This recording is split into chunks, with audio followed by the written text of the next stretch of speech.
在是我们第3赛段的比赛，我们叫交朋友赛。第3赛段的3人小组赛已经全部都比完了。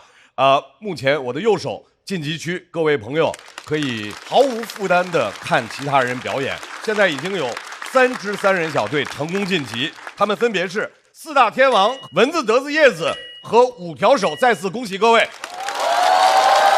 我们今天将要继续进行的是2人组的 PK 对战。在比赛正式开始之前呢，我们邀请了一位我们大家很熟悉的朋友来做开场表演。这位朋友呢，这次的身份变了，不是参赛的选手了。他的身份是编剧老师。唯一不变的是他对这个舞台的长情陪伴。让我们掌声欢迎鸟鸟。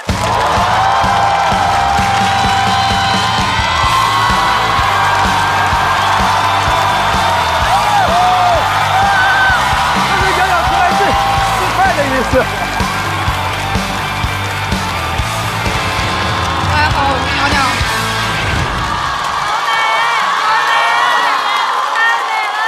谢谢。谢谢老师，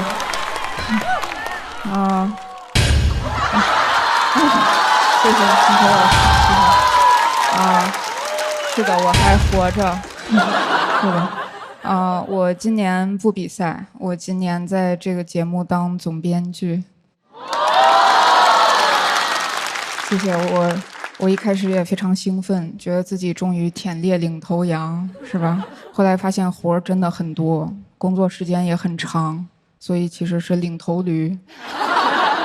其实我当总编剧也很惶恐，因为我们要给演员提建议，但舞台效果真的很难预测，所以我经常感觉自己在冒充一个老师，就是给的答案都非常模糊，就是这个题按道理应该选 B， 但如果观众没接就选 C。实在不行就选 D， 如果自己讲顺了的话选 A 也行。作为一个普普通通的文本型演员，有时候读到慢才还要冒昧的指导人家表演。就你有没有想过这个表演的劲儿再收的小一点呢？有想过完全不加表演吗？有想过当文本型演员吗？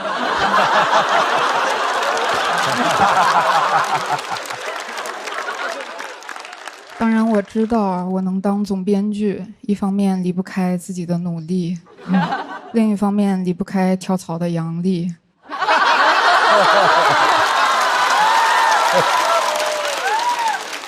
就如果不是离开的同事那么有能力，公司也发现不了我的潜力。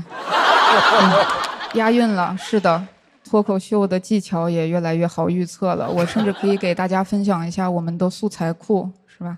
三国、水浒、西游记、哈利波特、甄嬛传、鲁迅、杜甫、马斯克、资本甲方特朗普。就其实演员写这种段子的时候也不想这样，没有演员写的时候觉得我真是个聪明的9年义务教育接受者，但写着写着就是这些了。因为观众现在看东西也很杂，我们举例子很难举到一个大家都看过的文艺作品了。有人心里想，那好东西呢？哪吒呢？看这俩都不是一拨人。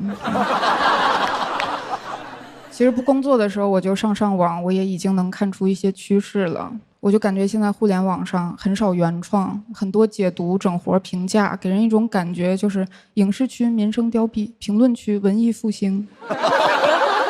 就网友真的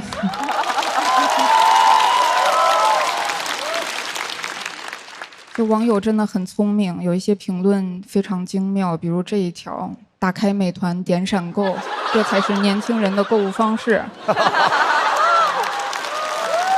也是我们演员的生存方式。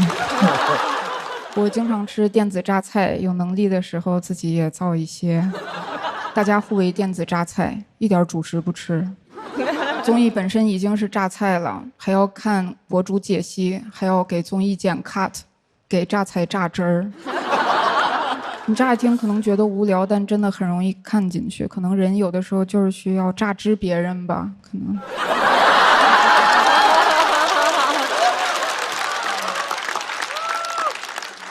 相比自己表达，我更喜欢听别人说话。我喜欢看那种博主，就是他把我已经知道的道理对着镜头咆哮出来，然后评论区纷纷表示赞同，这让我觉得自己正常，世界正常。但评论区只要有一个人反对，我就已经开始生气了。但下面折叠着300条回复，我又很欣慰，有人替我劝他。互联网就是容易让人情绪起伏，我经常上着上着热血沸腾，说我要学辩论，过了一会儿冷静下来，又觉得可能还是应该先学法律。在后面完全回归现实，觉得我还是先学武术吧。反正会说脱口秀是一点用都没有，可以这么说，没有什么问题是一段脱口秀解决得了的。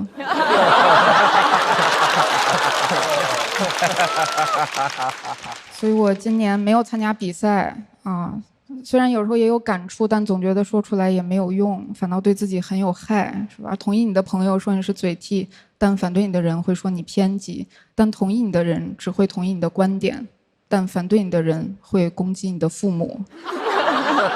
你的长相，你存在的权利，就你以为你有时候只是信口开河，但有的人真的在开河。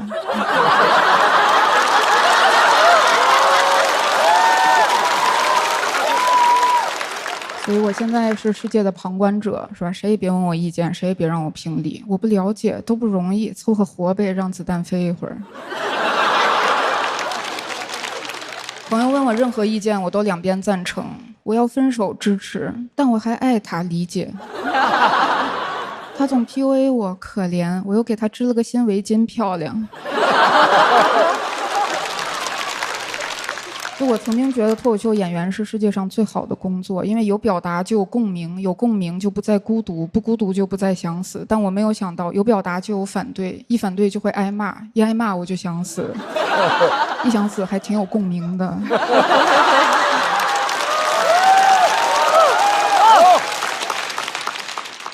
但我觉得脱口秀对我的影响是我更能听别人抱怨了。以前我觉得提意见的人事儿多，是吧？为什么别人都能忍，就你不能忍？但我现在觉得有时候社会发展需要大家都来提意见，不然别人要怎么知道我生活里的困难呢？我要等别人来猜嘛。就你生气了，我没生气，那你为什么不工作、不结婚、也不生孩子？反正我没生气。我问朋友该怎么办，我说我想转行，他说支持。我说我又很舍不得，他说理解。我们总是挨骂，可怜。我又写了个新段子，漂亮。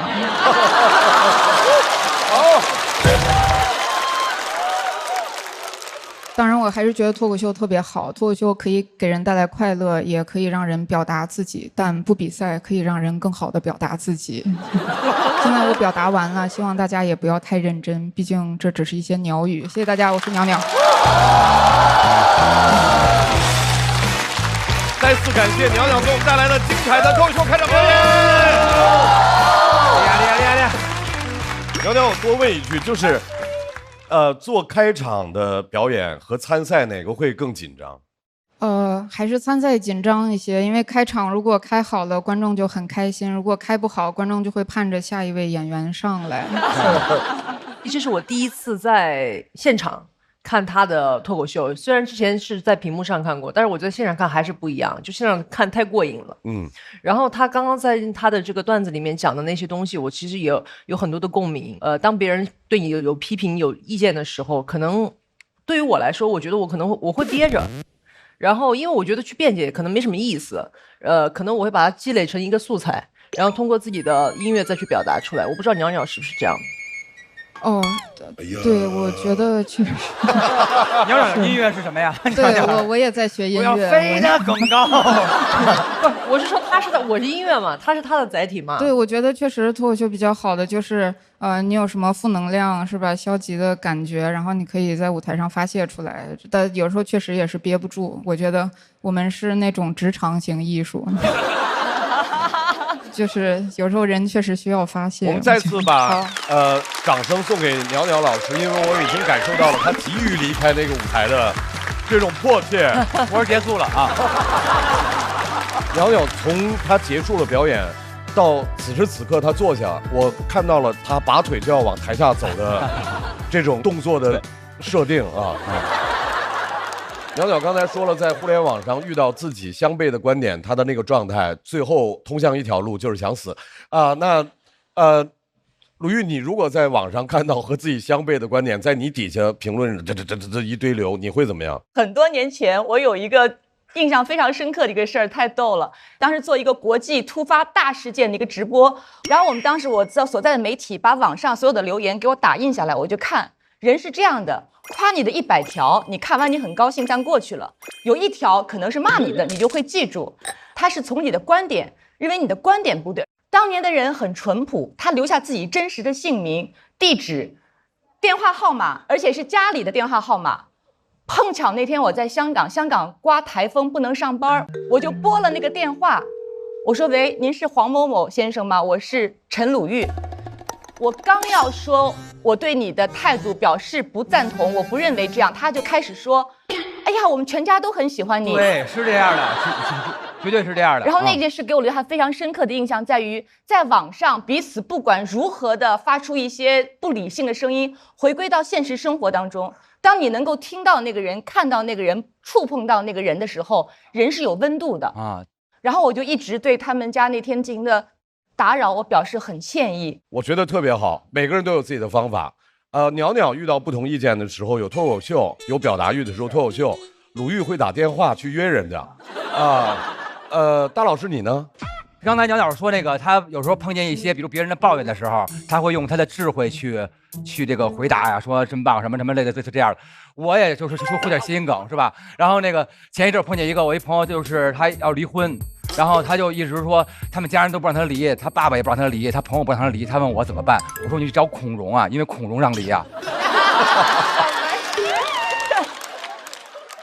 就这样而已啊。然后就差不多了啊，就这样过去了啊。我很后悔问了你这个问题，可能就会点东西啊，没别的啊。对，来吧。说到袅袅，我当时还有一个话特别想说，但张绍刚这家伙没有给我留那个气口去说，而且他问了所有的人，袅袅演完了，没有问我。来吧，我们准备开始比赛吧。所以我想表白的都没有表白成，借这个机会说一下，就是我觉得如果中国只能保留一个脱口秀演员，这个让我来决定的话，他就是袅袅。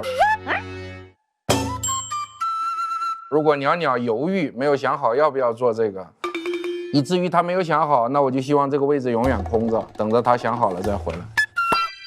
我们准备开始比赛吧。同时，我们也要再次的对我们编剧团的老师表示欢迎和感谢。程璐老师、海源老师、袅袅老师、三弟老师。坐在他们身后的是来自全国各个脱口秀俱乐部的主理人，欢迎各位，以及欢迎来到现场的所有的脱口秀的好朋友们，欢迎大家！今天的比赛正式开始，接下来我们要进行的是交朋友赛的2人小队的 PK 赛。2人小队首先对战的2支队伍，他们分别是小丽和小高以及爱口不菜。首先上场的2人小队是小丽和小高。2位是怎么组成一队的？我俩是通过王子涵认识的，对吧？是啊，他算是王子涵留给我的非物质文化遗产吧。那不是，我这人挺物质的，姐。物质文化遗产。物质文化遗产。第一印象怎么样？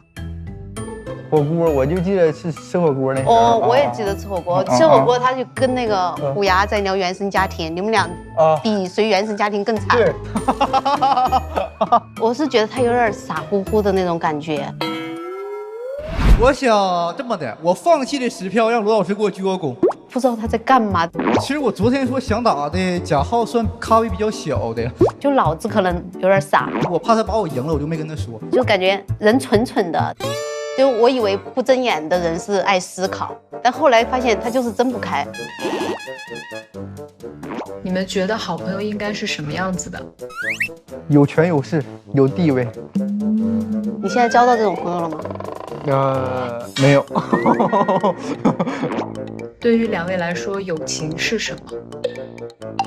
啥也不是，是依赖和支持吧。这个显得我太不幽默了。不是，你本来就不幽默呀，怎么显得你？2个人一起比赛会比自己比赛更有力量吗？我会感受到有。我也感受到有，因为我寻思能让给我写俩梗啥的。这件事跟小丽姐提及了吗？提及了，但你别给我剪进去啊！你是给我剪进去，那我成啥了？这段掐掉，这段不行啊！承认真实的你自己。有约好后面一起去创作吗？我都叫他今天先别聊这些，休息一下再说吧。就是有点就是太过了。这种人，这是典型的侥幸心理啊！咱们不要学到屏幕前的朋友们，咱们一定要这个锱铢必较，步步为营，天天向上。他的稿我看了，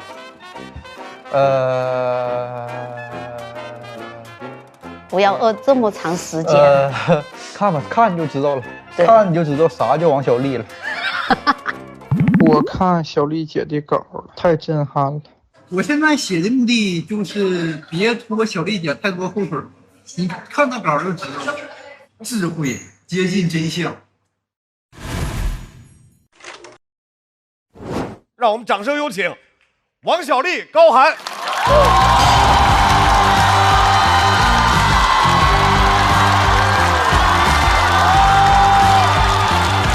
这没有什么凝聚力的感觉。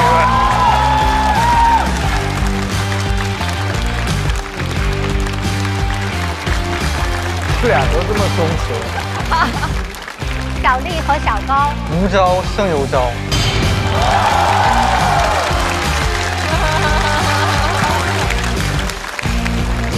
接下来要出场的队伍是 Echo 不菜，有请 Echo 菜菜。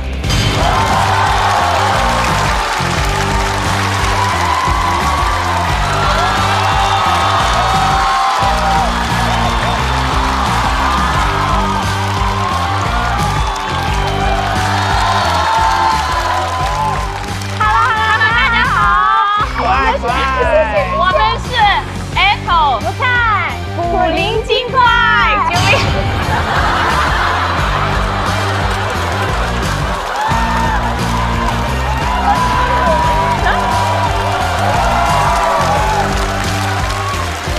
另一种冷静的可怕。我特别想问一下小丽和小高，你们二位是怎么组成的这支战队呢？本来我是要跟Echo 和菜菜我们组成3人队的啊，但是3人队的名额被抢完了。那我走还是咋的？我们甚至名字都取好了，一口利口菜，把高寒打败。Echo 和菜菜生活当中本来就是好朋友哈。对。那么你们怎么评价对方是你什么样的朋友？我觉得菜菜更像是我的天才女友，真的，因为她有时候看节目，她会担心说自己在台上的状态够不够啊。我说其实你就是代表了我们所有女观众的天才女友，你就是静静的、悄悄的，然后在那里发掘生活的很特别的地方，所以我就让她就是充满信心。菜菜呢？我觉得我和 Echo 是那种互相掌握了对方最多黑料的朋友啊，就是因为我们两个说话就是彼此很交心嘛，说话的时候很放松，就感觉什么都可以说，可能就很舒服和他待在一起的时候。好，所以组成了这样的战队之后，我们非常期待2人战队的第一仗到底现场会打成什么样子。首先派出表演的是小丽和小高，这位朋友呢，他的表演很有风格。怎么说呢？叫做又狂又怂。掌声欢迎高寒。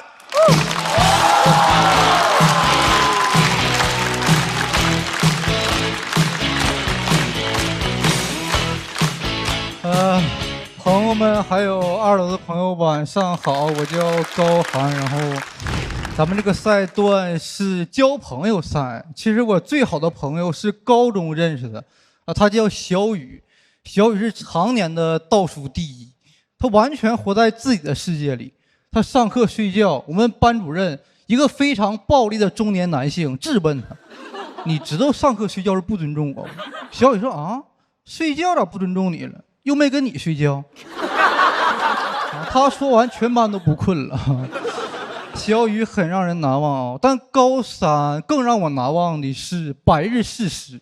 你们知道啥是百日誓师不？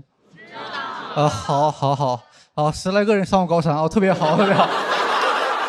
就是还有100天高考了嘛，那个校长就找个人过来演讲，第一个环节是感恩父母，那个讲师在台上，孩子们呐，想想家里那碗热腾腾的米饭吧，你该感谢谁呀？我说那肯定是袁隆平啊。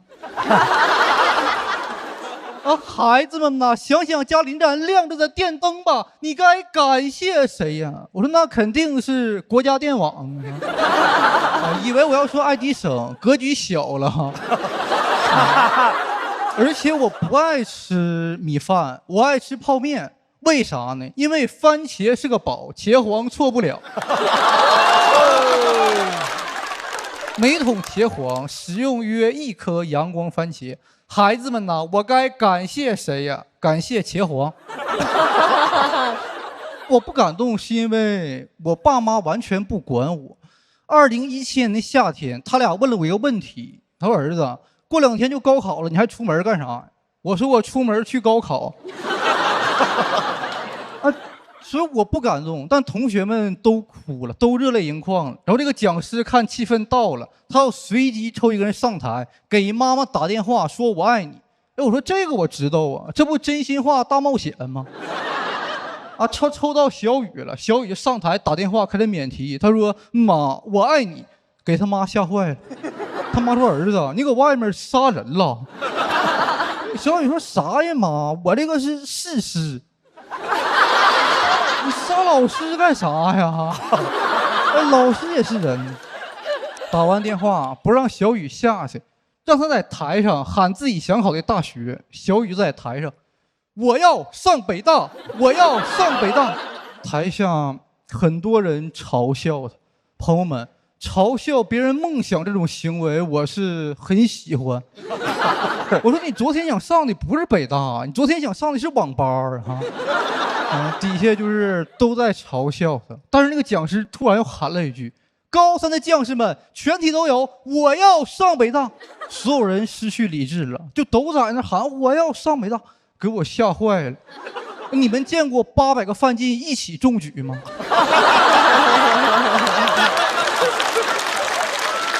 而且范进是中举之后才封的呀，还没高考呢，是不是封早了？啊，早高封。那喊的我都怀疑自己了，我说喊不会真有用吧？给那喊的教学楼里高1高2的也怀疑自己了，说啊，学长都要上北大，现在清华这么不堪吗？咱们只喊这个最好的学校，稍微差点学校没人喊，阜新矿业学院没人喊。就喊北大，上海交大没人喊，上海交大咱们考不上，但是咱们也看不上。啊，咱们就喊这个乱喊，反正也没人当真。但校长当真了，在一声声北大里，我们校长逐渐迷失了自我。我看校长在台上那个状态，哎，我在哪？我是谁？我是不是北大校长蔡元培？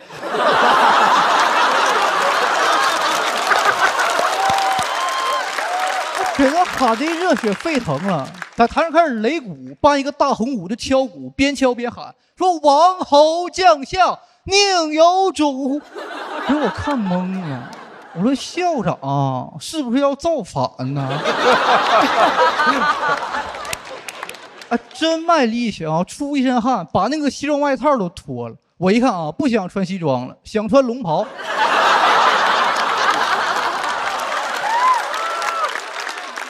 当时我以为百日誓师完全没用，但是没想到呐喊的力量真的很强大，它对成绩的影响立竿见影。那天下午英语考试，听力我一个没听清，我耳朵快聋了。我因为脱外套着凉，第2天校长感冒了，先帝创业未半，上呼吸道感染。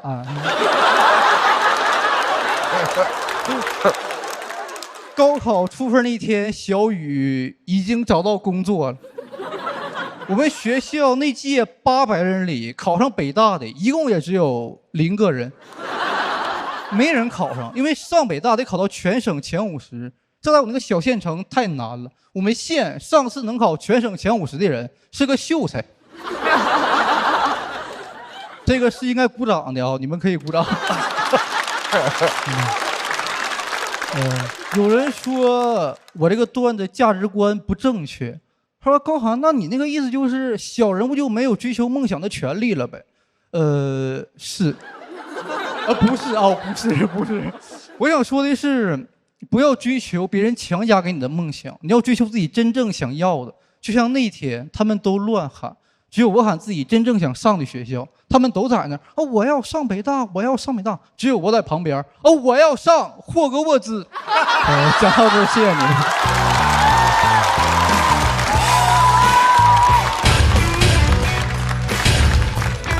哎呀，干的！来，各位，高寒的锁票倒计时。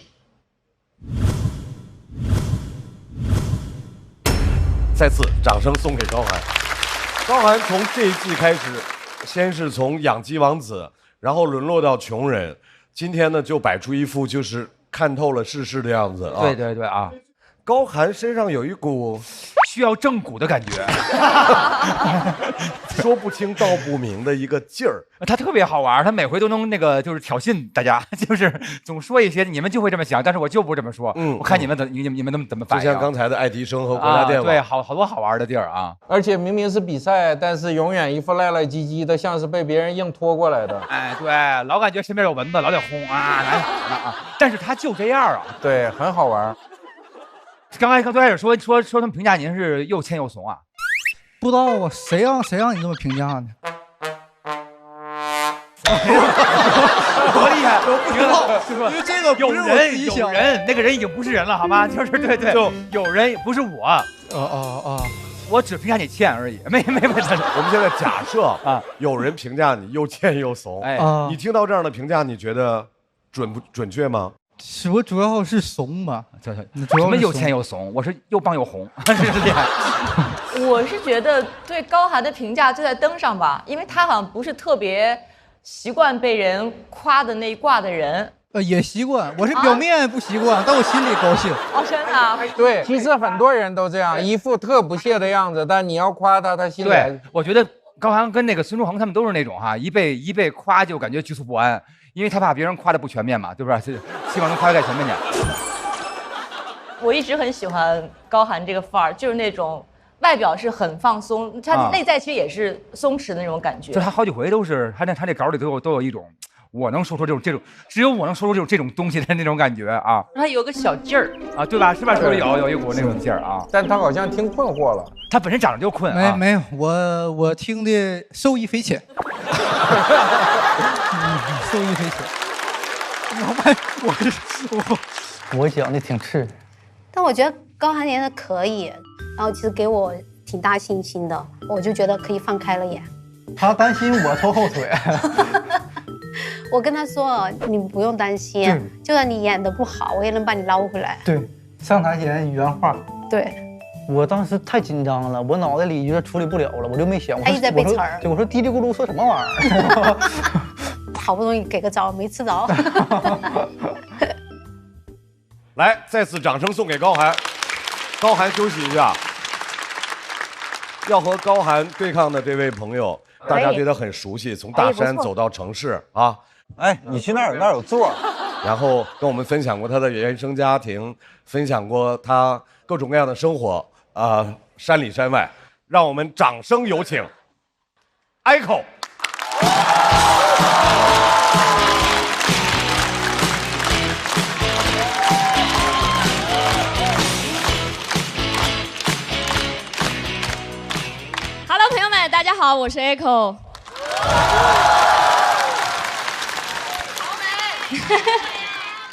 谢谢。大家都知道哈，脱口秀呢是一门冒犯的艺术，演员都很冒犯，但是你们，我亲爱的观众朋友们，有时候你们也挺冒犯的。因为去年节目播出之后，我收到一条网友的评论，他说 Echo 这样的女人啊，看起来很高级，其实没有钱，破防了。他说对了，我没有钱。这么多年逛商场，我都只逛得起负1负2了，我真的，我都害怕，我害怕以后商场越修越深，人还活着就下去了。有时候我觉得我这样的人可以在商场的负1负2楼过完自己的一生，我饿了就吃大米先生，我渴了就喝沪上阿姨，我这辈子就靠这2口子。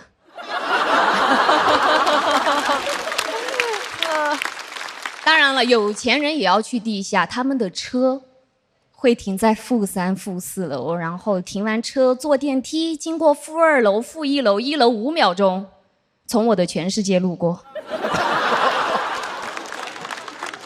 其实我的梦想是能够在1楼自由自在的购物，但是现实情况是我只能去负1、负2楼买平替啊，因为我真的舍不得。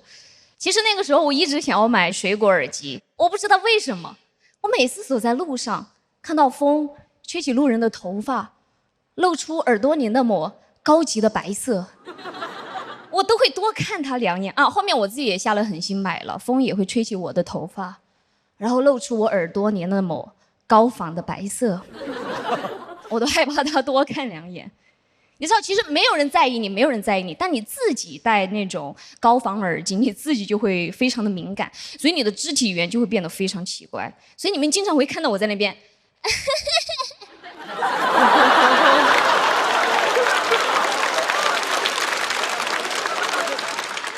高仿耳机的外形其实没有什么大的变化，直到有一天我一个朋友约我出去骑车玩，然后他在我后面特地嘱咐我说，待会儿我们在马路上骑车会非常的危险，所以你一定要记得关降噪。降噪？什么是降噪？我当时真的不燥哎，就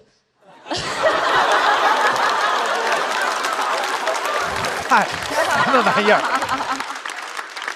我太尴尬了，我只能缓解尴尬，我就假装拿出手机出来关降噪啊，操作了一通，自拍了2张。很多东西藏不住，很多东西真的藏不住。有一天坐我旁边的同事，他跟我说：“你是不是换新耳机了？”我说：“你怎么知道？”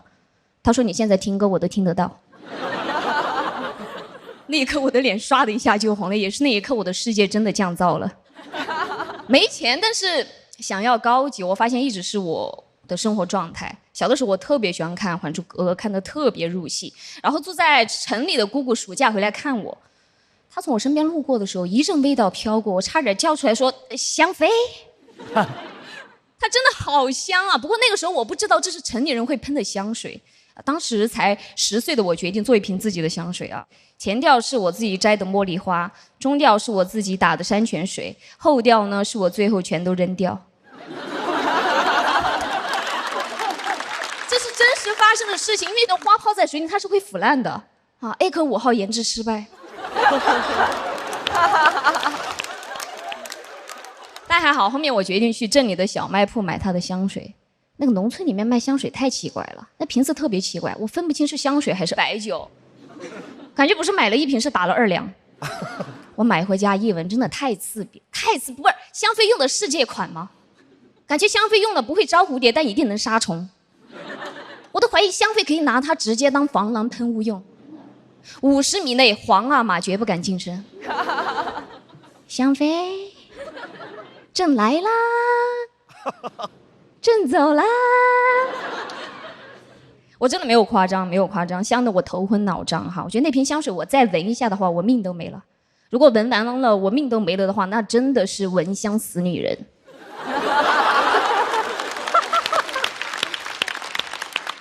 那是我有意识以来第一次想要模仿别人的味道，我感觉我想掩盖我身上的某种味道。那我身上到底是什么味道呢？后面我看了电影《寄生虫》，发现有人把这叫做穷人味儿啊！穷人味儿，穷人味儿！天哪，多么刺耳的语言，穷人味儿！但是大家不要担心，我刚才闻了一下，现场是没有穷人的。我好像一直想要掩盖这个味道，所以从大学毕业出来的第1年，我就买了跟我姑姑类似的香水啊。过年回家之前特地还喷了一下啊。我妈觉得很奇怪，她凑近我闻了一下，说：“怎么回事？你身上有她的香水味。”我也很难解释啊，但我知道是我自卑犯的罪。真的，朋友们，变香是一种特权，不是每个人都有机会啊。之前我给我大姐买过一瓶香水啊，几年过去她都没怎么用。我都不明白是为什么。那个时候她其实已经在县城里面结婚生子了，然后她老公是做门窗的。她老公刘仁成呢，有一天就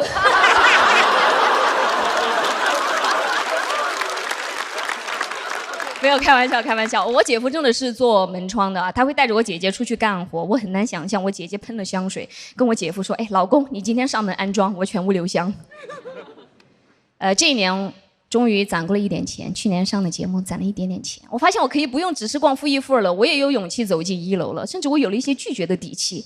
有一次我终于走进了1楼的一家专柜香水店啊，看上了一款香水，然后我跟这个导购员说我很喜欢，但是太贵了，我买不起。本来以为这个导购员给我翻白眼，结果他特别激动说：“姐妹你好勇敢，真的，你买不起竟然敢直说。”我说：“姐妹你比我更勇敢，你竟然敢直说我买不起。”谢谢大家，我是 Echo。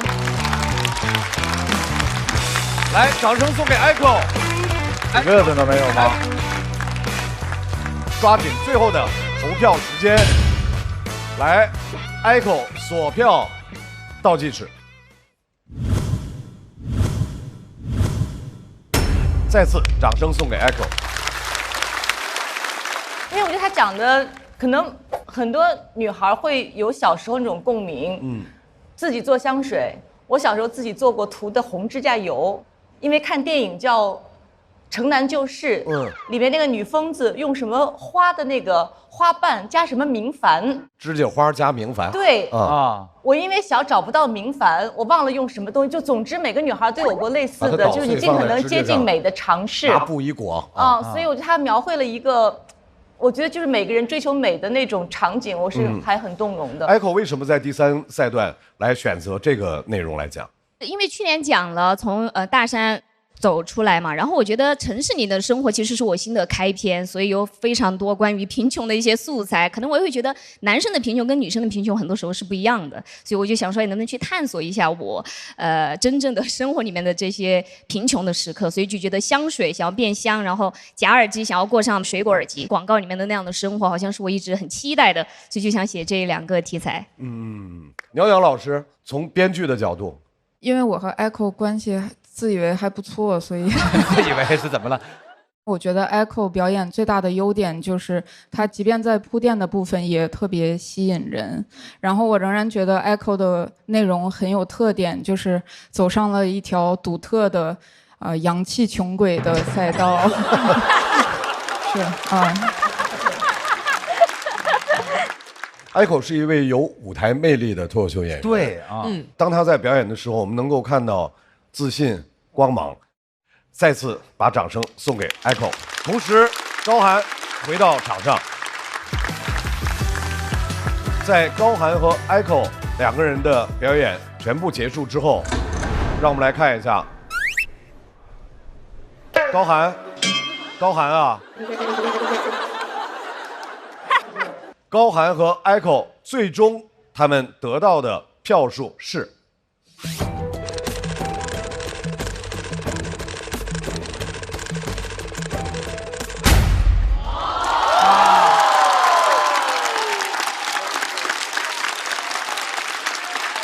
高寒253票，领先状态，所以请2位回到等候区，我们要看完下一组演员的表演，综合分数之后，决定到底哪组能够顺利晋级。今天选的是我自己成年之后或者小时候一些事情，我觉得是非常真实的。我觉得好像在我的段子里面，我一直想要去掩藏掉、去除掉身上的农村的味道，或者说来自我家乡的味道，我就一直很讨厌。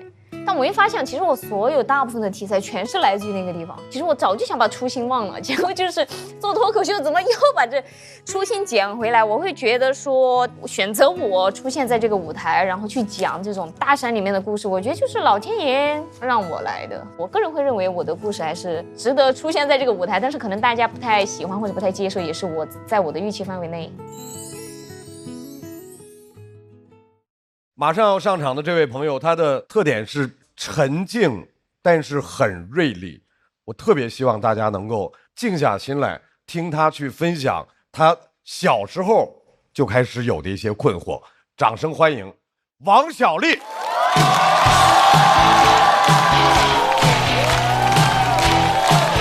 我这节目本就是稳了，特别稳，必须得稳。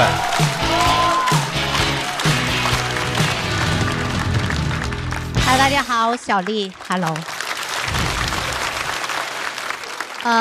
我小时候呢特别喜欢看电视剧，我记得我最早看的就是《射雕英雄传》，我很喜欢里面的女主黄蓉，她长得漂亮，武功高强，还冰雪聪明，这不就是我本人吗？我一下就带入了自己。前面的故事也很有趣，直到有一个情节，就是黄蓉求洪七公把降龙18掌传给郭靖，当时给我急坏了。我心想，干嘛传给郭靖啊？传给你自己呀！我知道你爱靖哥哥，我也爱靖哥哥，但是谈恋爱不能耽误学习啊。虽然那个时候我年纪小，但我也知道降龙18掌它是个好东西啊。而且人家洪七公都说了，郭靖太蠢了，教不了，你还拿吃的引诱人家教，你为难洪七公干啥？他一个要饭的。接下来的走向就越来越不对劲儿。黄蓉一直在陪着郭靖找仇人、找师傅，她好像从来没有一件自己想做的事情。我说黄蓉为什么没有自己想做的事情呢？我朋友说有啊，她想做的事情就是陪郭靖去做郭靖想做的事情。我说 what？ 射雕英雄传，大家不都是要当英雄吗？别人都在勤学武功，劫富济贫，你黄蓉在干嘛？组建自己的小家庭。你本来是从家里逃出来的呀，遇到郭靖之后又想有个家，早知道你不出来呀，你家还大。还有桃花，我不理解，所以就弃剧了，没再看下去。后来我隐隐约约听亲朋好友说，他和郭靖结婚了，生了几个孩子。江湖人人都得尊称一声郭夫人，只有少数反派还记得她的名字。他们说黄蓉你个妖女。现在想起来，这些反派倒挺尊重黄蓉身为女性的主体性。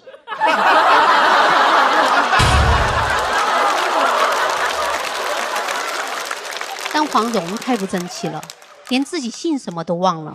她本来姓黄，现在变成了姓郭，这不就成了第二姓了吗？黄蓉为什么不学降龙18掌啊？电视剧里说黄蓉怕郭靖武功不行，她爸反对他们在一起。你要练了降龙18掌，你爸都打不过你。你还怕他反对？当然了，郭靖武功低，还不会做饭，社交能力也不行。要是不练降龙18掌，就只能当花瓶。但是郭靖很适合当花瓶啊，又蠢又帅又善良。你们听我这么说，可能以为我把事业看得很重要，但其实不是。我觉得事业不重要，爱情也不重要，但好东西它必须得归我。我问爸妈，我说黄蓉为啥不学降龙18掌？我爸说谁许你看电视的？我问朋友，我说黄蓉为啥不学降龙18掌？我朋友说你太小了，你还不懂。我心想，我们不是一样大吗？他还把这事儿告诉了其他人，所有人都嘲笑我幼稚，居然想练降龙18掌。我不知道怎么跟他们解释，我也不是想练，但是为了天下苍生，我可以练。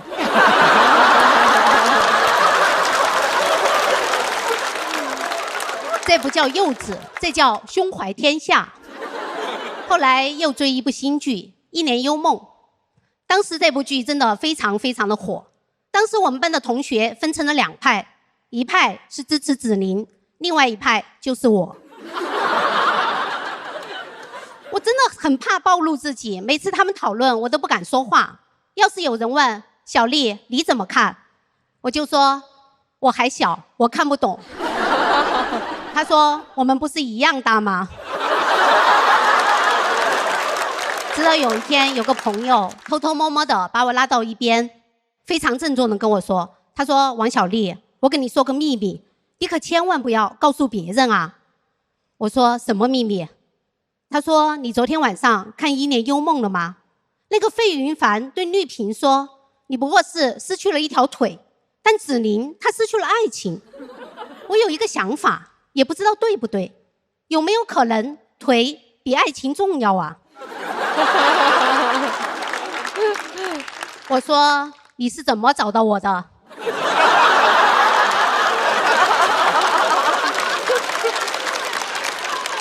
他说我观察了，你从来没有骂过绿萍。我说因为绿萍没有问题啊，是费云凡脑子有病，这又不是他的腿，也不是他的爱情，他就是多管闲事儿啊。绿萍也就是没有腿，绿萍要是有腿，早踹他了。绿萍应该练降龙18掌啊。这件事情真的让我非常感动，终于有人站在我这一边了，或者说终于有人站在真理这一边了。前几年我看到网上都在吐槽一念幽梦，我赶紧给我朋友打了个电话，我说你告诉别人呢？他说不是，我们的时代来了。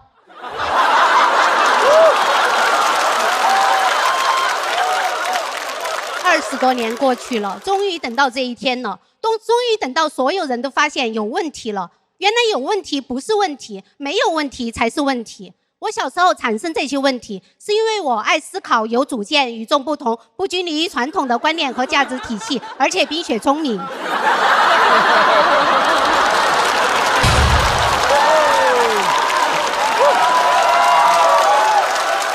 我知道这段有点太长了，但是没有办法，我有点太多了。当我知道我产生这些问题是因为我爱思考、有主见、与众不同、不拘泥于传统的观念和价值体系，而且冰雪聪明的时候，我就好想穿越回去，告诉小时候的自己。我跟他说，我说你好，我就是未来的你，你放心，没有结婚，但是呢也没有工作，怎么活下来的呀？只能说上天有好生之德。我今天来主要是跟你说2件事情。第一，要听爸妈的话，不要看电视剧，他们是真的为你好。第二，你没有问题，是电视剧有问题。你产生那些问题是因为你爱思考、有主见、与众不同、不拘泥于传统的观念和价值体系，而且冰雪聪明。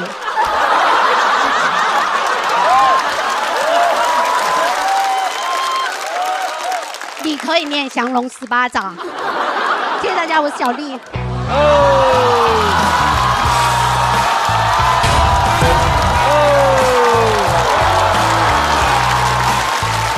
我跟马票，真牛，厉害！王小利锁票通道开启。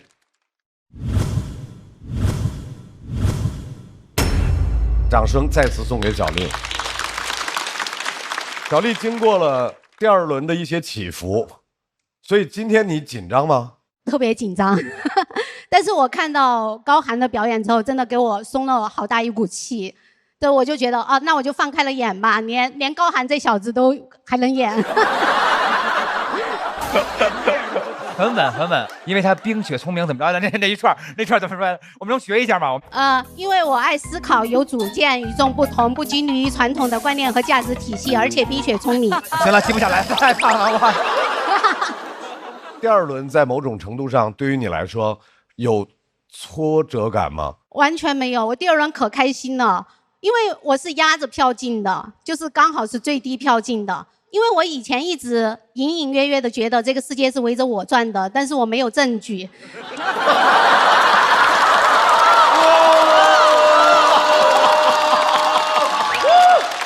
哇，太帅了！哇，漂亮漂亮漂亮漂亮漂亮漂亮！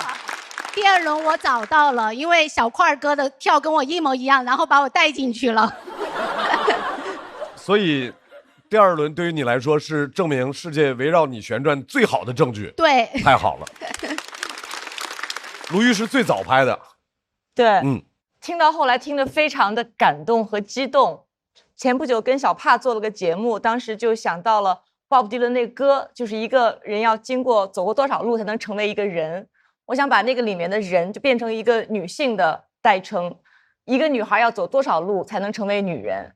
就是我们这一路真的有太多太多的坑可能会掉进去，但是我们最终都能够自己爬出来。我觉得最后我们能够得到那个答案。所以刚他那一段我听了，一开始觉得特别好笑，然后最后非常非常的感动，所以特别谢谢小丽。谢谢卢豫老师，谢谢。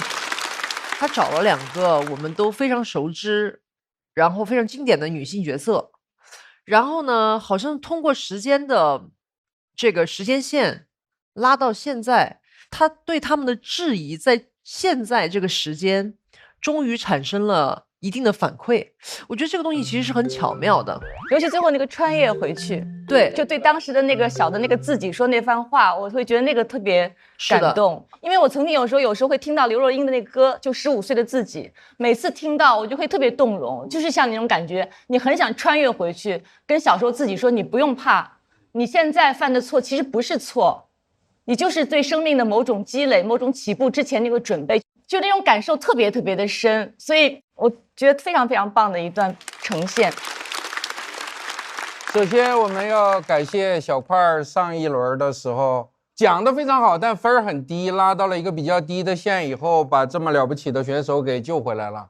都是我该做的。我特别喜欢他作品什么呢？就是他好像唧唧歪歪的、不讲理的讲一个套理特别正的一件事儿，这是他一贯的风格。貌似不讲理，对，但实际上特别讲道理，他讲的都是特别正的道理，这个是我特别喜欢的。因为就是你们看过13妹和安公子的故事吧？13妹怎么着？那个安公子明显是个废物，但这个13妹是一个女侠，长得漂亮，很飒，出身名门，一身武艺，就不离不弃的保护这个废物。然后我们虽然是男性视角，看着看着也发毛。明显是一个废物，全程都在保护他。哦，一见钟情了，是吧？没见过。我小时候也讲过，但我们那老师他说你就是喜欢讲歪理，所以后来就给我很多打击。隔了很多年，看到你就是跟我有一个类似的这样的一个认知过程，我还真的挺感动的。非常感谢小块，非常好。谢谢娄老师。对，而且我对小丽特别喜欢的点，她有一种她老在强调爱自己的这个特别重要的观点，是吧？刚才你说那个，因为这个世界围着他旋转，围着我转。虽然我知道这是个笑话啊，但是我就觉得哇塞，一个人仅仅是承认自个儿的优秀是多么的难。因为我刚要承认我优秀的时候，就有1万个理由告诉你，你还是有弱鸡的地方，还有缺的地方。但是你就是坚信这样，因为我存在就有价值啊。对呀，就是这样，我就相信小丽会鼓励到很多人。我们就是一个美好的存在，我们就是很优秀，我们相信我们自己，好吧？哎，我想听一听苗苗老师。我也感受到小丽姐的表演状态是一种平静的感觉，就是我可以平静的存在，我也可以就是不论我外表是什么样子，我内心非常踏实，然后我觉得这方面是特别让人羡慕的。小丽老师是我的精神图腾。谢谢聊聊老师，谢谢小丽给我们带来的这段精彩的表演。小丽她并不是鼓励自己做到这样的，她就是这样生活的。小丽在精神世界就是活在我的梦里，就是敢于承认我就是优秀的。我对这个世界来说，不管从双向奔赴来说，我都是最优秀的那个人。爱她。小丽姐那个太震撼我，她一说完，我马上我就头皮咣，感觉像被电了一下一样。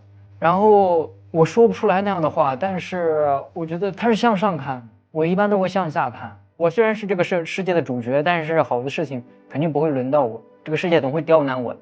哦，谢谢小丽姐，她能告诉我能这么想事情。其实小丽姐上台之前，我状态是非常糟糕的，但是小丽姐姐上台讲的那一切，我都是站起来鼓掌的。我好想成为这样的人。她和自己是自己人，我感觉我和我自己还是个外人，我还在霸凌我自己，这太牛了！谁能说出这样的话？只有王小利。当一个人对自己有极大的笃定和爱的时候，他就可以这样认为。下面要和小丽对战的这位朋友，也是大家的老朋友，他对生命就充满着好奇，对小朋友的世界也充满着好奇。掌声欢迎菜菜。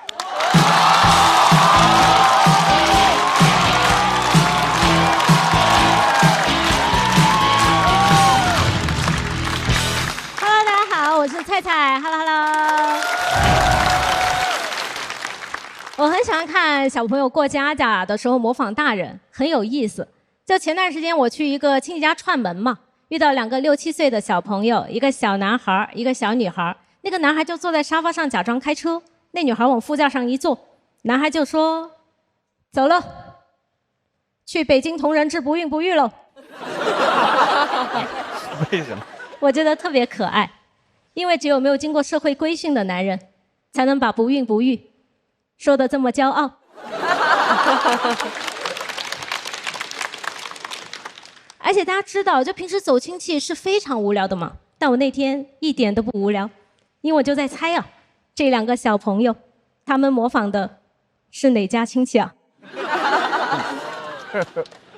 虽然我觉得小朋友可爱啊，但我自己特别害怕生小孩。我有次在咖啡厅嘛，就看到一对父子，那个爸爸就戴着耳机在那办公，然后他就把自己的手机给小孩玩，然后小孩就开始就是那个外放手机，就用外放的手机看那个电影解说嘛。解说的开头是这样的：如果你没有看过这部电影，就不知道什么是真正的18禁。我当时想提醒一下他爸，但我又犹豫了一下，因为我也想听。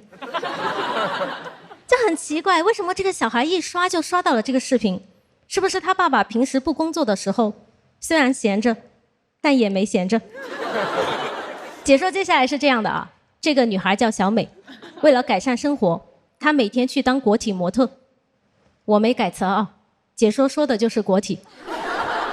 我觉得还是得提醒一下家长，但我刚想提醒他，这个小孩就拍了拍他爸爸的手，他说：“爸爸，什么是国体？”他爸耳机都没摘，说：“什么是锅贴？锅贴就是肉外面包了一层皮。”我心想，这不就是国体吗？这就是我为什么害怕生小孩，我怕孩子看我的手机。因为小孩确实是很容易受成长的环境影响的嘛。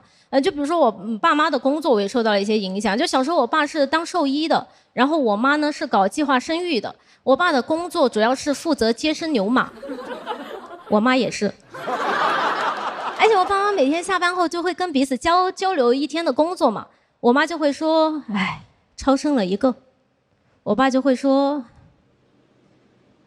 操，生了一窝。”就爸妈的工作也影响了我的思维方式啊！就我小时候读那个安徒生的小美人鱼嘛，就小美人鱼的妈妈生了6个小孩，然后我就很困惑，我就想说，那美人鱼她到底算是人还是算是鱼？就如果她是6条鱼，那就应该由我爸来接生；但如果她是人，那她就超生了5条人。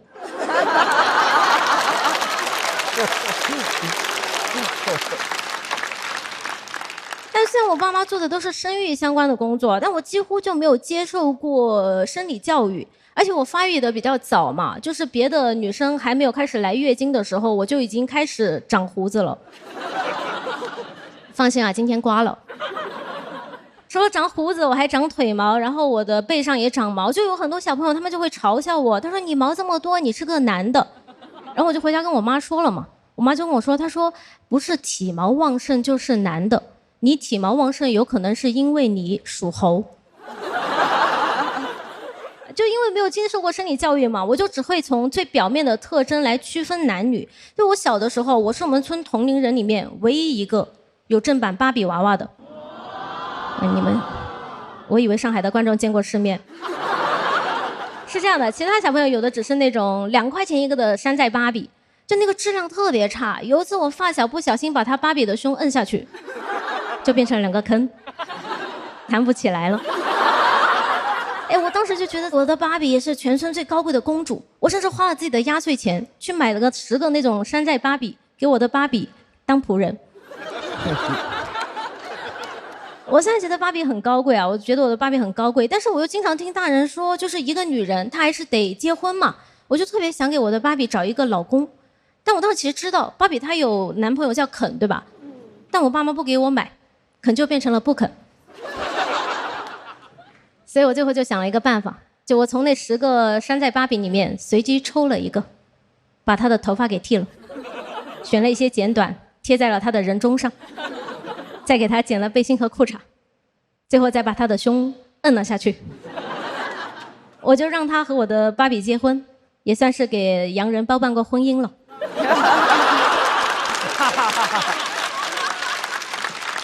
但虽然他们一个是山寨的，一个是正版的，确实有点门不当户不对，对吧？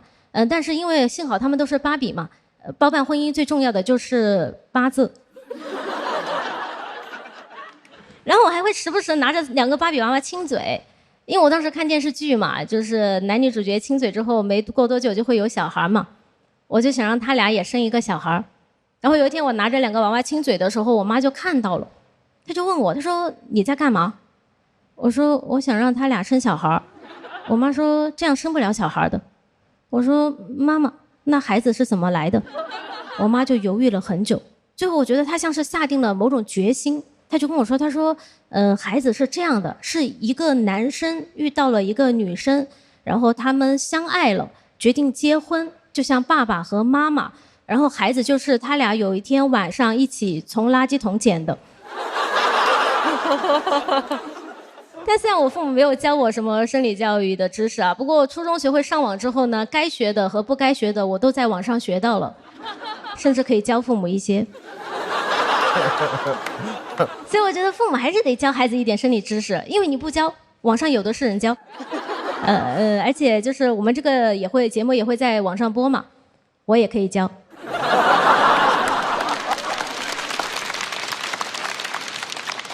就小朋友们，孩子不是从垃圾桶捡来的，他们是锅贴贴来的。好，谢谢大家，讲到这里真的开心。好了，菜菜的锁票倒计时，再次掌声送给菜菜。我个人是喜欢前半段，就是讲到那个小孩说去那个什么不孕医院，包括那个国体。但后半段因为讲到 Barbie， 对我来说可能有一点点这样隔了一层文化连接感。还有他后面讲到，就是我们从小对于生理卫生知识没有那么的熟悉跟了解，这个是没有改变过的。但是他讲的那个说爸妈是从垃圾桶里捡来的那个感觉，听过，因为我们也没有学过这些，小的时候。我小时候看电视里面放电影，老公跟太太两人说：“亲爱的，咱们要个孩子吧。”然后画面啪就黑了，第二天过2天小孩就有了。我说哇，这个台词很神奇，不能随便讲。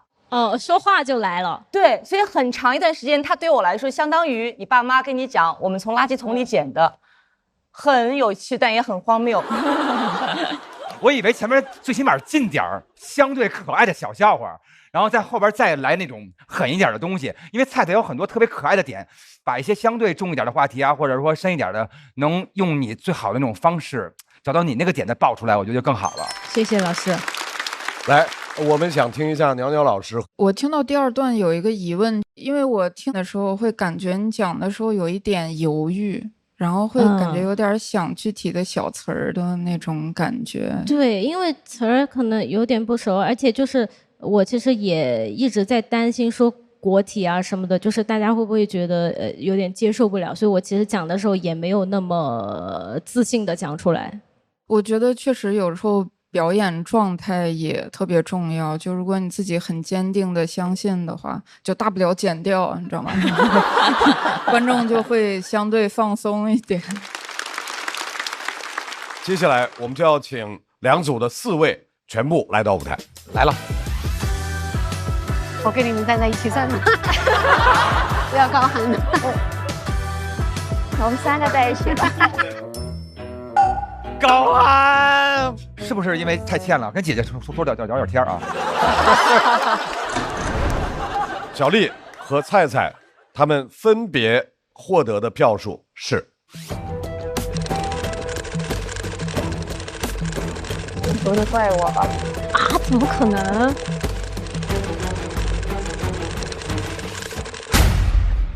不是你的原因啊。小丽和小高519，Echo 不在376。恭喜小丽和小高的2位晋级到下一赛段。很好，200，其实应该290了。没有，哪有那么好？我俩早就说了，最不想选的就是菜菜和Echo，剩下就我们2组。我不想选到Echo菜菜，我也不想。选择子浩跟 Steven。造化弄人呐！那你们组内商量一下谁对谁。你俩选吧。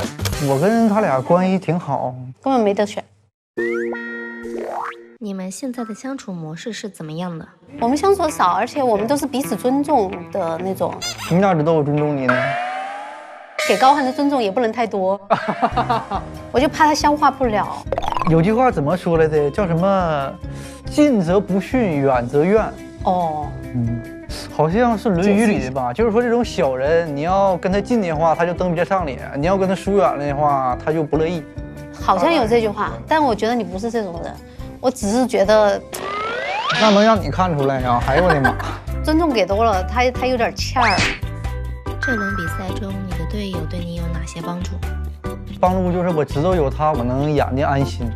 我觉得他的帮助就是，我之前有发稿子给他，然后他第2天就发了10几条信息，挨着给我改段子里面的，给我加梗。我起到一个什么作用呢？一个备忘录的作用。因为我有时候有点糊里糊涂的，我改的时候就把有些很好的东西删了。他说这儿你咋能删了呢？然后赶紧给我加。他说你等一下，你不能走，你再把其他的拿来，我一个一个给你对看有没有删掉好的有意义的东西。其实这点挺好的。你们更加了解彼此了吗？他的形象是很稳定，就一直跟任何人他都是展现就是真实的自己。但我更了解他了，其实我觉得他挺真诚而且善良。这啥词儿啊？都这跟我有啥关系？你是不是捧我？为了捧我煞费苦心。爱口不猜的2位要在等待区等待。我内心里面希望你可以拿很高的票啊，辜负了你的期待。还记得第一次见面吗？第一次见他的时候，我觉得他好洋气啊，然后后面就发现哦，蛮装的。我第一次见菜菜，我感觉他好像刻意的想要把自己隐藏掉的感觉，但是一上节目就成为焦点。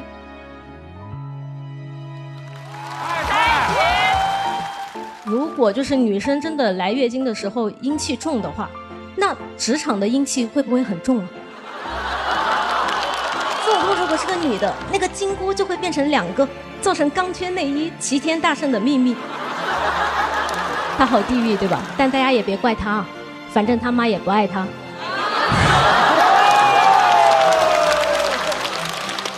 菜菜是一个非常聪明的人，他的文稿，他想的东西，一方面是有逻辑、有结构，一方面他也不会舍弃掉自己天马行空的一些想象。我们家有4个孩子，大姐、二姐，我还有我弟弟。一看这样的排列组合，你们就知道我们家是非常喜欢女儿的。你的风格到底是极简风还是后面有风？那么重要的部位露出来，你们不要命了？香妃，朕来啦！我很羡慕他一点，就是他面对镜头的时候很自如。妒忌，嫉妒。他说他喜欢看谁的书啊，他跟我说了，我也会悄悄的收藏，然后去看，然后争取超过他。一点小竞争，一点小嫉妒，又很欣赏。当对方真正的获得成功，心里面还是会为他感觉到由衷的高兴吧。你们在一起会做什么？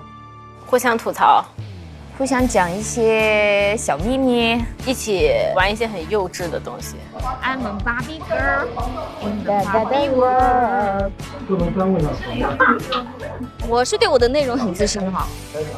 被谁问了？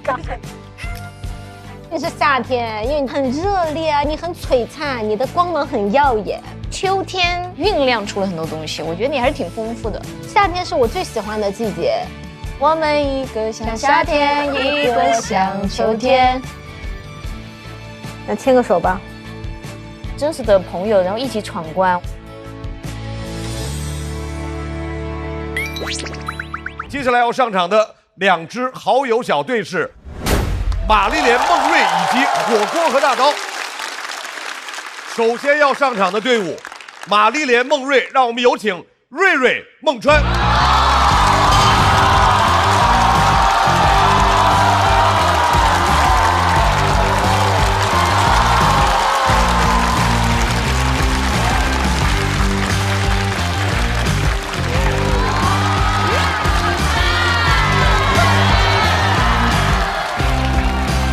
大家好，我们是玛丽莲梦瑞，让你们心碎。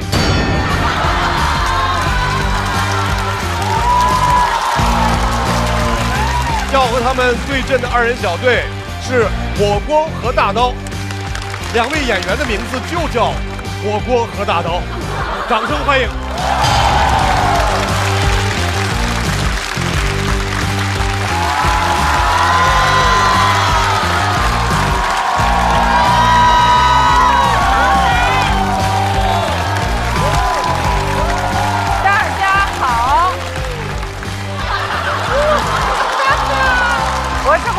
我是王大刀，我们是火锅和大刀。口号呢？我们的战队口号是嗷嗷嗷嗷嗷。拖这么久啊？走吧。好，我不走了，谢谢。马上要出场的是玛丽莲梦瑞队。这位朋友特别有特点，一张少年老成的脸人到中年啊，但是仍然拥有着和年龄不匹配的真诚脆弱，让我们掌声欢迎瑞瑞。瑞瑞。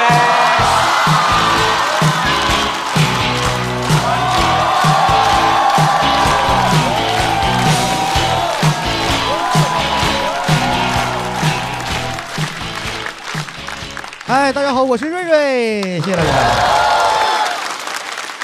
可能看出来我很开心，因为走到了第3轮啊，就是这一轮想讲讲我爸，他没同意。他说你要敢讲我以后再也不管你了。我说那一言为定吧，咱们就。就是我不知道为啥我爸有那么多逆鳞呢，他这逆鳞多的让你感觉好像这条鱼们长反了。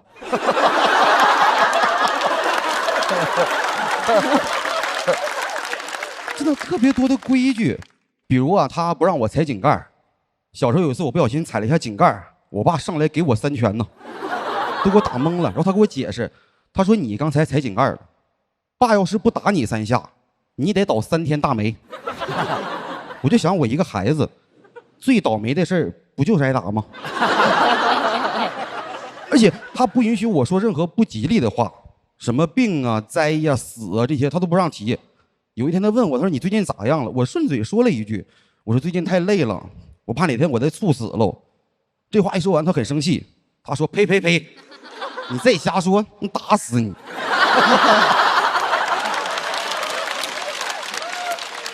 他不喜欢我那个死法。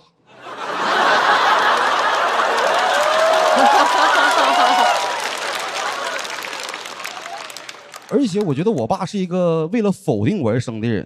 就好多事情他不懂，但是不影响他否定我。5年前我跟他说，我说爸，我想干脱口秀，他说绝对不行。另外啥是脱口秀啊？我找出一个视频，就我开完麦一个视频给他看，我说你看吧，他说看，他说这不2人转吗？我说你再往后看，再往后看，他看一会儿，他说你搭档呢？我说我想干这个，因为我说我喜欢舞台，在舞台上光芒耀眼。他说那你就不如跟我干。啥行业能有爸耀眼呢？我说那倒是，谁能有你耀眼呢？我爸是干电焊的。真耀眼呢，你时间长了还得上眼药呢。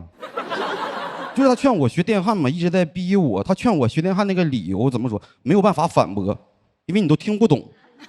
当时他有句话这么说的，他说你都31了，连电焊都不会。后边还有半句。哪有女孩喜欢你啊？我说哪个女孩会因为我会电焊喜欢我？怎么这姑娘买不起那仙女棒？你说我跟女孩相亲，女孩说咱俩不合适，我得走了。我说等一下，掏出一把焊枪。现在呢？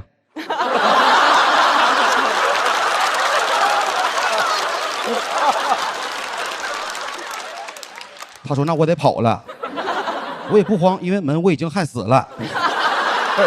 拿这个劝我，我爸说他这叫话糙理不糙，但是我觉得话糙理不糙是虽然我的话很糙，但他有道理。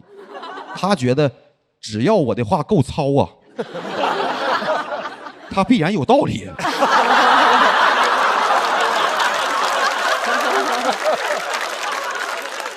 那是我跟他吵得最激烈的一次了，最后我有点急了，我说爸，你记住啊，这辈子我也不可能干焊工，然后一句话他就生气了嘛，他开始给我扣帽子，他说你瞧不起汉宫。我说咱吵啊就好好吵，你别像那些杠精网友似的，你啥逻辑也不讲，光扣帽子不行，我都怕他网暴我。我特别害怕吵着吵着，我爸突然掏手机录我说看啊，这个人啊瞧不起汉宫啊，给我吵害怕了都。后来其实没有什么结果嘛，吵完之后我自己也反思过，我觉得可能是有点反抗有点激烈了，是我给他发了一个很长的一篇消息去道歉。我爸很倔，我怕他会不原谅我。但是当我道歉的消息发出之后，我知道是我格局小了，他已经把我删了。真的就是那是他第一次删我，但并不是最后一次。给我删害怕，当时我跟我朋友抱怨，我说完了，我说我爸删我了。我朋友还安慰我呢，说没事老人都这样。我爸也删我，有时候脸都删肿了。我说不是那个意思，就我俩是从那一次开始之后吧，关系确实是不太好。怎么说，情同父子吧，可以说是。我不知道你们多长时间联系一次家里，我很少联系，我联系不上。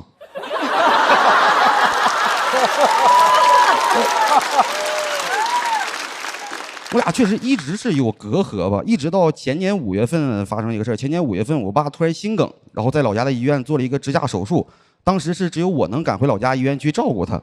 我说实话，一进医院有点心酸，因为就在我心里边，我爸顶天立地。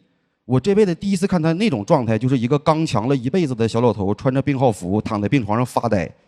他对死亡充满了恐惧。比如说早晨医生会巡房，第一个就来看他，看完之后会跟我嘱咐几句，然后医生就走了，他就很紧张。他问我，他说儿子，完了，那赵医生今天咋不怎么笑呢？我说人家第一个就来看咱们，那开场就是很不容易呀。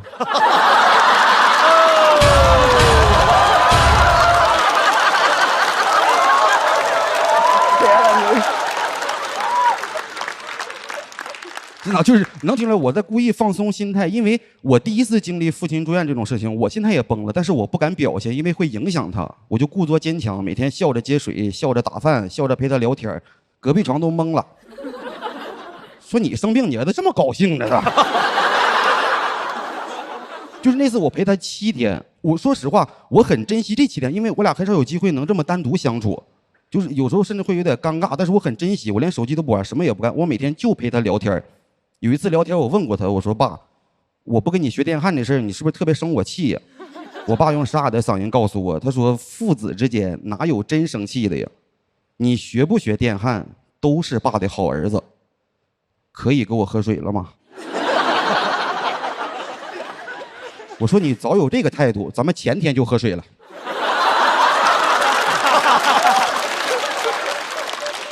我说你声音有点沙哑了你。就是我在调节气氛，当时因为太害怕了，害怕的原因是他手术做完了，还有一个叫48小时的危险观察期，你要等医生一个准确的通知。就那2天心理压力有点太大了，就我每一分每一秒都在祈祷，特别害怕。然后直到医生找到我，亲口跟我说，他说你爸没事了，还有点时间，在那观察一下就可以出院了。我那么多天都没哭，听完这句话反而眼泪一下就出来了。然后我哭着回到病房。我说爸呀，我说医生说还有点时间，他就倒下了，他心态有点太差了。而且那次手术之后，医生嘱咐他，像以后这种电焊这样的活他是不能再干了。当他知道自己不能挣钱了，而且手术也花了挺多钱，他开始觉得自己变成了一个负担，然后就不听医生的话，自己硬出去找活干，强撑了干了10来天，回来跟我说，他妈焊工就不是人干的活啊。我掏手机，我说看啊，这个人啊，瞧不起焊工啊。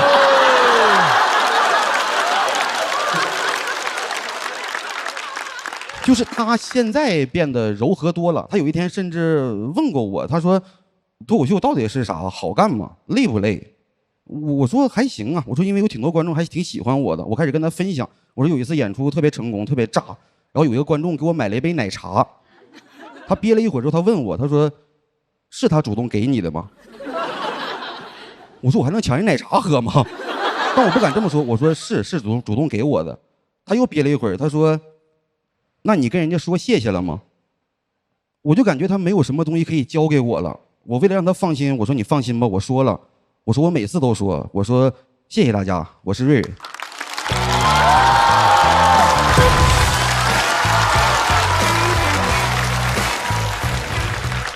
首歌在这个舞台上完整了我的主管妈妈和焊工爸爸，以及我的农村生活，最后一块拼图拼上了。瑞瑞，锁票倒计时。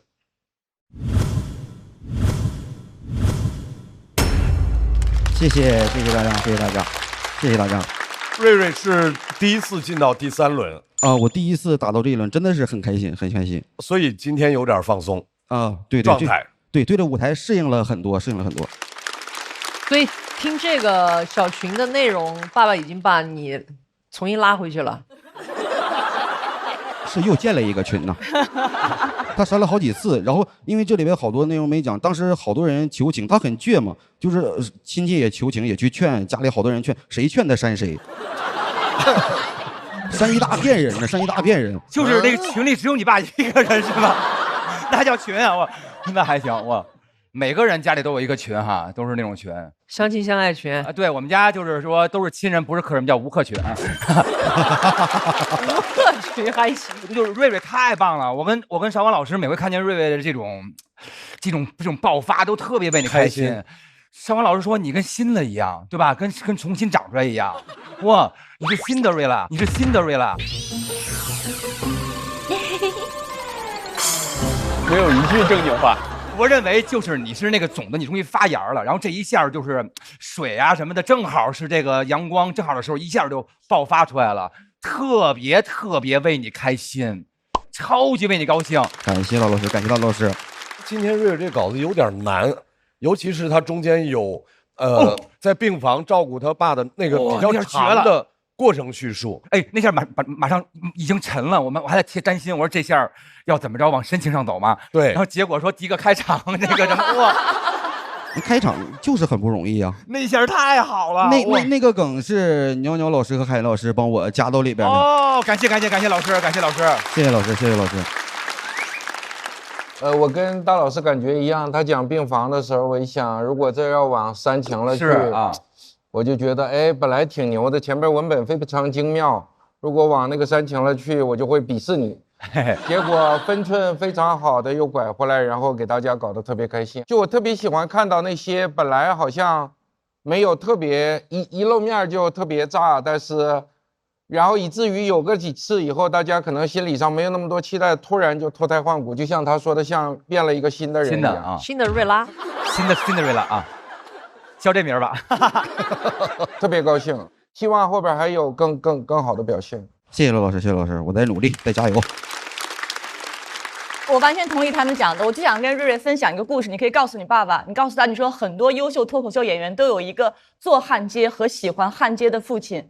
我有一个特别喜欢的演员叫罗宾·威廉姆斯，他已经去世了。他97年凭借心灵捕手拿到奥斯卡最佳男配的时候，他上台获奖感言，他说：“我感谢我在天上的父亲。”他当时对我说：“你做一个脱口秀演员非常好，但不要忘记焊接，把焊接作为你的备选工作。”家里人就是这样哈。他爸爸是焊工吗？他爸爸也是。他爸爸意思就是脱口秀可能这个行业没有那么稳定，随时不要忘记还有焊接可以作为你强大的支撑。威廉姆斯爸爸是焊接呀，山东爸爸。山东爸爸，美国人，美国山东爸爸，可以。来，让我们再次把掌声送给瑞瑞。谢谢大家，谢谢大家。瑞瑞，等待区稍微休息。瑞瑞开花了，瑞瑞已经发芽了，拦不住他发芽了。他的出梗的方式，反转东西太多了。我希望瑞瑞一直在，然后能够被更多人看见。要和瑞瑞1对1的，是一位我们在这一期留下深刻印象的一位老警察。稳住。在之前的2轮，他和我们分享了他在边境的新警察故事。今天他要做一个脱口秀的新朋友，掌声欢迎火锅。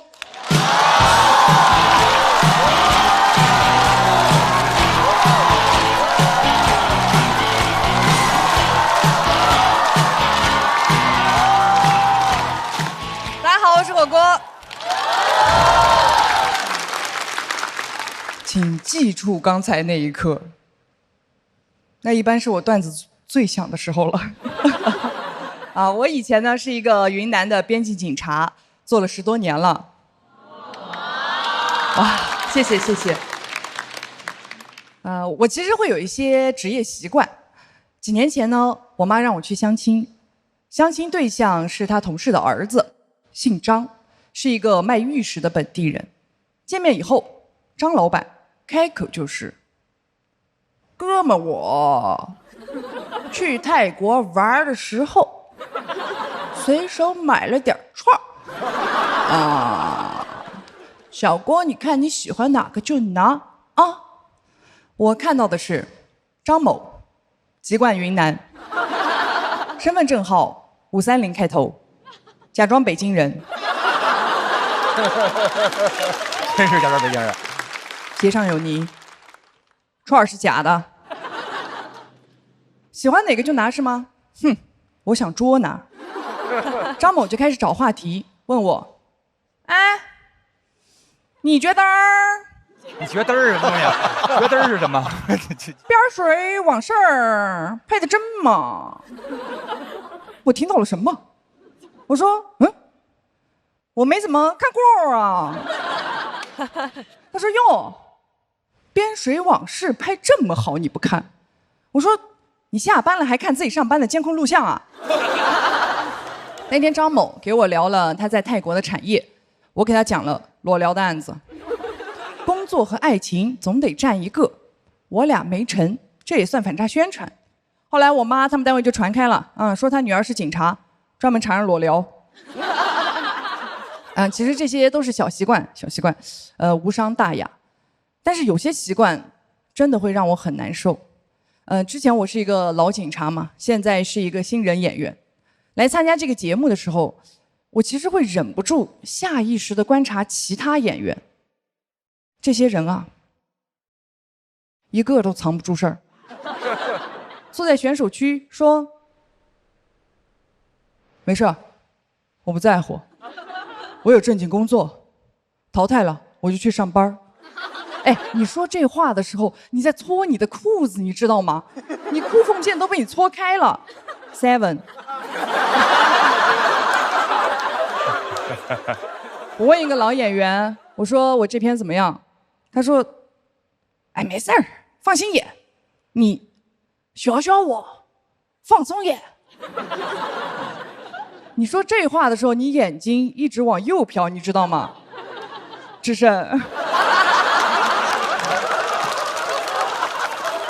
我说完了，完蛋了！我现在唯一的方法就是往里面加梗，对吗？他说就是放轻松。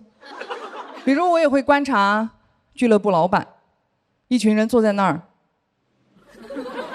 整期节目也没几个镜头，只有采访编剧的时候会坐直了。现在坐直已经来不及了啊！警察还原现场了。但是演员一仗，他们两眼放光，你以为他们是来加油的？哼，是来进货的。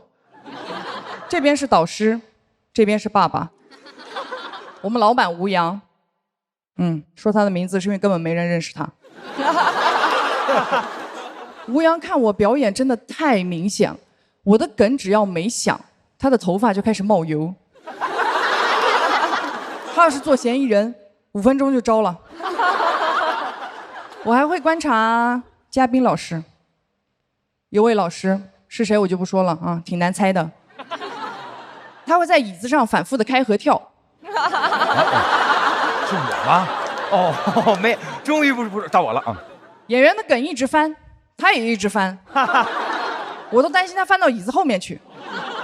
演员讲完，运动目标已达成。上一场我演的时候，那位老师开合跳了一下，然后就彻底坐定了。我知道完了，运动目标达不成了。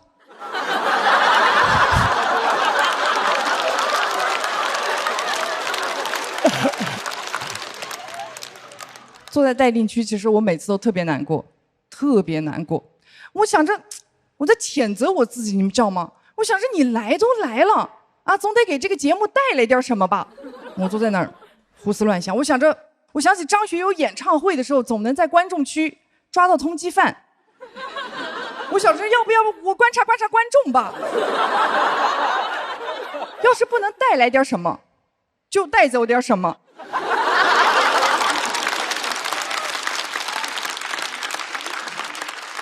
以后只要我在，这里满票，只允许有298票。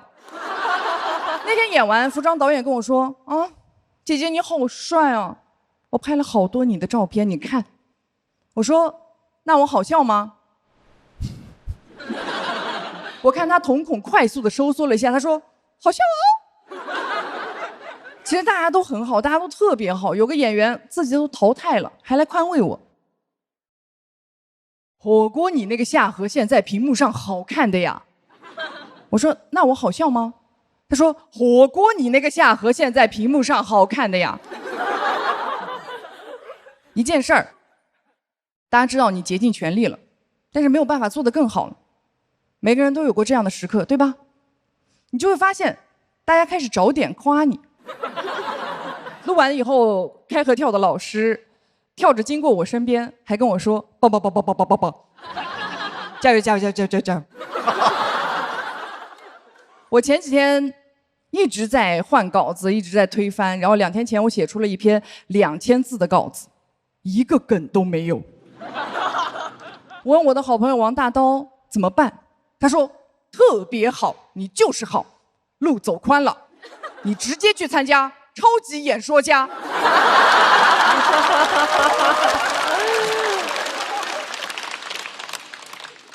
不知道夸我还是骂我。其实我本来想说，大家不用掩饰，我都懂。直到上次王大刀，他在台上起舞，帽子掉了，我们老板头也冒油了。大刀觉得自己没演好，我说特别好，你路走宽了，你直接去参加，这就是街舞。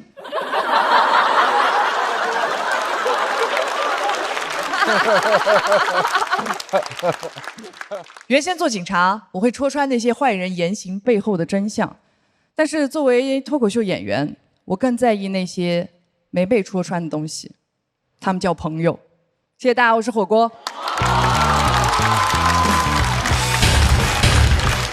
火锅锁票倒计时。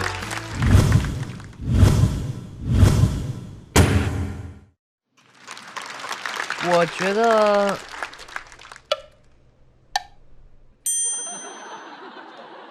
等一下，我观察观察，等一下。填空题啊！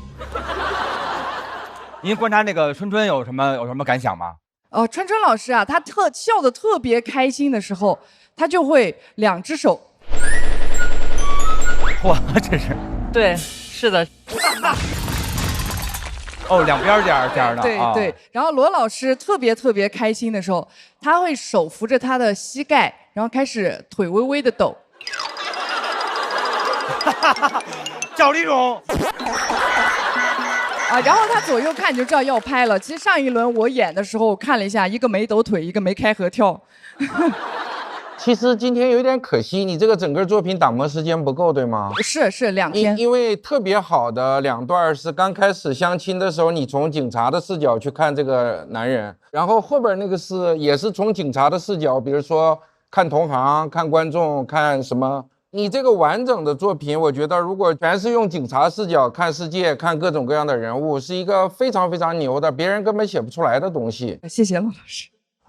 整个打磨明显不够，所以它不够精巧，还是有点糙，所以中间有的时候比较长的一段没有梗，会有这类的问题。但是我是觉得，以你这个宝贵的经历，是特别值得用这个做一个，甚至做一个专场，都是别人完全做不了的一个东西。谢谢罗老师。我想问一下火锅，你碰见那假北京人的那个人是哪儿人呀？他就是在云南德宏卖玉石的，但是他去过北京，从此我不知道为什么他回来以后就一直在讲北京话。他就装北京人，他说我觉得儿是不是？他的儿化音永远不在一个正常的地方。他管德念成嘚儿是吗？那我觉得儿，我觉得儿，刘德儿往事，刘德华，对，郭德纲，哇，太可爱了。乱加儿化是个特别可怕的事。对，有一个广东的小朋友啊，然后想学儿化啊，就是那个《10个晴天》里面的一个啊，然后他指着那个路边的那个石头，然后特别认真的跟我说张老师，你看石子，我说什么？说石子啊，他要说石子儿。知道，他不知道把那个儿化加在前面后面就会乱加，所以他刚才那个嘚儿，我确实也觉得挺好笑的，挺好笑的。张手刚。来，我们也请瑞瑞回到台上。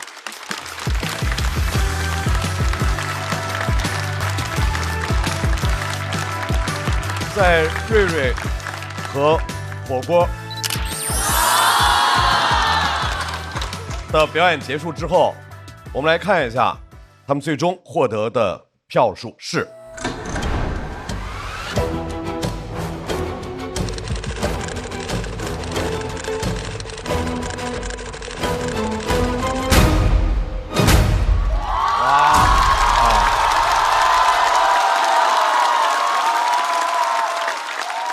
我其实在这儿祈祷，你知道吗？我知道就是票不会太高，你应该也知道对吧？说实话，因为那篇稿子就是不是很成熟，就是它的那个结构和素材是很好的，就是因为时间太短了。我当时祈祷200，我都不祈求201票了，我说老天爷啊，200吧，给我2个0和1个2吧。在这个阶段，瑞瑞获胜，不过还需要再等待你们的搭档。看看他们能给你们这个团队贡献多少。再次把掌声送给瑞瑞火锅。我的素材很多，但以我现在太新了，技术处理不了，一直在推翻，一直在重新写。最后这篇是前天弄出来，然后不停的改。那我们俩去参加超级演说家吧。我是觉得这篇稿子其实就配那个票数，就配那个票，观众的判断是对的。我其实觉得很知足。下面要出场的这位朋友也是大家的老朋友，在第一轮呢，他和大家分享的是他带着家人去泰国玩的故事，但是那个故事只截止到海关。今天他要讲续集，掌声欢迎孟川。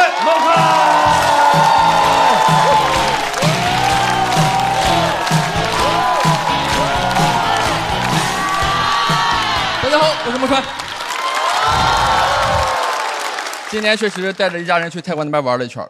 泰国说实话挺好的，但是就太晒了，黑得太快了。我穿了个白 T 恤，在那个海滩边溜达了一下午，晚上回去一光膀子，跟那个 T 恤没脱似的。当时我就多了一个想法，就是假设按照图片，在肚皮上面涂防晒霜，理论上是能晒一个纹身出来的。这对全国别的地方的人没啥用，但对山东人特别有用，因为这样又能纹身又不耽误考公务员。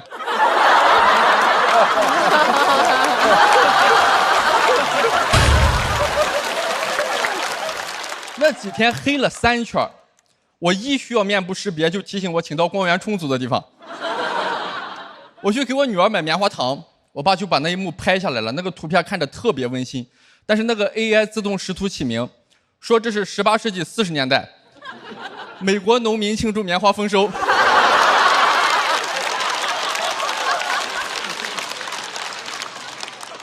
黑了的好处就是我跟我女儿玩捉迷藏，我只要藏到一个有阴影的地方，她就找不着。黑人父亲确实很难被孩子找到。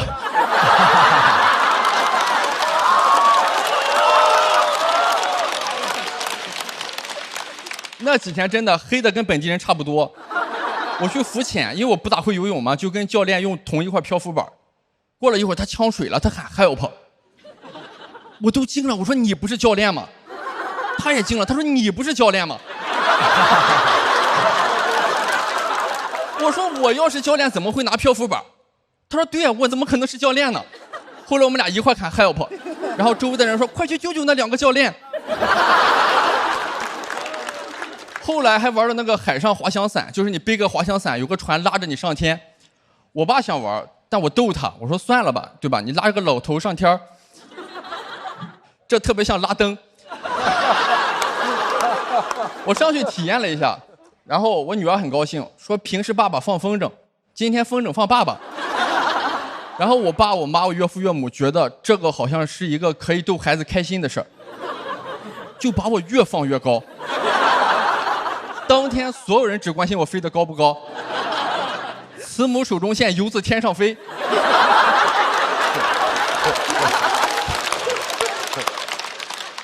我在天上看着4个老人围着孩子逗他开心，我就想到这个历史典故，叫烽火戏诸侯。关键那天天气特别不好，满头的乌云，让我不由自主地想起了富兰克林那个引雷实验。滑翔伞嘛，特别像个风筝，引雷的金属就是我这个钢铁直男。而且你想想，讲脱口秀这些年没少讲那个地狱笑话，就更害怕了。我上天之前还搜过，我就搜海上降落伞避雷，出来的都是避雷海上降落伞。而且被雷劈了肯定上热搜，说中国高人在泰国渡劫失败。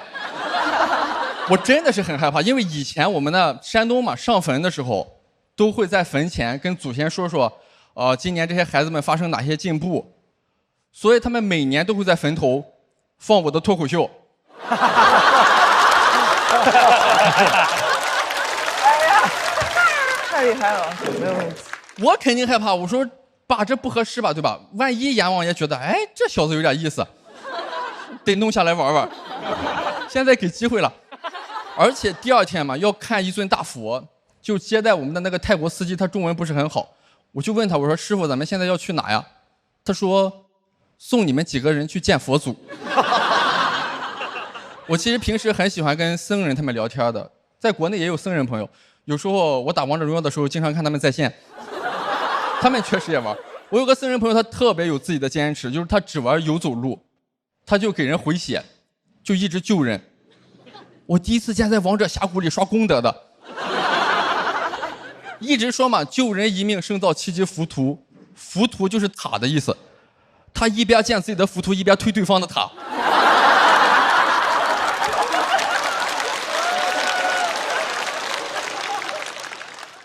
这次在泰国也有幸认识了一位，就是在佛教大学的研究生，准确说是研究生。他也会一些中文，我就跟他聊，我说我是脱口秀演员。他说那你们这行也挺好的，给人带来快乐，这也算是渡人。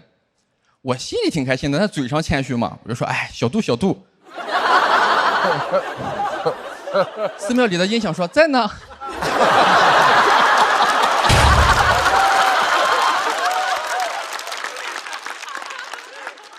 我很虔诚地问他，我说要是开玩笑冒犯了佛祖，他会生气吗？他说佛祖不会生气，但僧人会生气，但只要不是故意的就成。这个寺庙里边以前发生过一次事故，就是这个寺庙里边一位中文不是特别好的那个写宣传的人员，他在写介绍的时候，把舍利子打成了车厘子。你就看那个介绍，高僧火化了3天。推出来3颗车厘子，还散发着异香。我说这万一是个智利的高僧呢？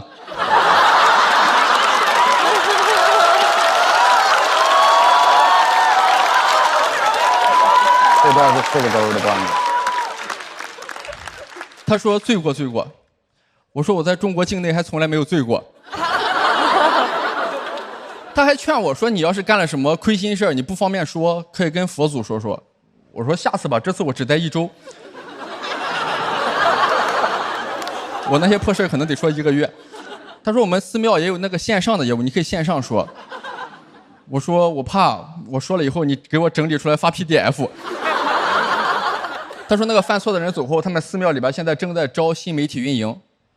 新媒体运营咱们国内太发达了，我就想给他传授点经验。我说你就这样来。”你就说，今天是释迦牟尼生日，转发5个群，自动成为罗汉。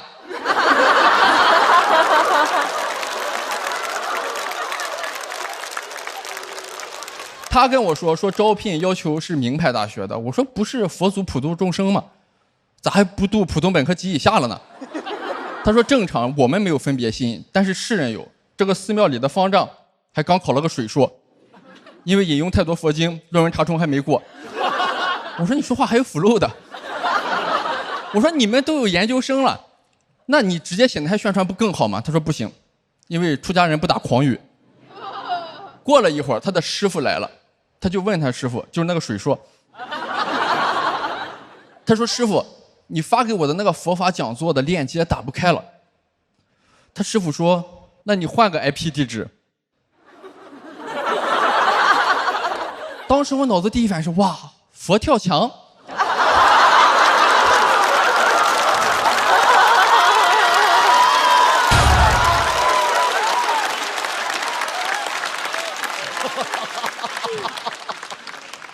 他他师傅跟我说你之所以惊讶，是因为你还有分别心，你会认为这种人肯定会怎么样，这种人肯定不会怎么样。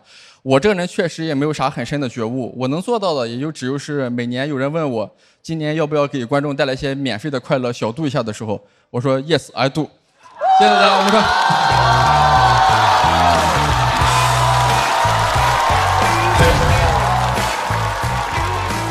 孟川的锁票倒计时，再次掌声送给孟川。还是这个孟川啊，太厉害了哇！我拍的那个点是佛跳墙，但是我一直听到罗老师不停的在笑的一个点是拉灯啊，对，是因为我是个老灯嘛，他们现在管中年人叫老灯，所以他刚才说拉灯的时候，对我觉得很开心啊，就没有点我，盛世点我，对，就特别开心。哎，你这个老灯你为什么不觉得好玩呢？我觉得你更好笑。我觉得你是讲假装，不是老灯。你再想一想，我是中灯，咱把灯绳拉下吧，好，谢谢。我觉得特别好笑，是因为他讲泰国已经讲了好几轮了。你知道，一般人如果讲一件事儿分成几次讲，你觉得注水，他不是，他是熬成一锅巨浓的汤，就是佛跳墙。我觉得非常牛的感觉。感谢感谢。我是那个小度是拍的，我实在是这个是你喜欢的梗，我当时就太好玩了。哎，我在，太有意思了。而且这个就我说孟川这个，哇，他每回说这个脱口秀的时候，那梗密的，大家就一直拍手。这个没有一个蚊子呀能够活着离开这个现场，你知道吗？就啪一直拍。我觉得孟川对自个儿的要求已经不是几分钟有个笑话，就是说几秒钟，你是按字儿，是吧？其实我会把那个铺垫尽量缩短一点，这样那个密度能高一点啊。是吧？他已经觉得这个字已经超过10个字了，我中间还没有梗，这件事是我不能接受这个现实，就那个梗就必须在字数里头，他就个密到这个程度。毕竟是总编剧出身，真的是厉害哦。对，感谢。孟川又是一个，只要是他出现在这个舞台，大家就对这位演员无比放心的脱口秀演员。再次把掌声送给孟川。也感谢观众朋友们，我主要是有心理负担，我怕讲这些你们觉得笑了损功德。感谢。孟川休息一下，要和孟川对抗的，哇！我一定要隆重介绍一下这位脱口秀演员，是在这一季节目当中出现在大家的视野里，是表演风格非常独特，请大家一定要静下心来细细欣赏，掌声欢迎王大刀。加油，给大家好运气。来吧，王大刀。加油！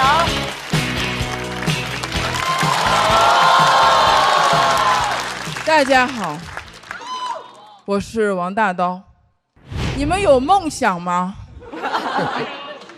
我想有，我特别想找到一份我很擅长又喜欢的工作，这样我就觉得我的人生才会特别有意义。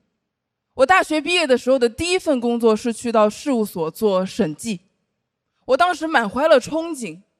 我去到公司之后接到的第一份工作是去到云南一个农村，对客户的生物资产进行盘点工作，也就是数客户的鸡。为了保护这些鸡的卫生安全，我在进入这些不同鸡舍之前必须洗澡、消毒、戴口罩。我那是一个冬天，我那天洗了非常多次澡。我进入鸡舍之后，我发现那些鸡在里面随地大小便，里面很吵，几百只鸡一起叫，我就是吵死了。但是我又很能理解他们，因为我要是上班上着，我的同事突然不见了，再也没回来，我也会呐喊。可是他们呐喊的太大声了，我有点崩溃了。我说给老子闭嘴！没有一只鸡理我。我那天数了2万只鸡，我回到昆明之后，我的第一件事情，我就是去麦当劳，我狠狠吃了一顿。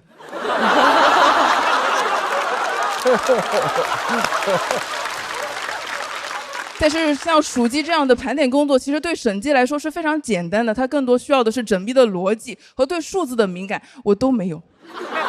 我做了3年，其实我做得很不好，也很痛苦。我就想，那我应该擅长创意类的工作。我又去了传媒公司，我再次满怀憧憬。刚去的时候，领导要带我去跟客户吃饭，我非常讨厌吃饭的时候聊工作的事情，因为我太喜欢吃饭了。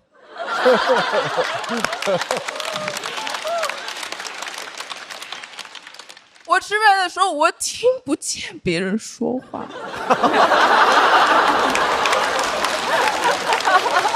一个崩溃了的女人，就是。领导说没有关系，今天晚上不聊工作。那天晚上是吃火锅。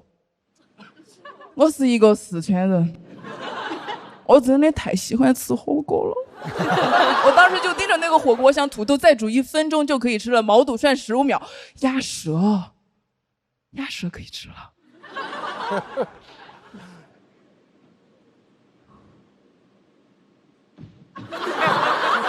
你知道，就是时机到了，你知道吗？我当时整个人的灵魂和身体，我就徜徉在鸭舌的舌尖上。我说太鲜了。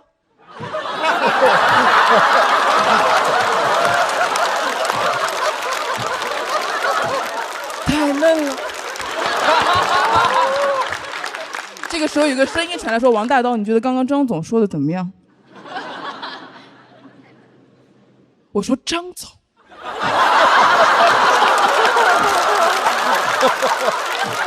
谁啊？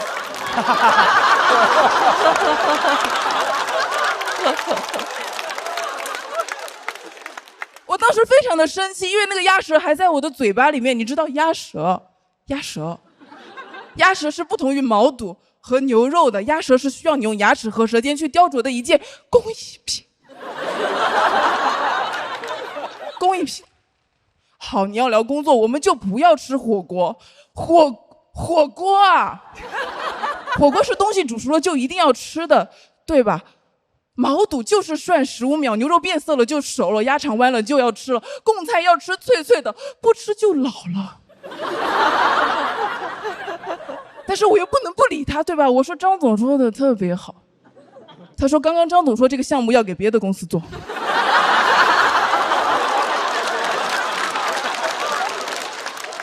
我当时就感觉自己特别的不专业，对吧？我好像就是不专业，就是他说不聊工作，我就以为真的不聊工作。我2年了，我老是听不懂他的言外之意。我不擅长抓取信息，我非常擅长抓取脆毛肚。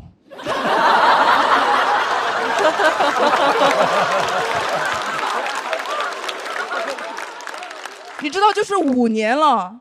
5年了，我都没有找到我擅长、我又喜欢的工作。我走在路上的时候，我在公交车上的时候，我在睡觉之前，我就会听刘聪的《嘿空》。你听过吗？是15岁的刘聪和未来的自己对话。15岁的他写信给未来的自己，他问他自己，他说：“这样的日子到底还要多久？我到底能不能成为说唱歌手？”我每次听到话，我就泪流满面。我说他15岁就知道自己要做什么，他要做一个说唱歌手。王大刀，你20几了，你快30了，你不知道自己要做什么？我想为了生计去做审计，却去数鸡。就是你知道，说唱我也干不了，然后。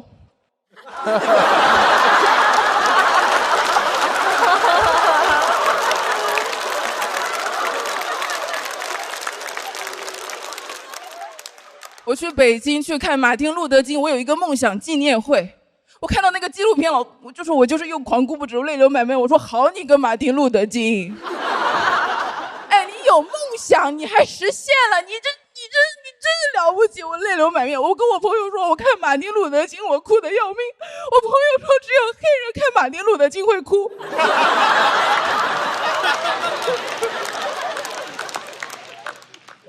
我就很难过，这5年也流了很多眼泪，就是老想这些事儿。然后过年回家，我就去看我爸。我爸是一个非常非常特别的人，他在银行做保安的工作。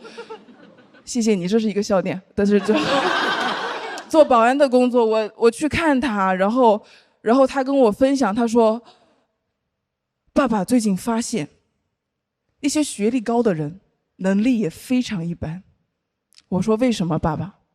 他说前段时间银行来了一个澳洲留学985本科的实习生男孩，行长前几天让他去办公室找一个保温杯，他找了半个小时都没找到，爸爸一进去就找到了。我说为什么爸爸？他说因为爸爸把那个保温杯给藏起来了。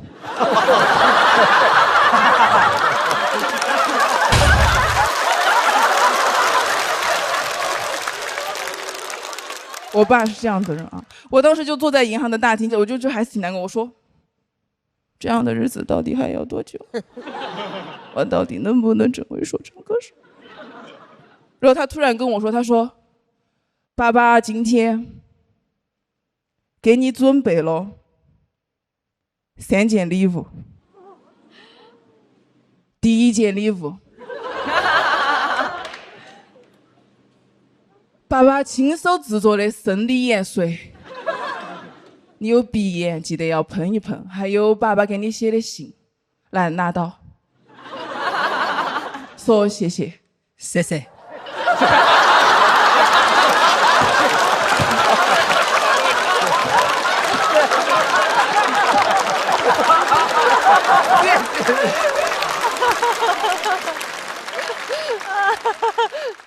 爸爸给你准备的第2件礼物，来保温杯，还有第3件礼物，谢谢。爸爸今天早上摘的桂花特别的香，你闻一下。香不香？香。我当时闻到那个桂花的香味，我就很想流泪，几乎要流泪，因为我想我好像很久很久都没有那么认真闻过桂花的香味了。我就想我的生活就老是想什么梦想意义，我爸的生活保温杯和桂花，我有时候在想我的梦想是不是像那个保温杯一样被谁给藏起来了。我就坐在那，我说爸，我说你有没有梦想？你的梦想是什么？他说爸爸的梦想是骑自行车去很多地方。我想看我爸也有梦想。然后他突然又跟我说，他说哎，这个桂花真的很香，你再闻一下。谢谢大家，我王大刀。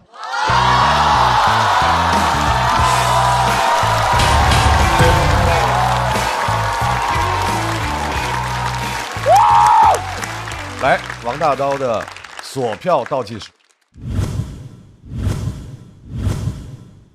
再次掌声送给大刀。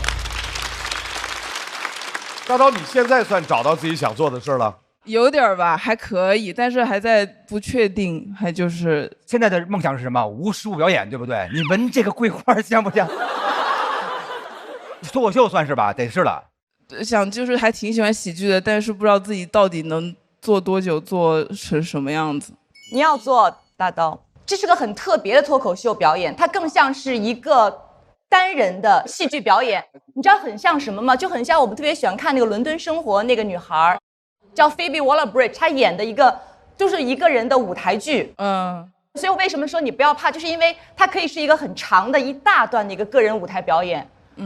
其实一开始会觉得有一点怪，不知所措，但是听到2/3的时候就被你给带进去了。2/3才带进去。我作为一个成都人，我在鸭舌早就进去了呀。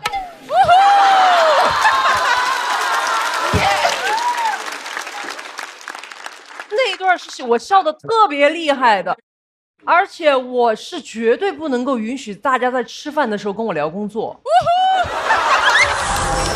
所以我完全在那一段是投入在其中，而且笑得巨大声的。他在说土豆，在说毛肚，在说鸭肠的时候，我在想，我最讨厌那些先不先把我生片片丢进去的人。吃一块儿去了，这事儿肯定是特别太有共鸣了。我从他第一场开始就特别喜欢，我看他是在任何其他演员身上我看不到，就是我看他脱口秀一边笑一边很害怕。跟这位无辜的男生进行了强互动。对，他完全不知道有3件礼物要收，就是这个男孩特别好。我要去看大刀的线下的话，我绝对不敢坐第一排，因为太吓人了。尤其刚才那种互动，如果到我这儿，我可能当场就昏过去了。罕见的能让人感到恐惧，同时又想笑。它有一种毛骨悚然的吸引力，是它有那种黑洞般的那种能力，把你吸引进神经病的视线和视角去看这个世界，然后完全被带进去了。然后大刀有一个特别好玩的点是在于一件非常破的小事儿，就是一个毛肚脆不脆，感觉是听见噩耗了一样，毛肚不脆了然后就是，然后他就开始在台上开始奔跑了，开始奔跑了，对，就特有周星驰那个吃一个食神，吃一个七哦，视力太好了，然后就是那种莫名其妙自个儿就高兴起来了，然后大家也跟着他，哇，感觉不跟着他玩不合适哈，然后进入到一种异想世界，特别美。是的，是的，再次掌声送给王大刀。王大刀特别像我认识的以前那帮地下做音乐的人，就老跟你玩那个留白，就说一句话吧，玄乎乎的，让你自个儿琢磨去。他就像一画家，画一个点儿也是一张画，把那个画布割破了也是一张画，一切都靠你自个儿解释，因为能够让你不断的多去解读，才叫做好的艺术。坦率的讲，我没太看明白他想表达什么。然后怎么说呢？文艺创作这种东西，你有多重解读不是坏事。然后前边那些积累的欢笑啊，还有表演的精彩，已经足以拍灯了。因为有一段时间就是已经对这个东西形成一种执念了。我当时就是不确定我到底真的能做好什么，擅长什么，喜欢什么。然后我当时就是看了那个《心灵奇旅》那部电影，那部电影就是说它里面有一个单词就是叫火花嘛。它其实说的不是天赋，不是说你很擅长某一件事情，它说的是你对生活的感知力。就是当他走出门，看见树上的那片树叶从树顶上落下来的时候，它的火花被点亮了。我就发现我就是在想那些远的、大的、抽象的东西的时候，好像忽略了眼前的小的、细微的东西。其实那些东西是我应该去感受的。我真的觉得现在已经很幸福了，就是我可以有时间去做自己想做的事情，我很珍惜这个夏天。每一场王大刀的表演都让我们觉得出乎意料，并且也都能给我们带来无限的快乐。我们请孟川回到舞台，同时我们也要请瑞瑞和火锅来到台上。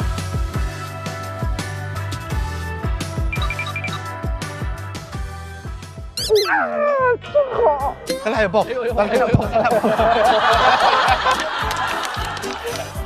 瑞瑞跟小狗似的，我们先来看一下孟川和王大刀，最后他们获得的票数是278，一会儿278，我们这267，势均力敌，势均力敌。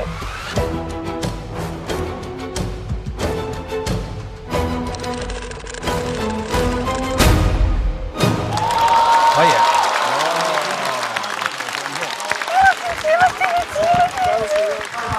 恭喜玛丽莲孟瑞队的瑞瑞孟川晋级到下一赛段。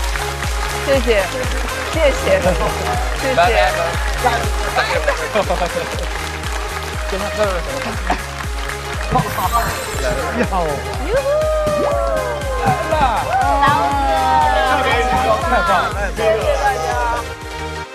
好的，那我们来聊一聊关于朋友这个词，然后对你们来说，友情是什么？是什么？我们做一个这个，2、3，每过一段时间就会突然变得自信，说：“哦，我也太厉害了。”然后马上，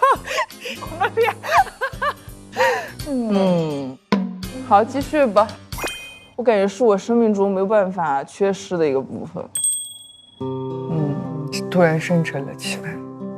朋友是我自己选择的家人，所以我今天特别高兴的跟大刀说了一句，就是还好这一季有你和我一起。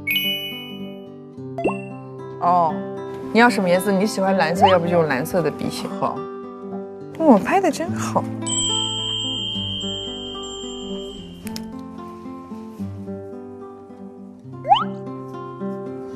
有点想哭，不行，不能哭呗，反正我不哭。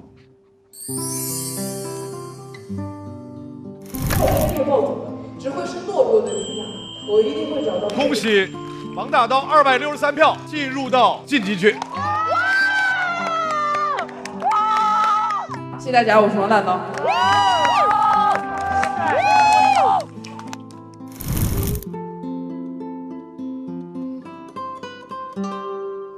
我说友情是很多很多，没有，因为我看到他后面写的这句话了。他写的骂我，因为他不愿意向生活低头。哎呀，我真挺不想哭的。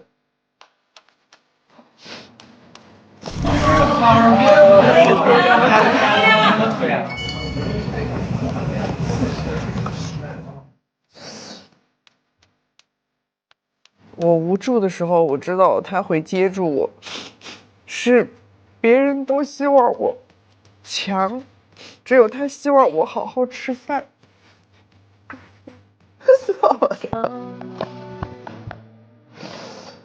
为什么会有这种环节？为什么节目要煽情？我真服了。哎。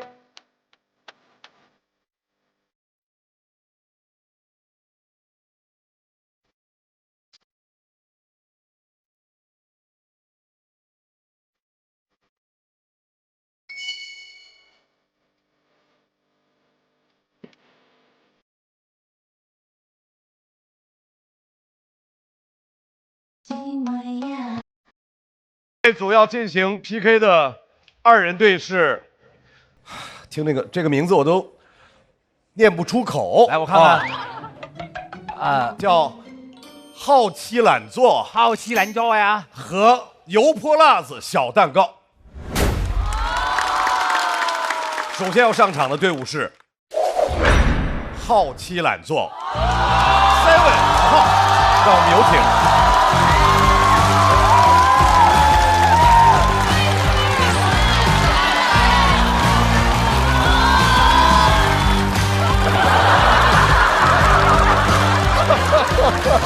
什么呀？牛马是这个你。大家好，我子浩，我是 Seven， 我们是好妻懒做。我们的口号是名字只是为了谐音，啊，其实还挺努力的。谢谢。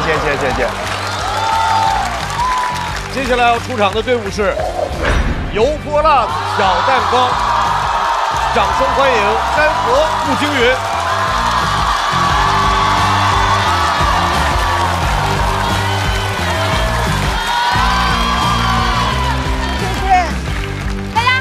步惊云，我是山河，我们是油泼辣子小蛋糕。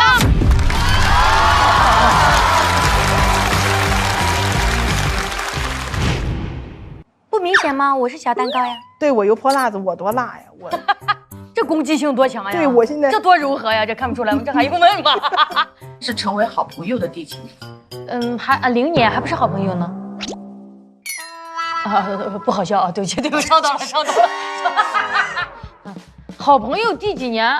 好朋友的界限是从哪里开始说？一起骂人，一起骂人哈。我会觉得我们俩经常就是在后台一个眼神，我知道布姐在骂人。对，这个点真的太好玩了。对，心有灵犀的感觉，我觉得同频共振很难得。我能感觉到布姐现在她会有任何的情绪，她第一个愿意告诉我的时候，我特别开心。她昨天突然冲过来说：“山河，我们家那个什么事情解决了。”我说：“哇，她愿意第一个告诉我，就是让我觉得太开心了。我觉得这是叫真的朋友。那我也愿意把我们家的那些家仇扬给她。啊，我是觉得她懂我，她能接住我，法对吧？对。我想敲，那你敲来，宝贝儿，想敲你敲吧。这个朋友我交定了 ，OK。啊。山河和步惊云又是一个俱乐部的啊，对，又很熟。2个人组队比和1个人比，感受不太一样。去年他带我进这个节目，其实算是一个引路人，算是姐姐，有时候更像妈妈。然后我们去年一起也经历了很多，然后我今天就很开心能够站在他旁边，就是站在他旁边一起并肩作战的感觉。2位加油！好妻懒做这儿，你们的那个扛分数的 KPI 是扛在谁身上啊？那当然是。我俩就是因为都扛不动，所以才组了队啊。二位老师，你们是怎么形成你们的组合的呢？啊，是那天我坐在人群中，然后没有人意识到我在，然后他没来，没有人意识到他在，然后我那天不在，正好。然后我们就是组成了组合。既然已经选了，咱们呢就选择上台说吧。马上要出场的来自好奇懒做这位朋友，今年第2年上节目，他要在这场比赛当中和我们分享一下他喜欢脱口秀的故事。掌声欢迎 Seven。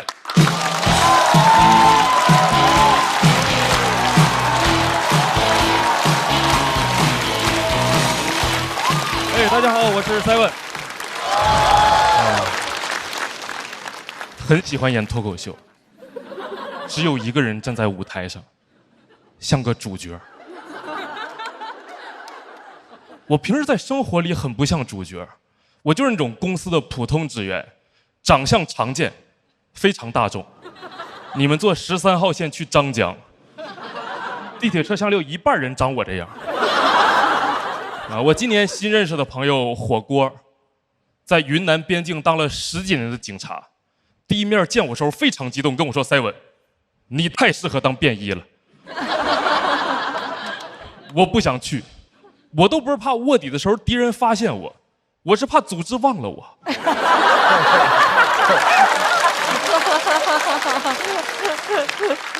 我活到现在对自己的感受就是茫茫人海，我长得一溶于水。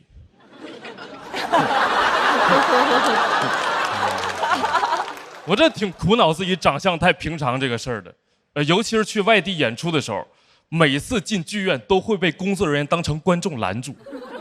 我说我不是观众，他说黄牛也不让进。长得普通就算了，我也不太会穿搭。我之前新认识的朋友，他们对我穿衣服的评价都不是我穿衣服丑，是我穿衣服老。我还问了他们什么是穿衣服老，他们跟我说穿衣服老啊，就是说你穿的是不符合你这个年龄段的丑。哇，这么损呀！我说什么意思？他说就是说你本来应该是那种20多岁的丑，但是你现在穿就是那种40多岁的丑。我还跟人出梗呢，我说那是加倍的丑吗？他说是差辈的丑。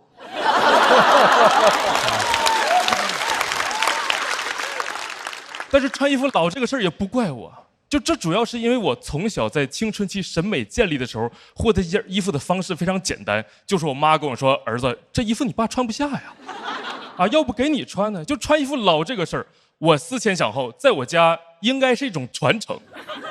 因为我有次和家里人一起出门去买菜，那个卖菜大姨瞅瞅我，瞅瞅旁边，跟我说：“小伙儿，你这个衣服穿的跟你爷是真像啊！”那个是我爸。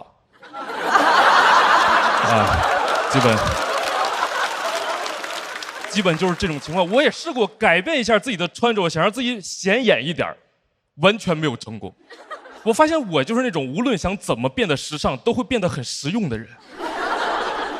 我甚至套用那种穿搭的万能公式都不行。我试过穿搭的万能公式，叠穿，被我推翻了。穿得很正常，就是一件休闲衬衫，外面套了一件工装衬衫。我穿完之后，同事问我的第一句话是：“你冷啊？”他是想再给我拿一件外套，想帮我再叠一层。我没有答应，因为我觉得那样穿上可能就更像是一个在卧底的便衣了。我觉得叠就可以了，没必要叠中叠。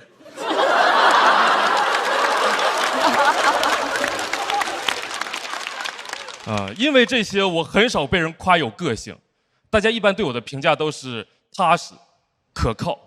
我之前在网上发自拍，底下评论说你长得就像会带充电宝的。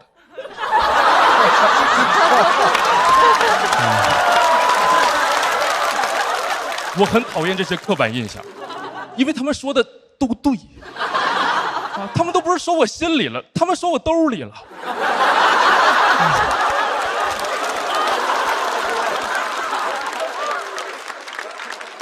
还有那种更过分的话，我听过。我之前去相亲对象跟我说的，说你条件其实还可以，但是要是能把工作和学历贴脸上就好了。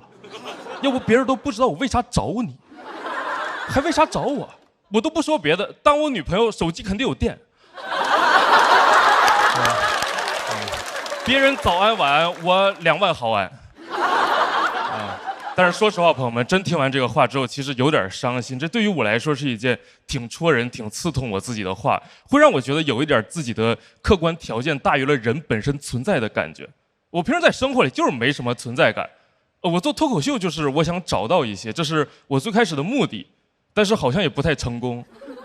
很少有人会在 report 里写我。不是问你们要啊，那个你们今天也写不了那个。很羡慕姜子浩，他前几年很少好笑，大家还是会给他写 report， 叫他笨蛋帅哥。我最讨厌就是姜子浩这种人，因为我最想成为就是他这种人，他拿出拖鞋就可以被人记住。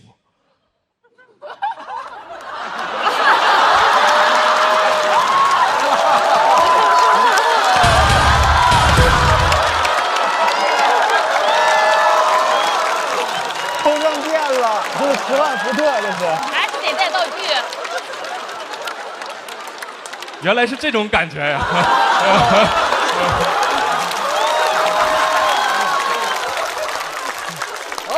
早知道我带俩了。但是真的，说实话，朋友们，我挺难受这个事儿的，我真的挺难受，因为这个东西你只能使用一次。挺难受这个事儿，你还是要好好的去讲段子。我写这篇稿子的时候也很担心，忧心忡忡，朋友也在安慰我。演员的朋友用的是那种段子最后上价值和自己和解的方式。他跟我说 ，Simon， 可能生活就是这样，人群中有人负责耀眼，而有人负责组成人群。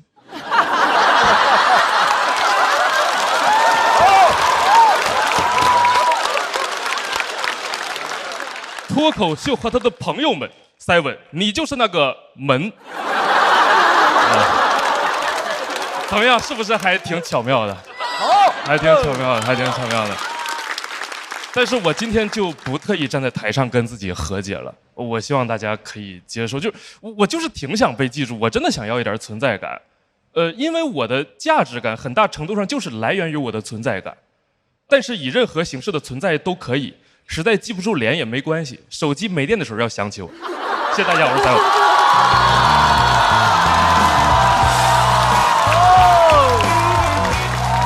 挺好，挺好，挺好，280，280，270，280多，这个挺好的。Simon索票倒计时。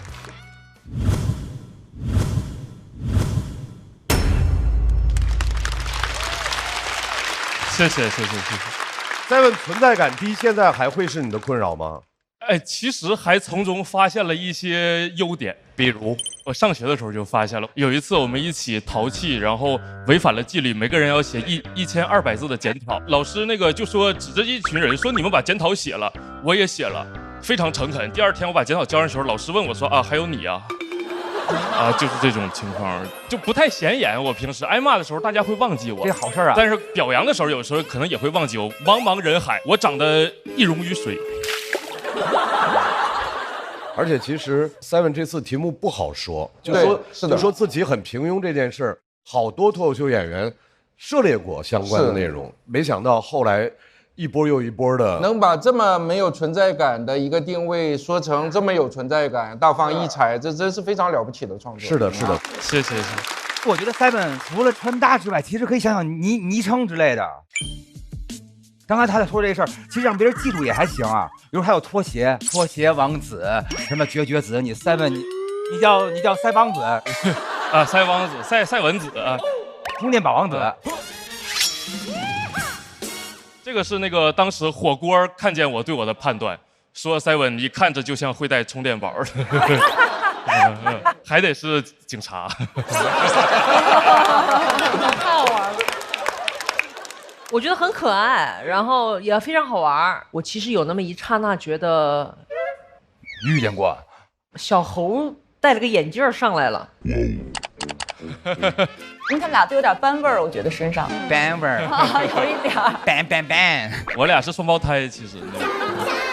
而且他们两个的风格也有点像，但是都是能从那个点里头找出来自个儿那点好玩的事儿哈。而且他们在表演风格上是属于稳扎稳打型。对，好像在这个舞台上，你多演，真的能够等到一场，就从这一场开始，你想进入一个新的境界，演开了，怎么演怎么都有。我觉得这很不好讲，因为它很抽象。什么叫存在感？什么叫没有存在感？很难讲。但他刚才跟我们那个互动的时候，又讲了很多的例子，就他有太多这种好玩的例子了。是因为从小到大一直都有点儿。这也是今年Seven 在第3轮的给大家带来的非常精彩的演出。谢谢。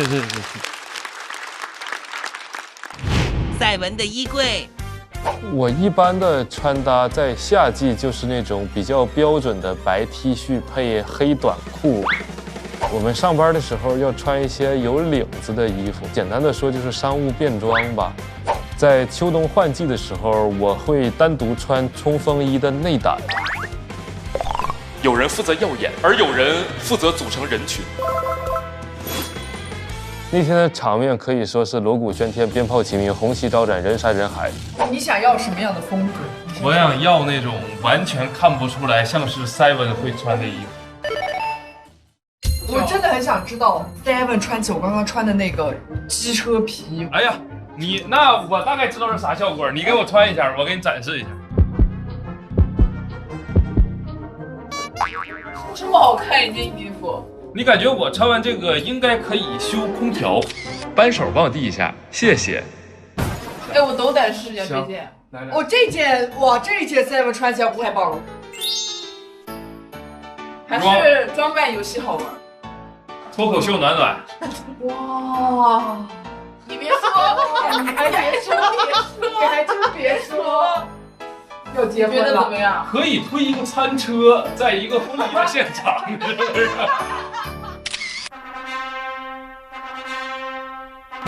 你不是衣服的问题，我刚才说的跟你说的一模一样，可以换。你穿过裙子吗？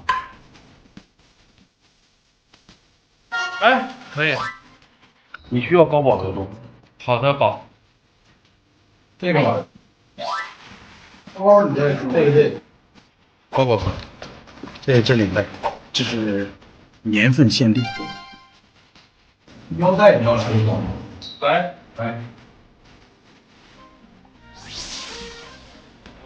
去给你们看一下暴力美学的震撼。来吧，我的设计思路其实就是饱和度高，千禧年 Y2K 的那种感觉和风格。Y2K，然后这儿你看节日限定，这一个蛇年 Snake， 真是不错。Colorful， 谢谢王老师。没事。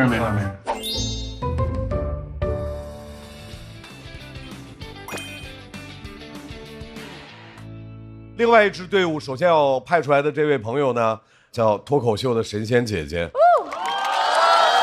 有一大爱好就是爱吃，掌声欢迎山河。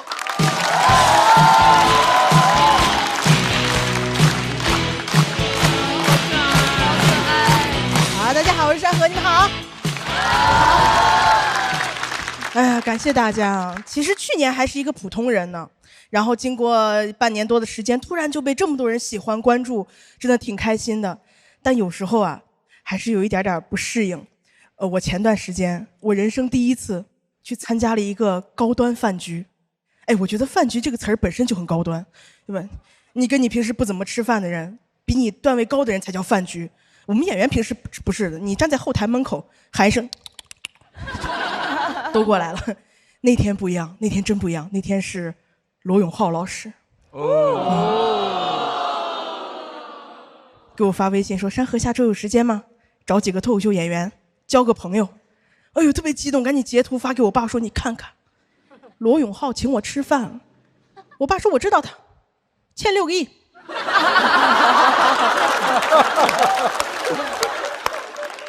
找你借钱呢。我说没有，人家早就还完了，人家现在直播间交个朋友。我爸说借钱的时候都说交个朋友，无所谓，解释不通。我真的很重视这个饭局，还在上海嘛，我要先从西安飞到上海，在上海最北边，我要从最南边到最北边，我特意打车去的。上海打车很贵的，我没有打特惠快车，我打专车去的。哇，我觉得骆老师配。哎，这是骂人的配。真的，我平时是一个很讨厌跟司机聊天的人，也不怎么打车。我那天不知道怎么了，我的虚荣心上来了，我就期待那个司机正开着车，突然转过来说：“哦呦，小姑娘是来上海旅游的吧？”我说：“哎，找罗永浩吃个饭。”我说：“哎呦，爽死我了！”我那天在后面坐着，我就看着黄浦江 CBD 高楼大厦呼啸而过，我眼泪快下来了。我说：“山河，你出息了，你和大明星吃上饭了，你下一步经纪人、保姆车、保镖你走起来了。”堵车了，市中心周六下午6点半，罗永浩今天交不到我这个朋友，我当时真的急疯了，我不知道该怎么，我开始说胡话，我拍拍那个师傅，我说：“哥，上海有蹦蹦吗？上海？”师傅说什么？我说蹦蹦，3蹦子啊，听不懂。按你们这儿的话，黄包车，电动黄包车。师傅没理我，那一瞬间不喜欢上海了，太不发达了，没有蹦蹦，我爱蹦蹦。真的，蹦蹦之所以叫蹦蹦，就是你明明是坐着的，你就是在蹦。高峰期的时候你别管了，你别管它怎么到，它就是能按时到。最危险的交通工具给我最大的安全感。哎，我那天做了一件我现在半夜想起来想扇我自己的事儿，我给罗老师发了个微信，我说：“罗老师，我可能要迟到，要不你也晚点到吧。”我不到，我也不允许别人到。反正那天我迟到了1个半小时。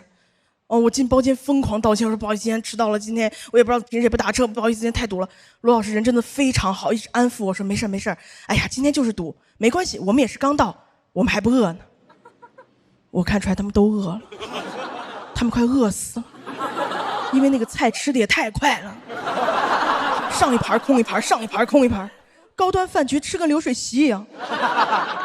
服务员每次进来的眼神就啊，这桌人怎么只有饭没有局啊？没人说话。我真的没见过世面，我第一次吃到那种每个人面前有2双筷子的饭局。你们吃过吗？每个人面前2双筷子，一双黑筷子，一双白筷子。我说什么意思？今儿要黑白道通吃啊，今天啊！我当时观察了半天，我才反应过来是每个人都有1双公筷啊，也就是说你每次要用公筷夹口菜放在盘子，再用自己的筷子夹在嘴里。我不喜欢，太忙了。我夹到一口菜，下一步一定要在我的嘴里，直达的方便。你告诉我中间换乘一下，我受不了。对吧？你喜欢吃的菜马上就过来了，等你吃完放筷子换筷子再夹，菜过去了。那天那个局面过去你就吃不到了。那一刻我用我的余光瞟到我旁边那个人，他从始至终没有换筷子。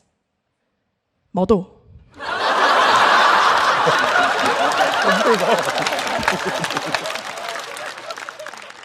他在我的上游。他不换筷子，我换筷子有意义吗？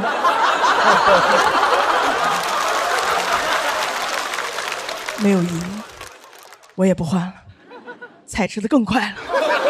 那天有个什么鳝鱼粉丝包3圈的加不上，我那天上头说，其实交不交朋友无所谓了，我要尝到这个菜啊！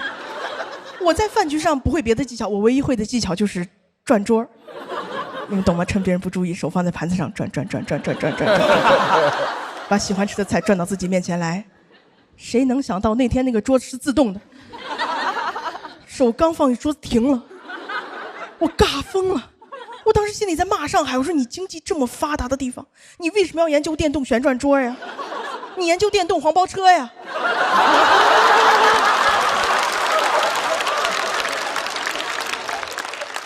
转到我这儿，好不容易我搞了几口汤汤水水放在盘子里，刚要吃，服务员进来了，说：“啊，女士您好，看咱们这个盘子里有残羹啊，给您换一个干净的盘子吧。”我这叫残羹吗？这是我的遗憾。不用给我干净的盘子，给我块馍，我把这个汤一吸，哎，就干净了。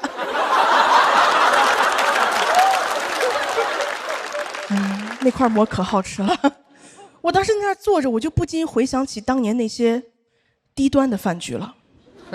没上节目之前，演出完之后跟那些男演员一块吃夜市的日子，啊，那个地方没有什么社交礼仪可言。刚坐下一抬头，哥几个脱了。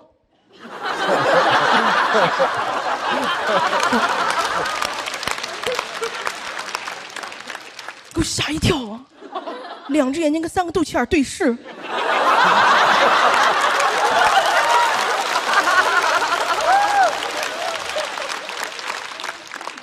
一块腹肌都没有。我说这是哪一出啊？肚子消消乐。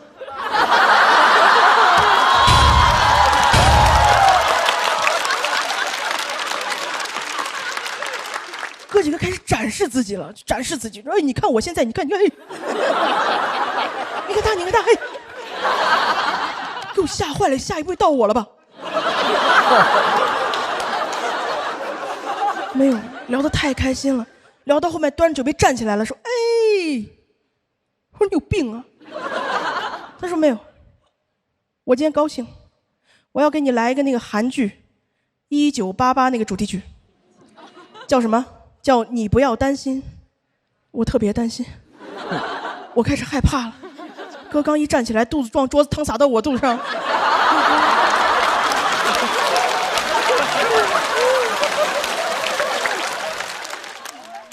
拍着自己的乐器，哎，哎，他不会韩语，硬 A， A 6遍了，一个接给我使眼色，让我给他起个头。我说啊，可래요，아무 걱정하지 말아요。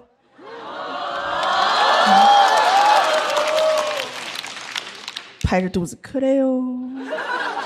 什么马拉哟？我现在回想这个场景，我害怕。你说我旁边那桌人该怎么看我？说哎，这女的厉害了哈，吃个烧烤叫3个男模教韩语呢哈。大家晚上好，谢谢你们。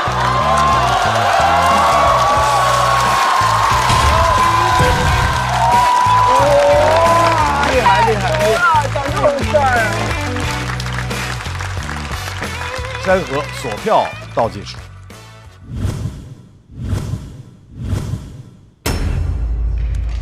谢谢你们，谢谢你们。罗老师，你们那个饭局，高端饭局，高端饭局啊，就是因为我上海不熟，那时候也不在上海住，所以当时订了个包间，大家就去了。你记得吗？就是我们点10个菜，恨不得有5个，他说没有了。因为我们吃太快了，然后后面罗老师说，我就看我们已经没菜吃了。不是，一共4个人吃那么快呀？哦，毛豆在呢啊？有毛豆在吗？哦。我其实还挺愤怒的，因为那个饭馆特别差，服务很不行，什么都没有，还进来劲儿的拿腔拿调的，所以我特别烦那顿饭。然后点到最后，你记得吗？就所有的东西都点没了。嗯，不是我们吃的多，是他啥也没有，是吧？然后我一般请客的话，主食都会礼貌的问吃不吃主食，很多时候就不吃了。那天没办法，最后明显不够吃，又叫了好几盆炒饭之类的，勉强。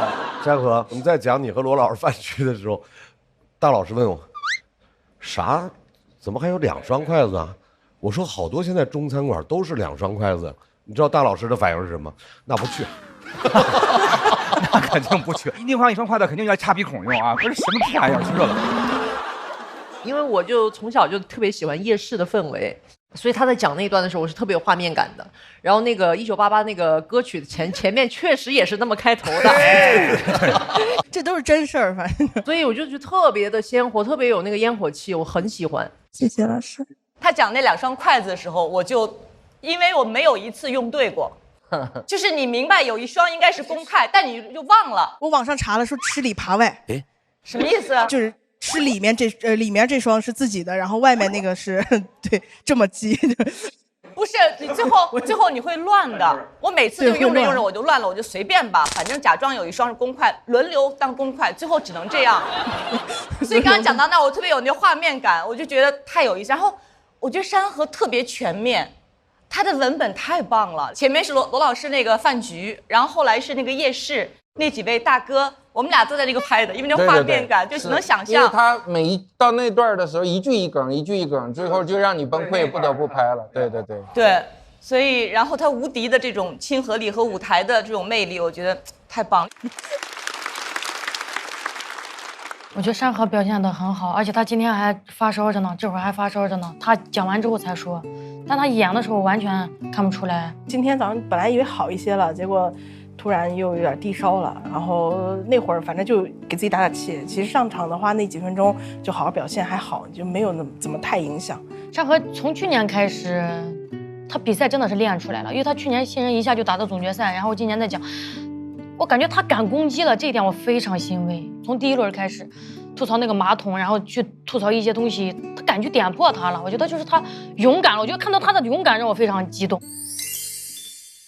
我总是在寻找些什么，是梦想吗？还是人生的意义？追寻它的路上走了太久，也会有点饿。这时我总会想起爸爸送我的保温杯，他似乎想告诉我点什么。大刀，别 emo 了。你需要阳光，什么阳光啊？每桶都有约1颗阳光番茄的茄黄，酸甜浓郁，治愈你的迷茫。来，用爸爸送的保温杯泡一桶茄黄吧。原来保温杯是这个意思啊！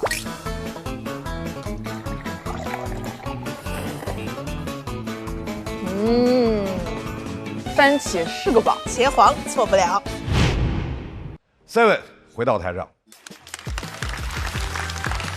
在 Seven 和山河的表演结束之后，校团给出来的票是一样的，他们最终的票数是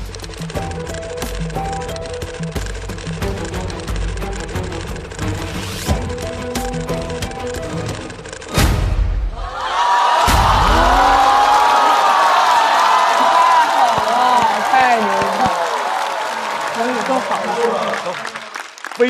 非常接近的票数。两位回到等候区，等你们的队友比完之后，我们再看队伍的总成绩。怎么这么厉害呀？好，你先坐着。好奇懒做当中，另外一位好朋友，前些年靠颜值，今年凭实力，掌声欢迎子浩。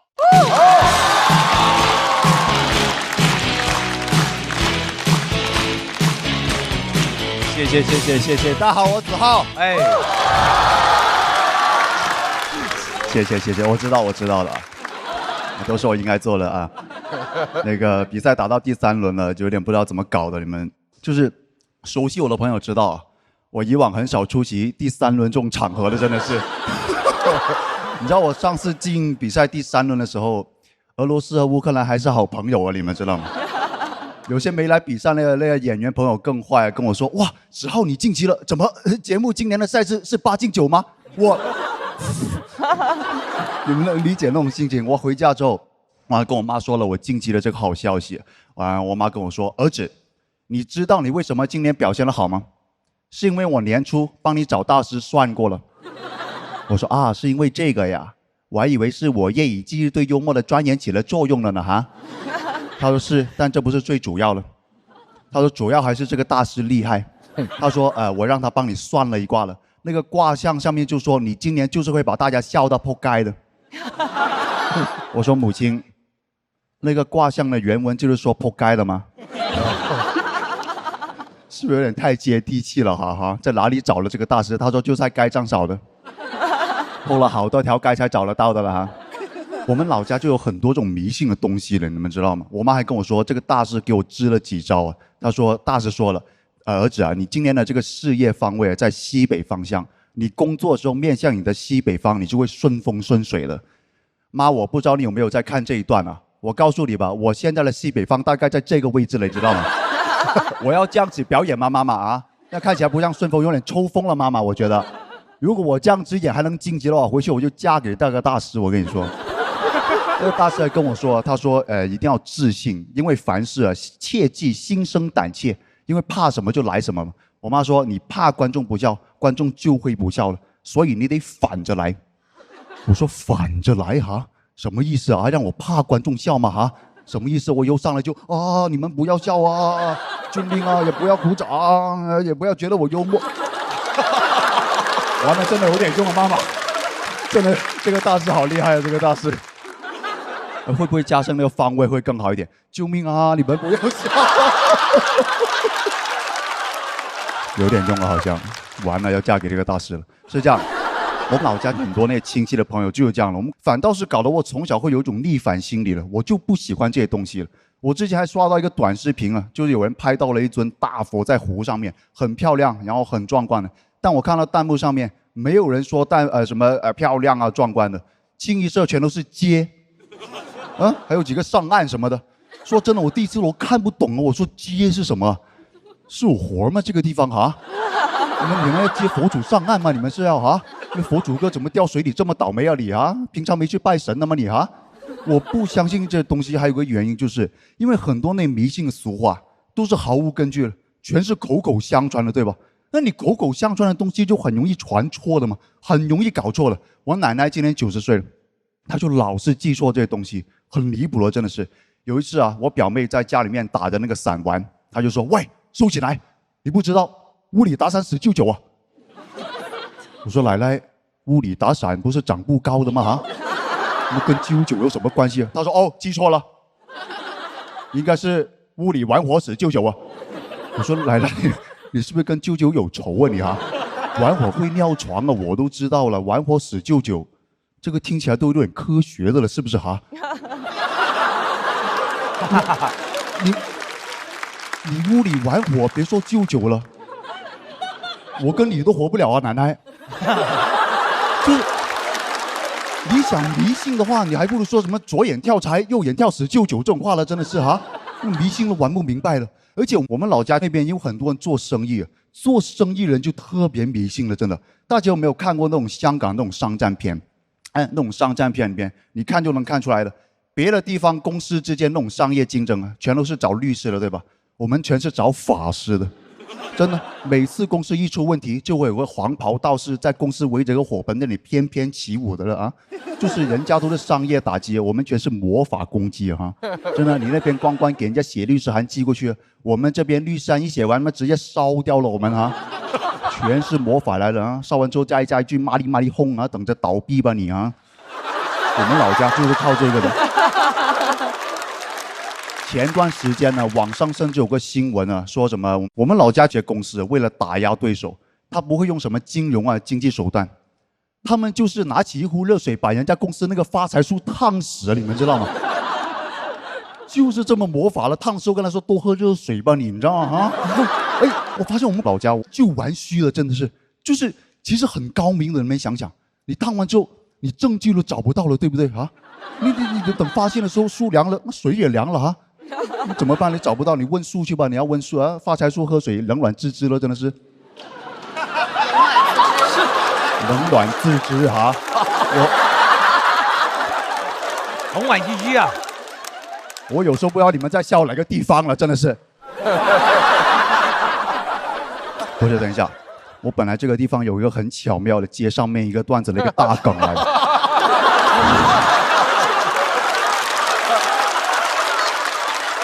你这样，哎呀，巧妙，本来很巧妙了，你们当没发生啊，就从刚刚那里重新下来啊。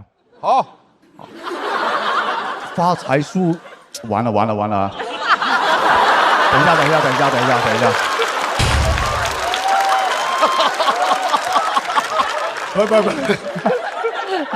不，我有职业素养了哈。等我重新进去我刚刚那个愤怒的情绪里面啊，现在搞得我有点尴尬了，你知道吧？发财树喝水啊，等一下，不要这样！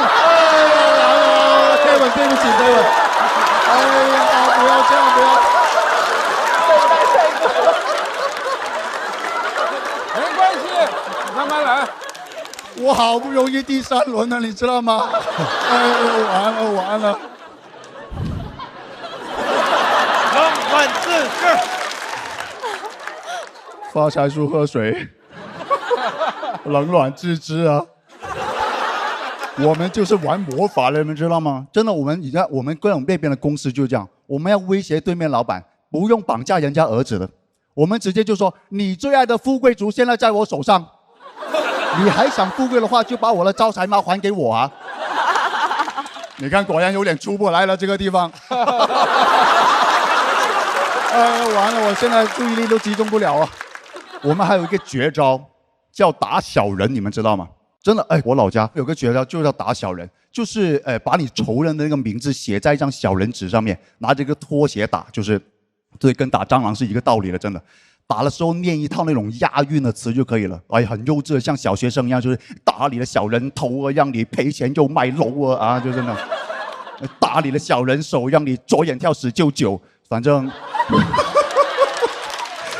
只要押韵，它就有法力了，真的。你们知道吗？最近这段时间，其他演员不敢得罪我了，因为他们的真名我全都知道，你知道吗？谁敢淘汰我，我就会去打他，这样说啊，打他的小人手，让他第3轮就走那种啊。没有，开玩笑了，没有这种法力了我。有的话，这个节目组早就让我去打对面那个节目。开玩笑，不接哈，不接。我从小就在这种环境下长大，你想一想，耳濡目染这些东西。其实每年呢，你说就每年我来节目，我妈其实都有找那种大师给我算的。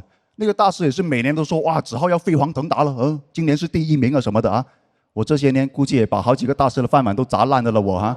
我跟我妈说，我说哎呀妈，你以后也别花钱找什么大师了，我都不信这些了。我说我知道你想鼓励我，其实你直接说我是你心中的第1名，也可以鼓励到我了吗？我妈没有说话啊。我说妈，你怕不是觉得那帮北方人比我好笑吧？哈。我妈说怕什么来什么喽。谢谢大家，谢谢。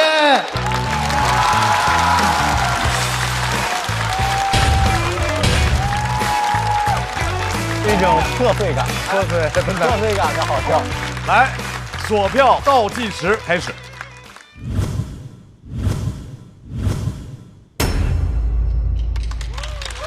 谢谢。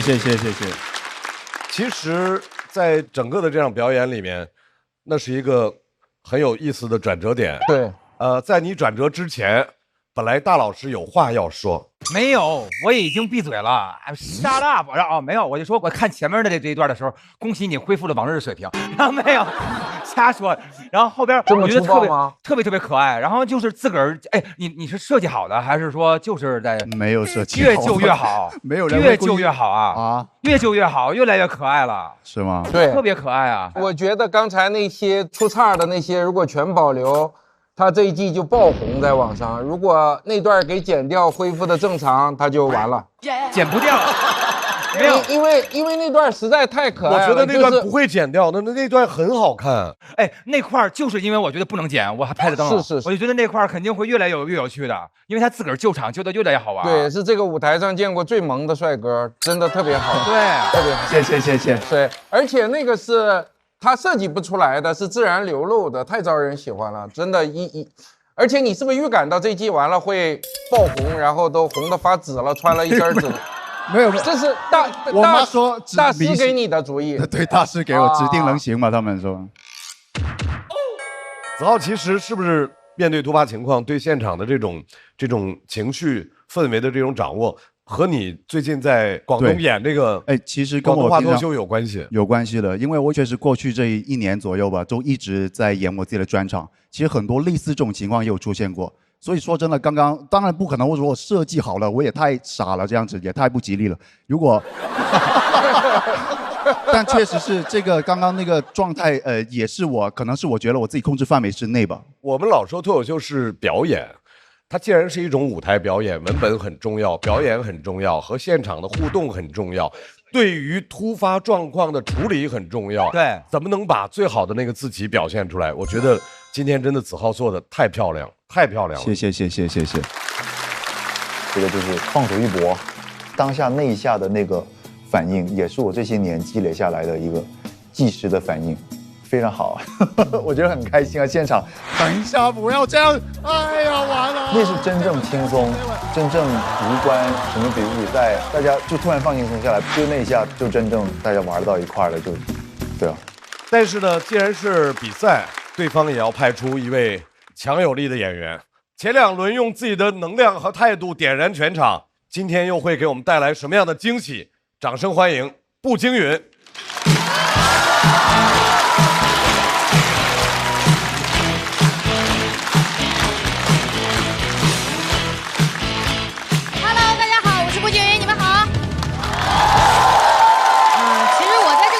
上已经聊了很多家里人了，爸爸妈妈、老公、孩子啊，很明显能讲的家人已经不多了。所以今天呢，就跟大家来聊聊我姥爷啊。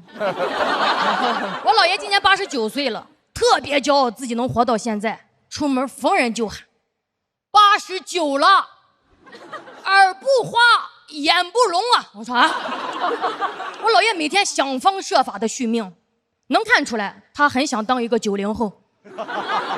有一次我陪他去看个中医嘛，刚进去，医生问多大年龄，我姥爷噌就坐直了，说70几。医生就把了把脉，别担心啊，好好保养，活80多没问题。我出门就说你骗人家医生干嘛？他说我就骗，我要是大夫我都觉得70多，那好好给治一治。什么90了，你还活呀？我说你骗人家知道真相怎么给你写病历呀？哦，给你写该患者脉搏平稳，血压正常，但心眼贼多。其实我能理解为什么老爷那么怕死啊，因为他走过一次鬼门关，但我姥爷很机灵，没进去，把鬼门一关又回来了。5年前有一天，我妈突然给我打电话说你姥爷突发脑溢血，人不行了。我一下就懵了，因为我头天晚上还和他视频斗嘴，太突然了，完全没法接受。我当时正路过西安的那个大雁塔，我扑通一下就跪下来，我说大雁塔，大雁塔，我求求你保佑我姥爷再多活几年。我愿意用我的，还是求求你保佑他。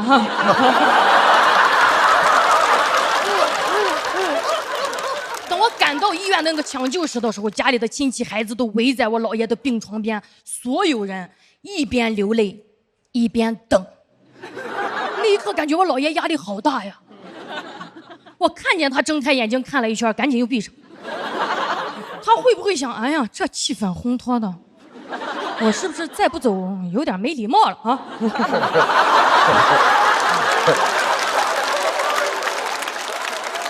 医生跟我说啊，我姥爷最后会因为呼吸衰竭离开，我就想去买个呼吸机，但其实医生和亲戚都说，哎，没必要啊，活不了几天。哎呀，我当时就不想给自己留遗憾嘛，情绪特别崩溃，冲到那个店里说，我要呼吸机。那个销售说啊，呼吸机啊。有8000的，还有4万的，你要哪一款？我想人都这个时候了，便宜的就够用了吧。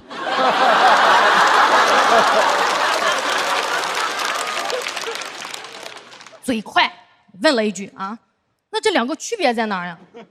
销售看了一眼我哭肿的脸，说啊，4万的戴着舒服吗？人不遭罪呀。他这话一说，我就断定他是销冠。这句话太戳我了，我不想让我姥爷遭着罪走，我更不可能说就拿便宜的。什么遭罪？谁活着不遭罪呀？啊！他看我还在那纠结，说啊，4万的这款是全进口机芯，可以用5年呢。我说用不了那么久，我再想想哈。我走出去，坐在外面那个台阶上，不知道为啥脑子就跟过电影一样，想起小时候都是我姥爷骑个自行车接送我上下学。我高中的时候早恋，跟男同学偷偷拉手，被我姥爷抓到，他疯狂的去追那个逃跑的男同学。他当时跑那么快都不需要呼吸机。想到这儿，我转身就回到那个店里，我说拿这个贵的吧。他说啊，美女，这款加500可以延长质保。我说用不上。家里把办丧事的一切准备到位，连坑都挖好了。黑白事的乐队随时准备演出，但因主咖不来，只能取消。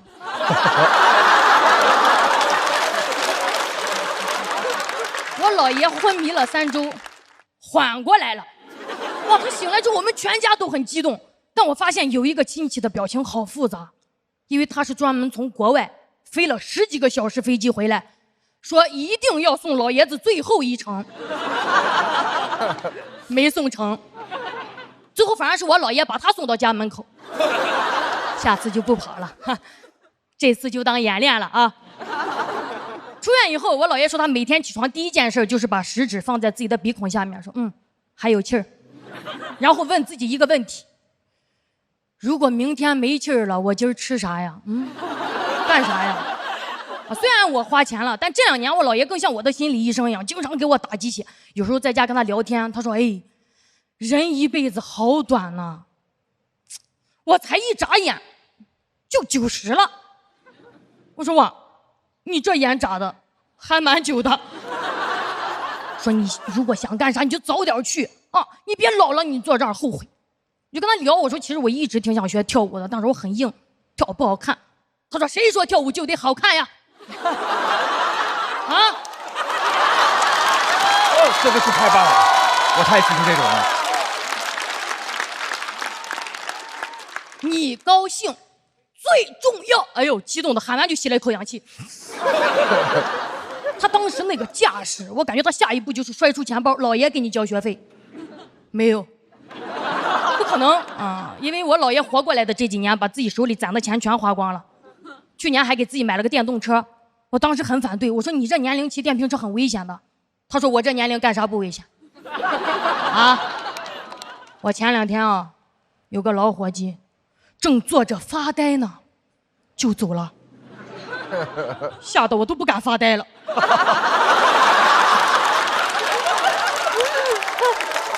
钥匙拿来。我骑电瓶车，黑白无常还追不上我，生活也变得特别有仪式感。我姥爷现在每一年要在他自己进抢救室的那一天给自己过节，说是没死成纪念日，还安排我去给他订蛋糕，说你上面就写个1啊，代表姥爷又多活了1年。我去拿蛋糕，店员都问是男宝宝女宝宝呀？我说啊，老宝宝吧。啊，自从他死里逃生之后，感觉像是重生了。跟以前判若两人，奉献了一辈子的人啊，现在变得贼自私，连家里剩饭都不吃了。哎，他现在遇到讨厌的人直接就怼，在85岁的时候学会了爱自己，现在一回家就躺着，点外卖、刷视频，活得跟个年轻人一样。前2天还给自己网购了一件大红色的唐装，说他打听了，黑白无常最怕大红色。现在整个人变得贼摇滚啊，经常带着呼吸机熬夜。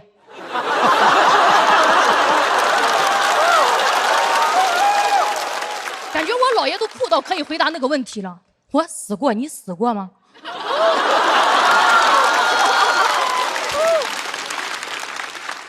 前2天我还在上海正比赛呢，他突然给我打电话说：“哎，我那个呼吸机哦，突然不转了。”我一算，到期了。5年了，我真的好后悔没加那个质保，赶紧又买了个新的。我后来才知道，那天家里停电了。我姥爷赶紧就解释说啊，那这个就不退了吧？啊，得给姥爷留个备用机啊。老头子心眼真多，我都怀疑那电闸就是他拉的。我很想跟大家分享更多我姥爷的故事，确实因为他这段经历让我觉得，什么向阳而生，人就得向死而生。我总觉得生命很长，什么等下次吧，等有时间，等我有钱了，不一定等得到。朋友们，我们来想象一下，假如，我是说假如哈，明天我们都得死，对不起，太突然了哈，后天。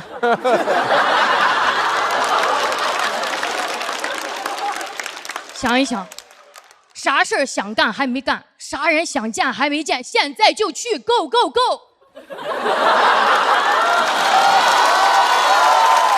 管别人怎么看，向死而生，活到发疯吧，朋友们！谢谢你们，谢谢老爷。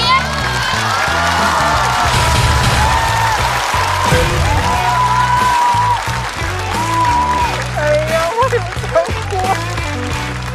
步惊云锁票倒计时。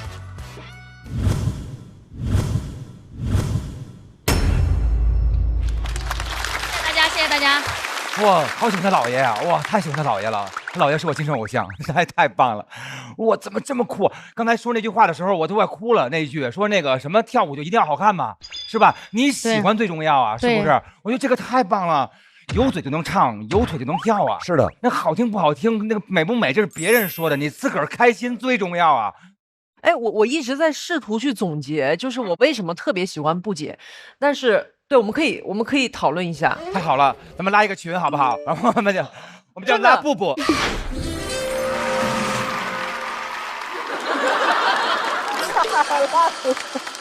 我的意思就是说，真的，因为他有一股那种特别有生命力的，就是那种突然给你一下，你觉得哇塞，太对了，就是你感觉在听他说这句话之前，你的世界是黑的，然后到他一说那句话，啪，天亮了，你知道吗？就是那种。我觉得那个春春这是一个特别好的提议，就是我们来总结一下它的规律哈。第一，你刚才说的特别好，他的舞台表演特别有生命力，对，有一种精神状态，精神状态。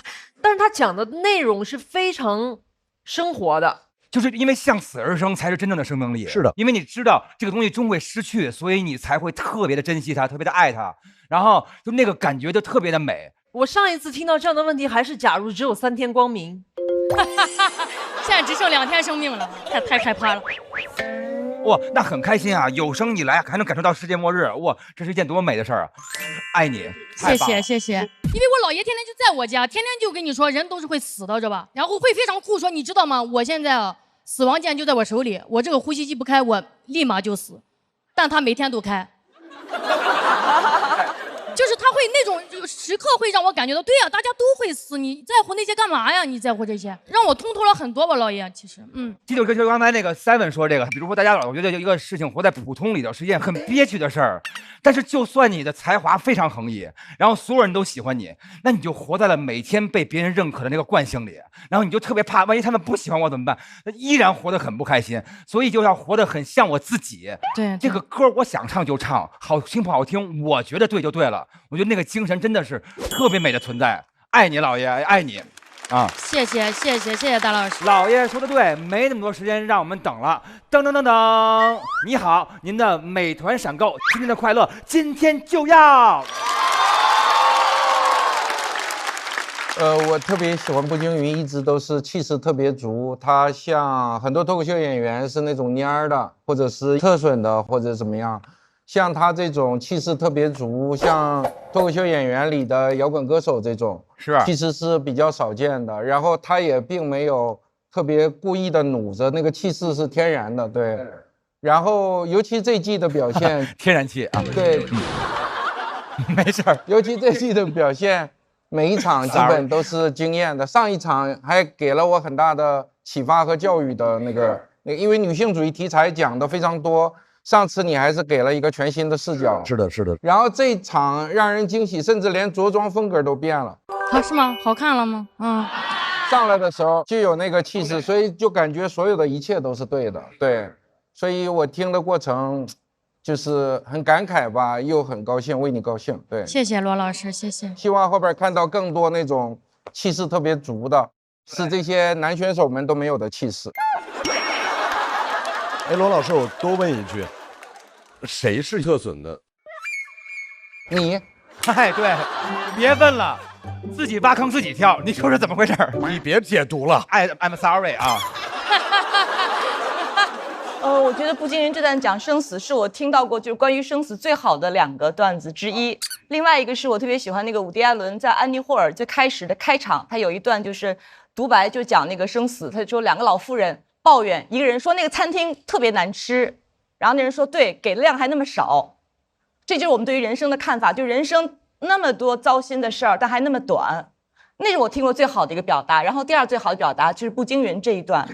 然后刚才说到春春就问我们为什么那么喜欢步惊云，对我来说他是我见过的最有能量的人，没有之一。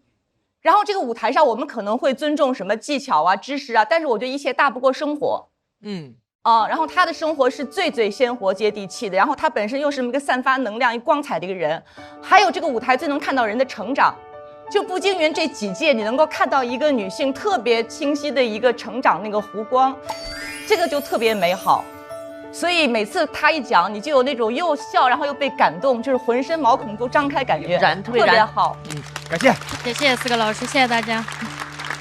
能够用自己的情绪感染别人，而且自己的生命力溢出，还能救活别人的那种，就是他对人的评判，对事情的评判，然后包括他讲事情的时候的那种旺盛的溢出来的蓬勃的夏日的那种感觉，就是特别的好。我觉得一个什么叫好的作品，就是会推翻你以往的认知，才叫好的作品。就是步惊云这个推翻了我的认知，后边他姥爷出现了那句话之后，我整个人就觉得一切都够了啊！这个世界，有人跟我说这么一句话，我能听见这么一句话，我感觉天就亮了。所以说，我觉得步惊云今天给了我这个感觉，是让人醒了天才亮，不是天亮了你才醒啊！我觉得步惊云特别棒。来，子浩要上台。山河和 Seven 也要上场。你们这里丢人了，有点丢人。挺好，挺好，挺好。长得有点凉了，是不是？没，我没觉得。我们先来看一下姜子浩和步惊云他们各自的票数。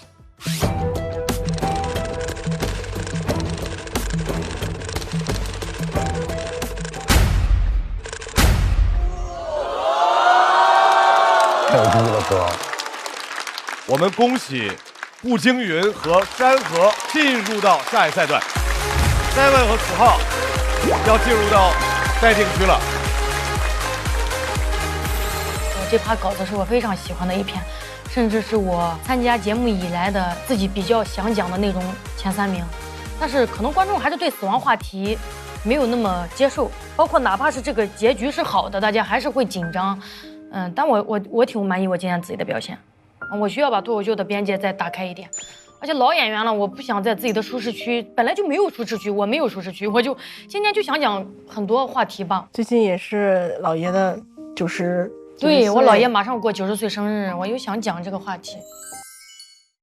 马上就要进入到的是本赛段最后要对决的2支队伍，爆梗小区和似乎是冠军。我们首先要上场的队伍来自爆梗小区，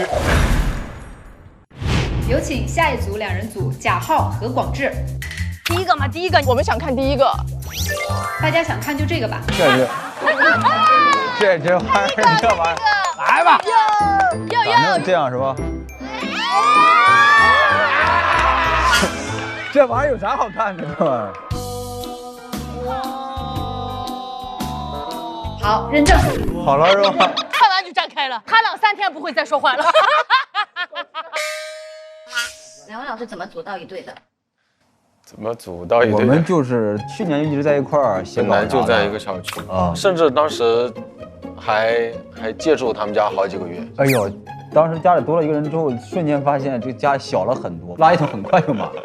干什么？我还是比较有眼力劲儿，哥们儿来喝个酒什么的，我端茶倒水啊，搞点水果呀，给大家洗洗杯子啊什么的。对，浩哥在这块做的是非常到位的，我可勤快了。后来浩哥搬走了之后，很开心。就有一次在他家住，2个人就分享自己的童年啊、生活呀，彼此倾诉了很多你不跟别人说的事情。那个夜晚还挺珍贵的。还有浩哥，就是那回，就是正好我妈也在上海，叔叔阿姨妈也在，叔叔阿姨也来上海玩，还有齐墨他爸也在，也刚好也来上海，就是他那个局在齐墨他们家，然后大人就打麻将嘛，然后我们就玩游戏，我们在旁边就陪他们，又玩游戏又陪他们，就感觉这有点像那种初中、高中的发小才有可能有的经历。对对对，主要是我们在一块儿之后，会让他们更放心，就是说原来自己小孩在上海是有很多朋友的。对对对对对。就因为那次之后，反正我感觉就是爸妈对咱们在外边一个人生活放心了很多。我觉得那一刻挺好。哎，那个还真是。有请广智、贾浩。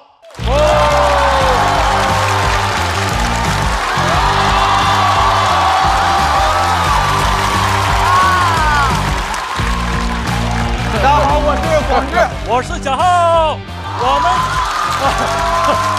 我们的队名是爆梗小区。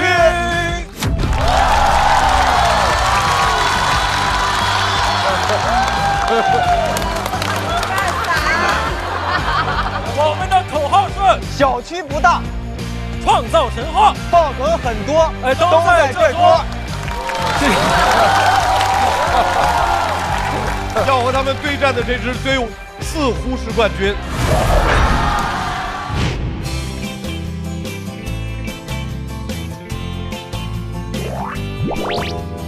一起敲锣吧，一起敲，交电了，交电了，交电好。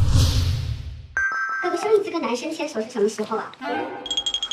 幼儿园吧，可能是我懂事了之后就没有了。那当时有什么感受呢？没啥感受，就拍照嘛，逢场作戏那咋办呢？2位为什么会组队？好多老朋友其实大家非常非常熟悉，然后整个的创作方法、创作套路，其实大家彼此都了解。我觉得还是正好有这个机会，就交一些新朋友，今年就已经算是非常大的一个收获了。因为很欣赏他呀。小四爷在这个节目组有别的朋友吗？没有，因为我平时就不太爱社交什么的，对，然后通过一些节目，也算是熟悉了一些朋友，比如说韩大狗、Seven 什么的，对，还有基业。他们是算是你的朋友吗？哎，这个。这个能播吗？这个不能犹豫啊！你犹豫了就不能播了。因为我平时其实也不太喜欢交朋友，对不对？因为还得跟朋友出去吃饭，还得花钱。挺贵的，交朋友。对呀，交朋友挺贵的。生活中遇到一些困难什么的，感觉我自己就可以应对啊。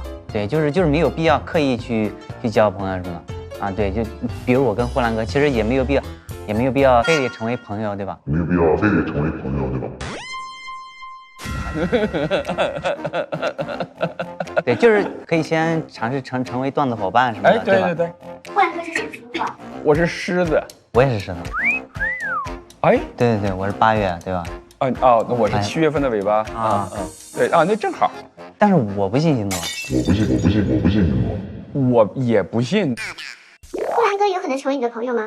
肯定是有机会啊！我加油，我努力，我争取5天之内成为小四爷的朋友，剩下的5天让小四爷帮我写稿，甘愿付出。行，那我1天就能写出来。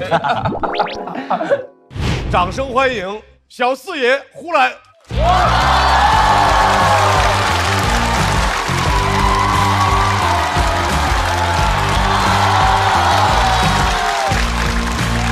大家好，我是小四爷。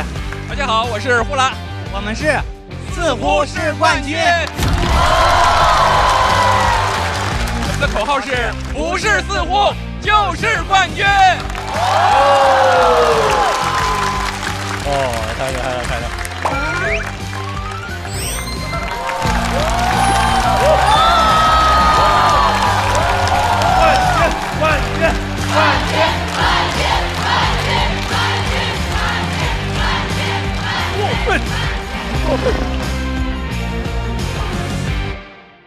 爆梗小区的这2位去年都是总决赛选手，是广智和贾浩。广智为什么要选和小四爷对战？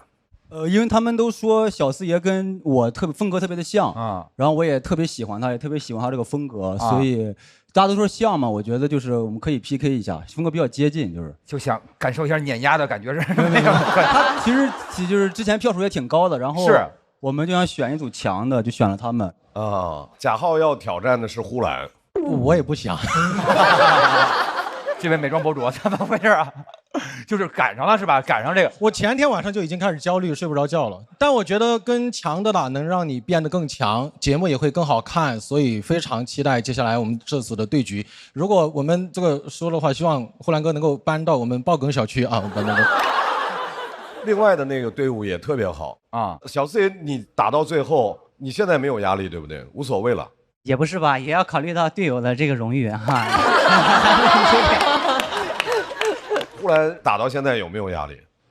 有，小四爷特别好啊。然后我们其实是被选的那一个组啊，然后我们就被动应战啊。但小四爷也想了一句狠话，是我们争取把爆梗小区打成小梗小区。有梗就行，有梗就行。好，来吧，朋友们，直接开打吧。来吧。首先要出战的是爆梗小区，我们大家非常熟悉的朋友，但是听说最近他的生活又有了一些新变化，掌声欢迎广智。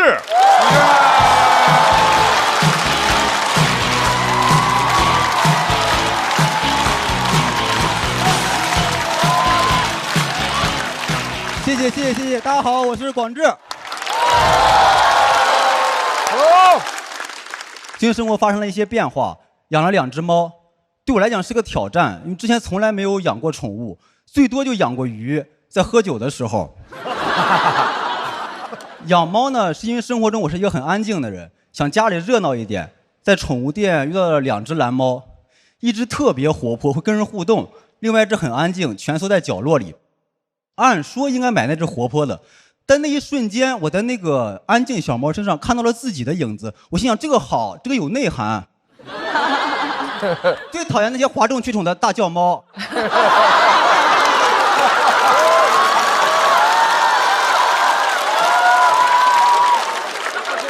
选了这只安静的，同时呢，又另外选了一只跟自己完全不像的，也就是一只非常好看的。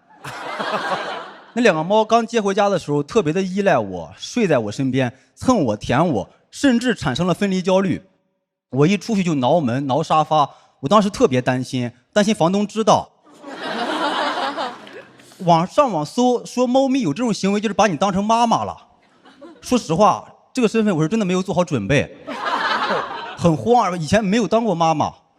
没多久就遇到了第一个问题，被房东发现了。当时房东看着挠破的沙发问：“这是怎么回事？”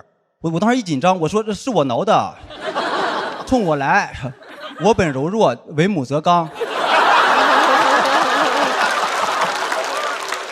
其实猫妈妈我当的也一般，一出差2天不回家，小猫爱吃什么也回答不上来。买了自动喂食器之后，就再也没有管过它们吃饭。这些行为明显就不是一个合格的妈妈，这只是一个优秀的爸爸。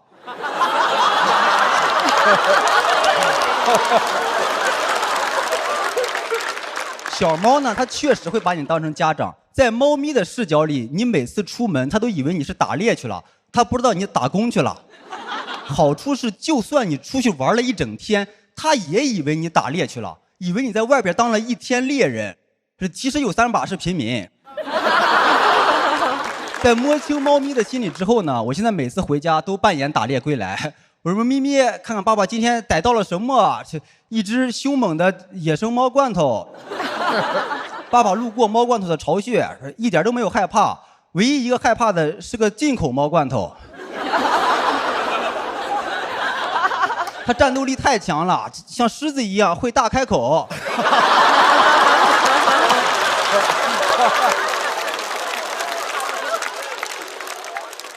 转头就跑了，差点掉进消费陷阱，还是受伤了，伤到了爸爸的自尊。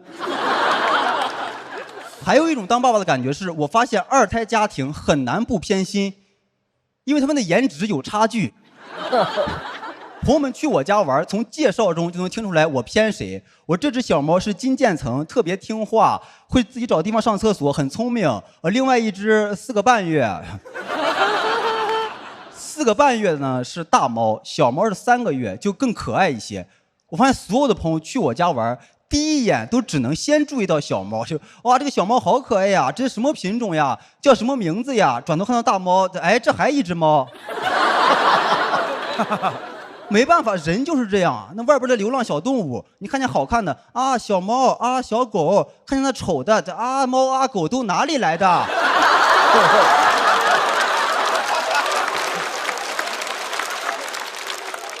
刚接回家，宠物店的老板建议我先分开喂养，不然可能会打架。我很担心他俩打架受伤。那大猫受伤了得治大猫，小猫受伤了更得治大猫。好在他俩初次见面很和谐，一块儿趴在放花瓶的架子上睡觉，然后花瓶碎了一地。不是我偏心啊，我是觉得以小猫的力量不足以把花瓶推下去。直到前2天，我亲眼看到小猫在推水杯，我心想完了，跟大猫学坏了。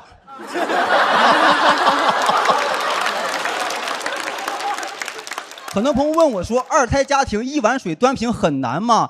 很难，因为那碗水你端着端着就放到了小猫的面前。大家也不要担心啊，我为什么偏爱小猫？因为他俩单独相处的时候，小猫是处在下风的，因为猫玩的是弱肉强食这一套，小猫只是颜值能打，大猫是真的能打。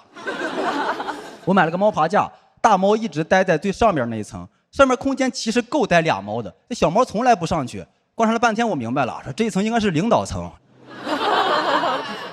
在猫界呢，你站得越高，地位也就越高。大猫确实会领导，会来事儿。作为猫老大，我不在的时候，天天待在最上边统筹全局。虽然在最上边，但每次我回家，它都还能第一个来接我。这也是它能爬上去的原因。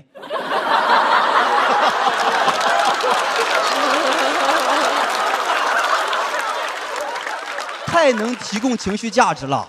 我现在每次回家，他都是跑着来接我的，甚至有几次都差点滑倒。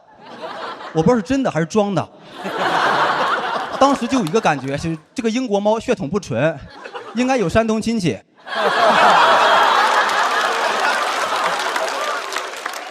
但是大猫的性格还是很好，它从来没有以大欺小、恃强凌弱过，它从来不欺负小猫，直到家里装了监控。大猫很聪明啊，监控里一叫就过来。小猫到现在都记不住自己的名字，不仅名字，现在连猫窝都被大猫给霸占了。所以他俩现在的情况是一个不知道自己叫啥，一个不知道自己姓啥。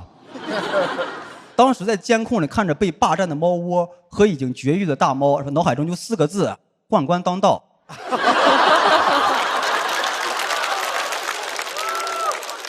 其实这些都还好了，他们猫生最大的挫折是有一天我忘了添水了，2猫渴了整整1天。我觉得这事值得记录在我们家的历史书上。喵历5年春，天大旱。猫也不懂，现在家里所有的人祸我都伪装成天灾。我觉得作为铲屎官跟屎官一样，得学会扣屎盆的。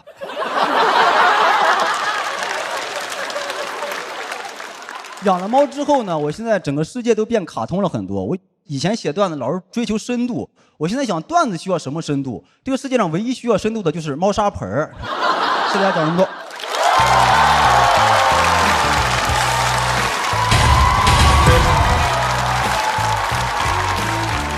来，广智的锁票倒计时。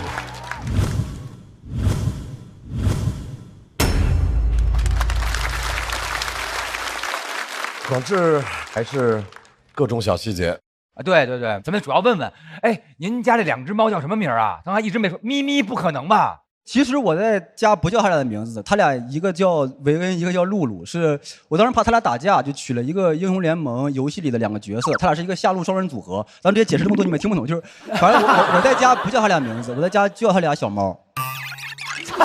对，难怪他们俩记不住自己的名字。哎，以前我有一朋友，他养过2只猫，他们名字一个叫 Cindy， 一个叫 Judy， 因为 Judy 不记 Cindy 不来啊。然后呢，好笑，真的。我想说，你是因为怎么了？就是说最近是想养猫了，还是说就是说心里想觉得太可爱了，想有这样的？都有，其实原因有很多种，很复杂。其中还有一部分原因是，我是一个就是我连自己都不怎么能照顾好的人。那你为什么要就是锻炼一下？锻炼一下。对，我想培养一下陪伴。对，需要陪伴，然后培养一下自己的责任感这种。哎，卢老师养过狗吗？没有，猫狗没养过宠物，猫狗都没养过啊，活的没有养过。但你说那个还是轻松的，能带我进入那个状态。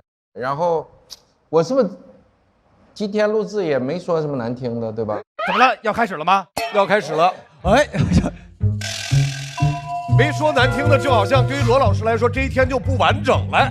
后边还有仨演员，其实那个还有机会，没必要，现在就说吧。没事，就你了。其实广智这一季今天的表演是最差的一次，但是仍然是90多分，值得4灯以上。然后前边2轮你们很可惜，但后边播出的时候会知道，就是上2个都比这个还要精彩很多很多，是120分、130分的表演。所以我期待你后边还能回到第1、第2场那种状态。行嘞。最终你们几个冠军热门可能能打个旗鼓相当，但从感情上我是特别希望你能拿到冠军的。哎呦，谢谢您罗老师，我努力。因为我觉得广智肯定有排兵布阵，他这稿啊不同的层次的，后边因为要争冠军，所以把一些留到后边。这已经是最好的了，其实就证明这个舞台还是很难，他们确实还是很厉害。哎，但我觉得他今天的文本非常好，我也喜欢，他好喜欢啊。就是他以前是特别重观察，今天观察很强之外，表达也非常出彩。所以您刚才说的不够好，是表演那部分还是文本这部分？因为我印象里上一场我们4个全失态了。我怕他们再次失态，我就是。今天这场大家只是特别开心，没有到那种失控的状态。但我个人非常喜欢，虽然我因为我可能跟罗老师差不多，我是除了我以外，我们家没有任何别的活物。植物也没有吗？有一株发财树，唯一的一株发财树，不要浇开水就好。广智今天其实整个的文本，它要不断的进来出去，这个过程还是给很多人留下了非常深刻的印象。所以，再次谢谢广智，稍微休息。我们现在要请上来的这位朋友，没问题。行，穷就一个字，他说了2次。我们看一下第3次有没有惊喜，掌声欢迎小四爷。小四爷。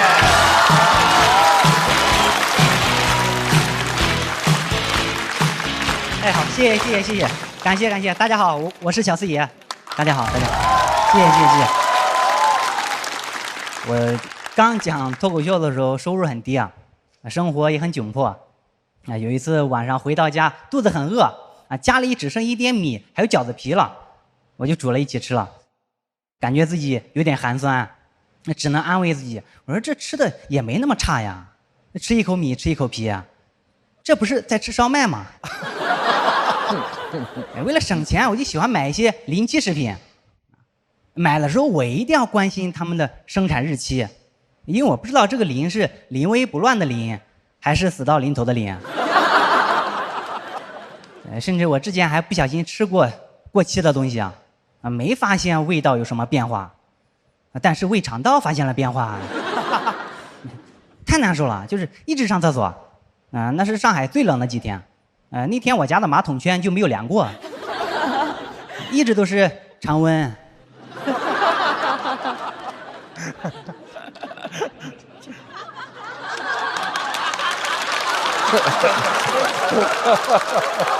等什么？为什么呀？想没听懂的反应快一点哈。这要听不懂，后面可能全都听不懂了哈。开玩笑，谢谢。所以我一定要看生产日期。但是你们有没有觉得，现在很多商品生产日期都挺难找的，对吗？对。哎，有些东西我刚开始找的时候，它还没过期。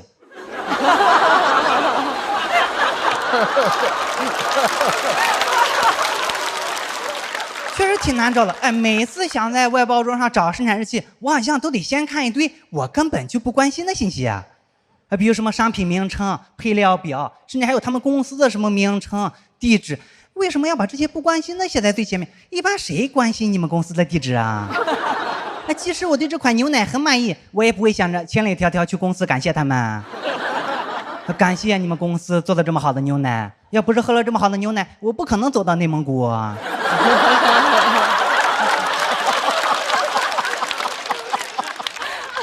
甚至还有的会在前面写着本产品采用国际惯用的杀菌技术处理，谁关心细菌是怎么死的？你把它勒死都行。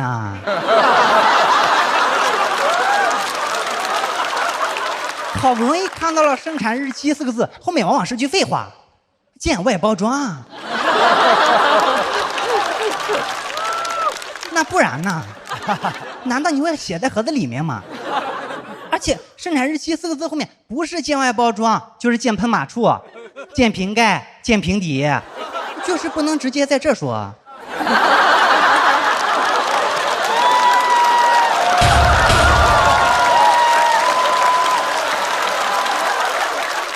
完了，浩哥，怎么？你是觉得这里不太方便啊？还想借一步说话？我最讨厌的就是见外包装这句废话，因为这意味着我可能要把外包装几个面全部仔细看一遍，才有可能找到，经常找得很满。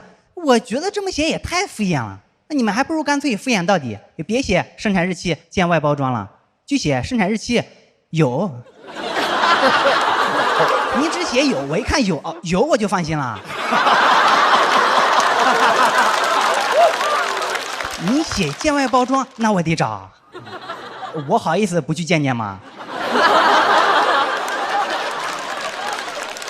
还有的商品生产日期更难找，我不知道你们有没有遇到过。就比如我前2天想找一包酸菜的生产日期，他们会把生产日期的字体写得很小，而且字体颜色也很浅啊。但我一开始不知道，我真的费了半天劲才找到。然后我就很生气，哎，这又没有过期，为什么这么不想让我知道它的生产日期啊？是怕我给他过生日吗？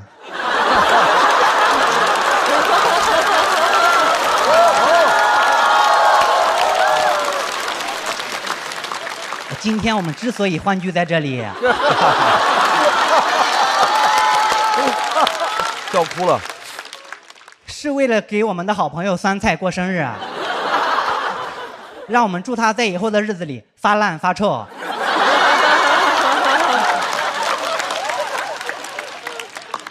这梗响了啊，说明《小时代》还没有过期啊。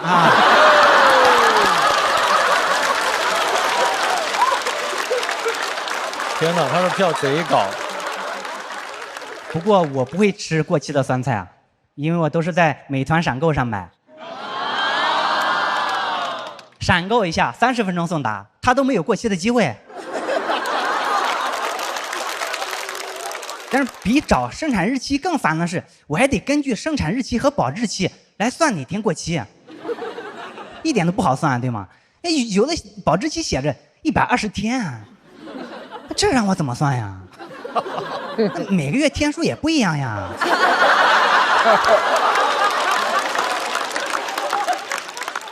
还有闰月呢。难道我要一天天数吗？对你们来说可能粗略算一下就行了，但是07那1-2天对我还有我家的马桶都很重要啊，真的很重要，这决定了我要不要出远门。别人都是出去吃好的啊，我是吃好的才能出去。有时候还会碰到这样一种情况，就是他昨天才过期，那能不能吃呢？能。这就不是一个数学问题了，啊，这是一个哲学问题，这涉及到时间的本质。时间其实就是昨天、今天和明天。反正我的做法是，昨天过期的面包，我会配一个明天过期的牛奶。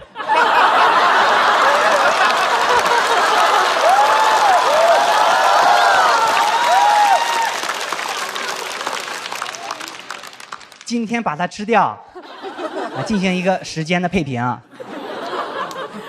我真的不能理解为什么像生产日期这样的信息不能弄得直观一点。然后我就上网查了啊，有原因是这样的，就是他们觉得如果把生产日期设计的特别好找，那我们在买东西的时候可能就会优先挑选那些最新鲜的，那些不太新鲜的就会一直被剩下啊，可能直到过期了都没有人买。那没有人买你就自己吃呀。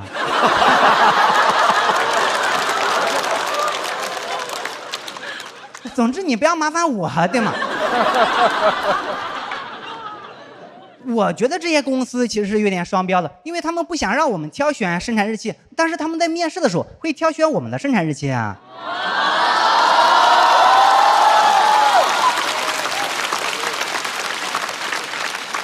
岗位都有年龄限制，甚至35岁就裁员了，对吗？我觉得如果以后我们去这样的公司面试，他们想知道我们的生产日期，也不应该那么容易啊。比如面试的时候，老板问我，你简历上怎么没写那个出生年月日呀？我说我把它藏在了我小区的一棵树后面。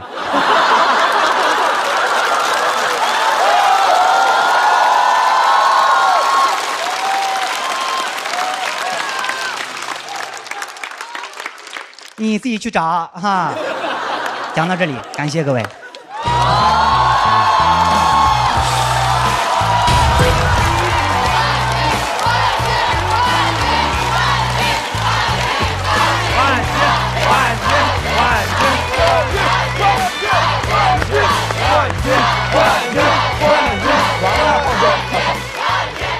来，小四爷锁票倒计时。谢谢。其实不是内容了，他的表演风格，他的说话方式是有毒的。我发现他每次都是在一个事儿上来回倒腾，是的，但是他说你就感觉他说的特别有道理。真的是，哎，小四爷，你会被自己逗乐吗？就是你自个儿逗着自个儿说，我太好笑了，你会。卢老师跟我们聊的时候说，你每次演出根本不是演出，是在炫技。我感觉他能把这一件事说一个专场，只是我们这儿篇幅限制，他只好忍了。哇，哎，小四爷，我多问一个问题，就是除了这个生产日期之外，生活里面还有什么样的细节？你就简单的说，是你特别想吐槽的。我有一次去便利店买饮料啊，然后看到有个果汁饮料上面写着大大的几个字是果汁含量12%。我当时就很震惊，我说这12%都能拿出来宣传了吗？我说那我之前喝的果汁饮料都是什么啊？都是不小心放了一点果汁吗？还是？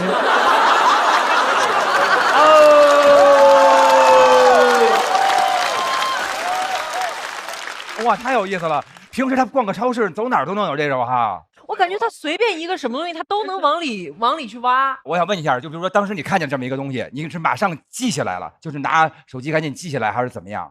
有时候听这些老演员讲段子的时候，其实你就会特别后悔啊，这个事情我好像也经历过，但是为什么我没有写出来？所以就会变得敏感一点，就记下了啊。我就是觉得有的脱口秀演员的段子，你可能听完之后，你可能忘了他前面说的什么了，但是他每一次讲的段子，像上一次讲的那个，这是一顿饭的钱吗？就你会一直像一个 slogan 一样的，他的这个段子里面，我觉得他太洗脑了。这一局我觉得把我洗脑的那一句，谁关心细菌是怎么死的？你勒死他也行啊，打死他也行。就是小四爷的表演风格是，他对我们看着稀疏平常的一些事情，他的语言也好，他的表情也好，他带出一种幽怨，而那种幽怨非常好笑。对，来，再次把掌声送给让人印象深刻的小四爷。小四爷太棒啦！广智老师压力巨大，请回到现场。精彩！大老师，差多少票啊？我觉得跟票没有任何关系。这是我人生中美好的一段经历，是最美的。好，请看一下最终票数。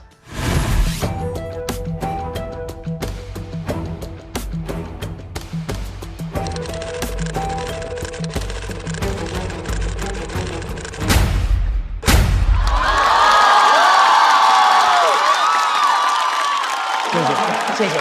完了，侯总，小四爷291票。何广智279票，两个高票选手，谢谢二位的精彩表演。这也太厉害了吧！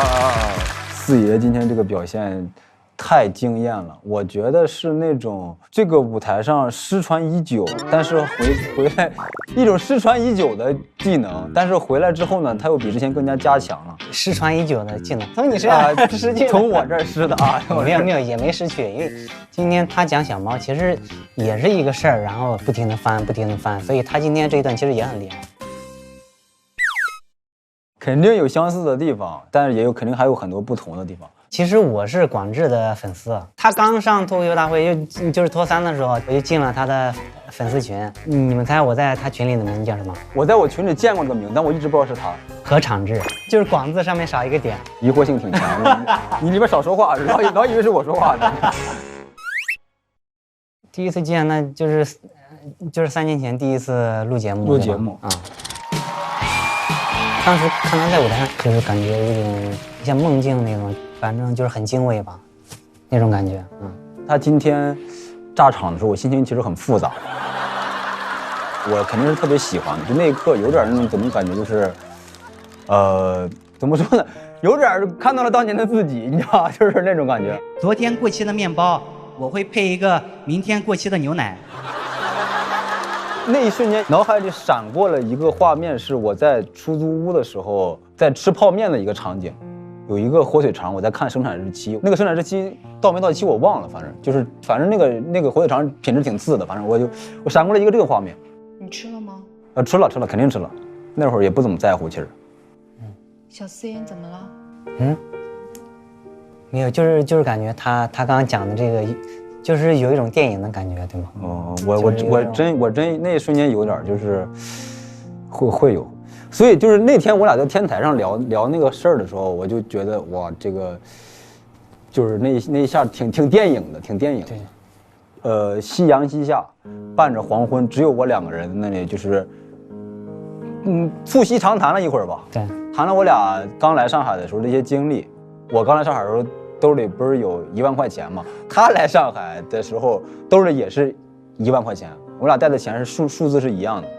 刚来上海的时候，我那房子是1个月700多还是多少钱？他们说，在上海700多1个月的房子，那得差成什么样？我都没好意思说，那是我住过最好的房子，我都没好意思，挺好的，其实。对，我也觉得那个挺好，挺好的。对，只是远，然后小，对，8平9平吧。我9平多，是在嘉定。11号线终点站，他是我是7号线终点站，我俩都是终点，因为很简单，就是终点站是最便宜的。对，我那时候能坐公交不坐地铁，因为我们住得远，地铁6块钱，老贵了那时候。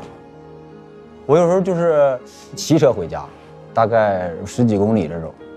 我是有一次坐地铁末班车坐过站了，你知道，坐到苏州那个方向了，你知道吗？舍不得打车，只能骑自行车回来，骑了1个小时吧，差不多。其实你要说硬说打，那也可以50、60块钱嘛，就是欠花呗嘛，舍不得。其实就是我打车，我会怪自己为什么没赶上那个末班车，我就会陷入这个责怪里，我就更不能打车了。你们觉得今天是一场什么样的对决？广智和他曾经的自己。我觉得像那个接力比赛，我稳稳地交出了那一棒。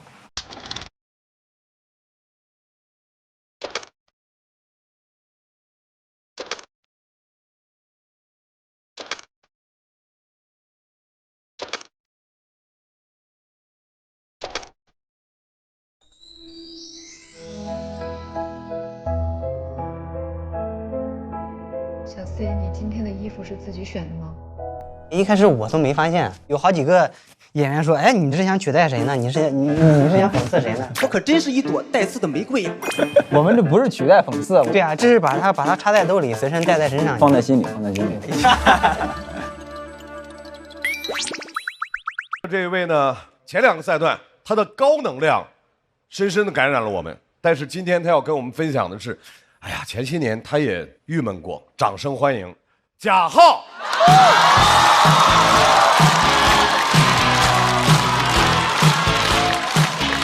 Hello， 一楼的朋友、2楼的朋友，大家好，我是贾浩，欢迎大家，欢迎大家，欢迎大家。哎，每次见到观众，其实心里都会很开心。但我最近有一个小的困惑，就是节目期间，最近上海看开放麦的观众，有的是不是来得太勤了？他们很懂行，他们每天都来看，他们知道这个节目上了线，在线下就再也听不到了，都是些临期段子。对，有的来得太勤了。但观众，你们知不知道每个赛段10几天，演员会重复打磨一套段子？所以上个礼拜有观众给我发私信说：“浩哥，你这个段子我听了7遍了，你今天改了一句话，不如不改。”哎，有的真的来得勤到你们有些观众的 ID 我都记得了，那些标题我都背得下来了。什么？谁是开到呼兰和庞博的幸运小女孩呀？哎，这个小女孩也太幸运了，他俩都不在一个平台，王不见王，就见你。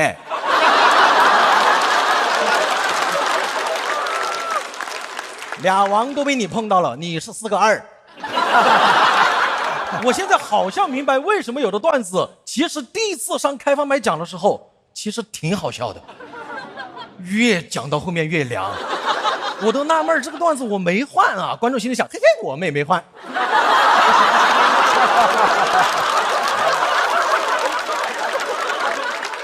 我去的勤肯定是因为我比赛焦虑嘛，我现在都记得，我早几年比赛老是1轮游的时候，我甚至焦虑到专门请了线上的心理咨询师。我很坦诚，我说我觉得同行都比我好笑，都比我进步得快。咨询师说：“贾浩，你有没有考虑过承认自己根本就不如别人呢？”哎呦，我心里想，我花钱是想听点我不知道的。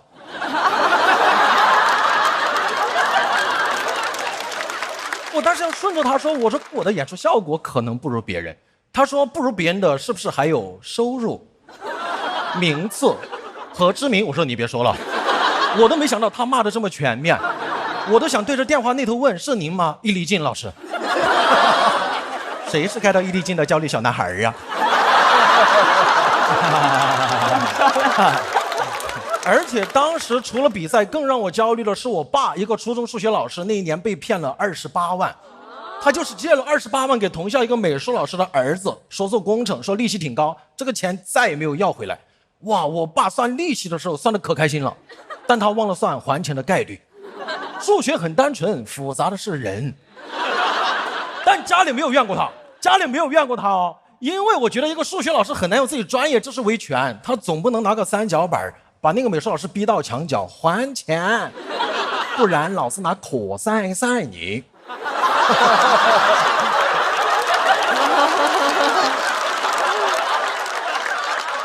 美术老师也有点懵，那我给你画个饼吧。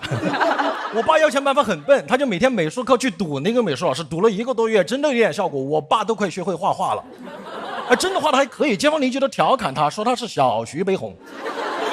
说最神似的就是那个碑字，我爸真的在家里画骏马图，还搞玄学，每匹马上面画一个美术老师骑在上面，向他跑过来说寓意马上还钱。我心里想，爸，这看着更像美术老师对你说我还你马。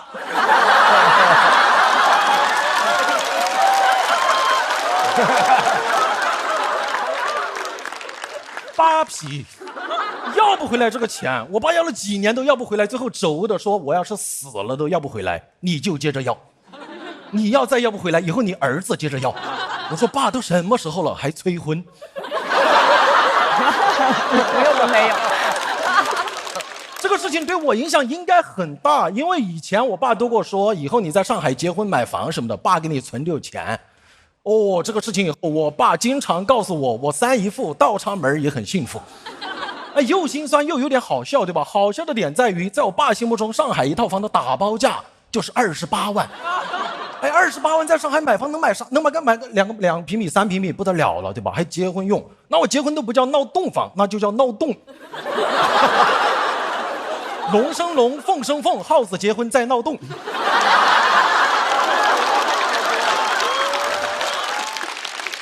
更让我难受的是，我后来知道那个美术老师的儿子当初在我们镇子上面骗走了2000多万。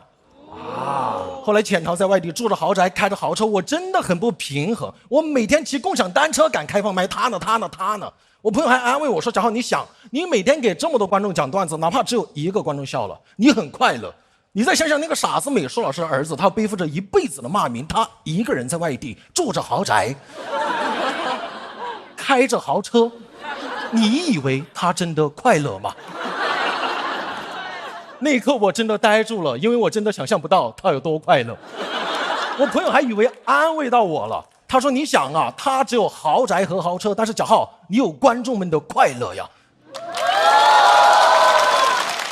但是我心里觉得，我要有豪宅豪车，我会让观众更快乐。以后大家来看我讲脱口秀，每个人进门先发500块钱，什么也不用干，就负责给我笑，给我尖叫。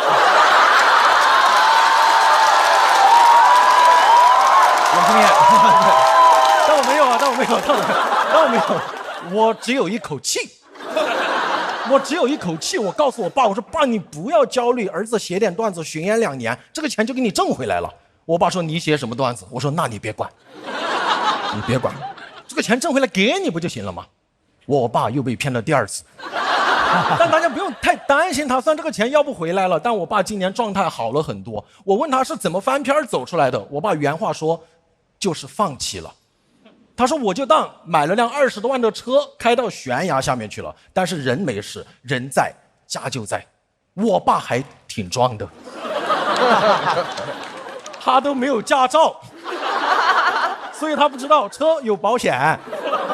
导演组也问我说，上节目讲这段有什么想对美术老师说的吗？我说我想对美术老师说的话都播不了。好人一生平安吧。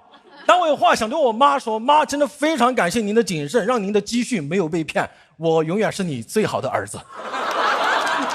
但最后我想告诉我爸，爸，一切都会好起来的。你有没有发现，虽然亏了28万，但你好像对家里有所亏欠，让原本强势的你现在温柔了很多，爱做家务了很多。怎么说呢？爸，28万养成一个好习惯。大家好，谢谢。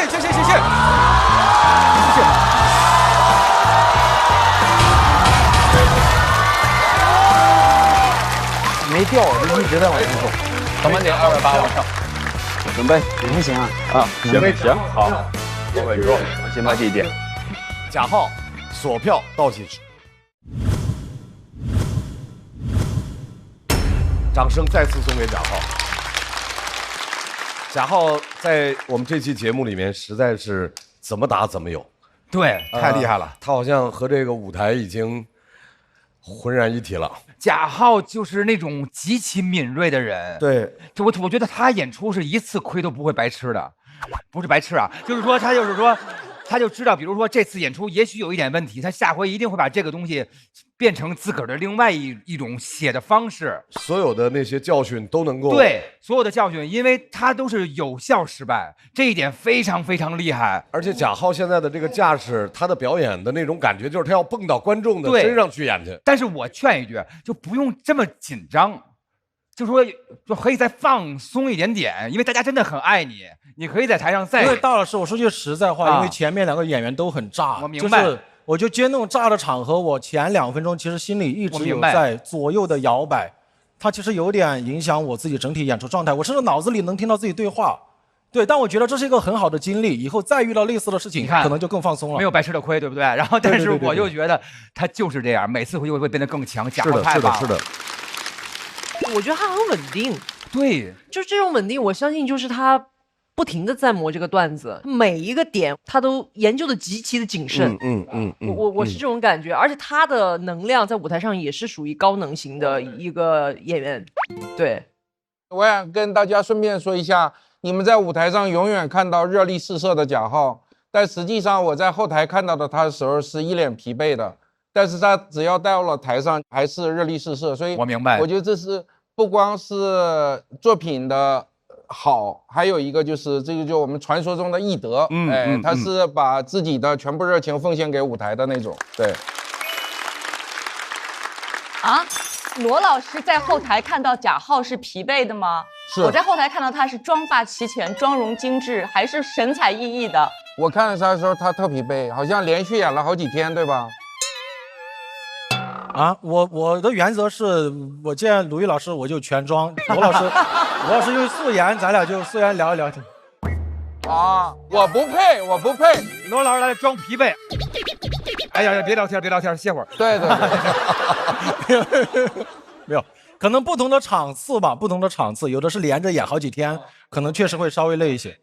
但贾浩让我现在放心到什么程度？我现在除了听他的那个脱口秀以外，我会关注他的穿搭啊，每一个细节都会想到，所以我会非常非常欣赏贾浩这样的所有的这种呈现吧，我很喜欢。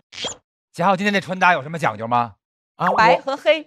我第一次意识到穿搭对演出、对观众的尊重，其实是当时看春春老师的《周末愉快》。因为他当时换的每一套衣服，我朋友都赞叹，就是真的哇，也太时尚太绝了。但他的衣服我穿不了，我就嗨，没有，我就觉得对演出就是你会让观众觉得哇好开心啊，就是觉得哇好尊重我，就是那种感觉，就是一直给惊喜。对，7学啊。感谢贾浩给我们带来的表演，休息一下。本赛段最后一位要出场的这位演员朋友，他经历了时代和行业的浮沉，还在。有请呼来。去把这个收个好尾。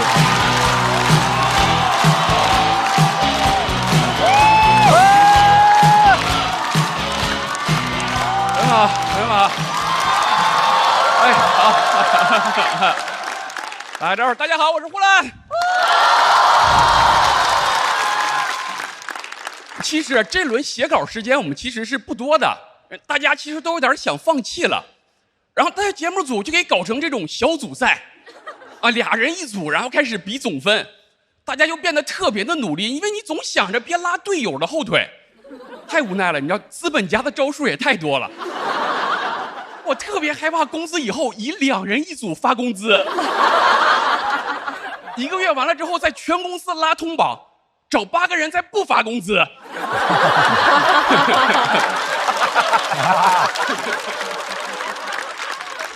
我之前在台上讲过好多公司的问题，说哎呀，我们公司的发展中不知道染上什么这种大公司的毛病，现在好多了。经过几年不懈的努力，我们成为小公司了。老板一变穷，哎呀，整个人都看得顺眼多了，啊，天天礼贤下士的。我说你为什么之前不礼贤下士呢？他说因为我之前在准备上市啊。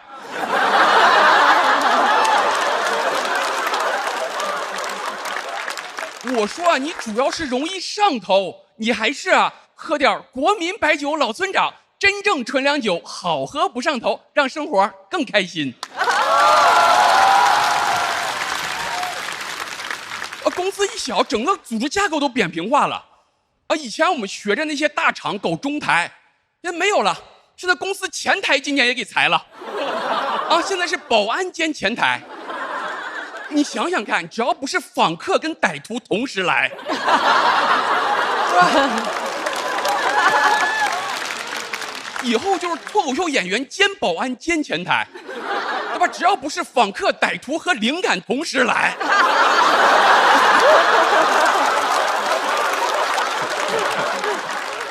我们现在就是保安汇报给行政主管，行政主管直接汇报给董事长，董事长是保安的加2。但凡行政主管请假，董事长直接领导保安。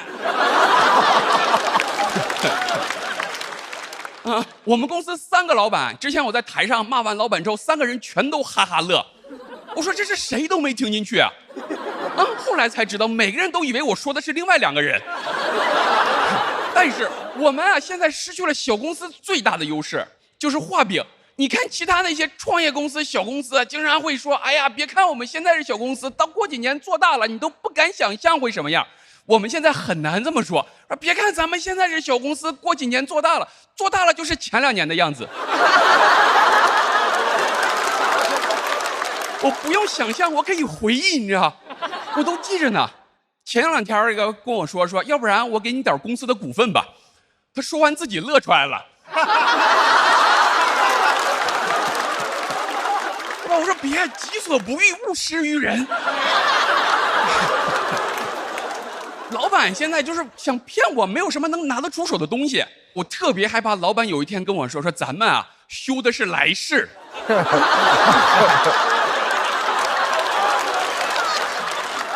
我觉得现在就是80后、90后总被骗，对吧？就是00后全都看在眼里了。所以说现在老板很难骗到00后了，就可着我们在这骗。00后都说了，说我是没吃过猪肉，但是看过猪上当受骗呀。你看所有的这些招数，其实只能用一次。你看曹操用望梅止渴，你不能说曹操用完望梅止渴说，这招好使，以后出门就不带水了。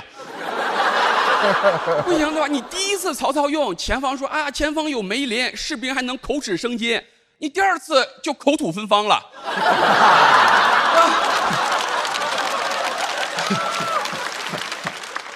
第3次就口吐白沫了。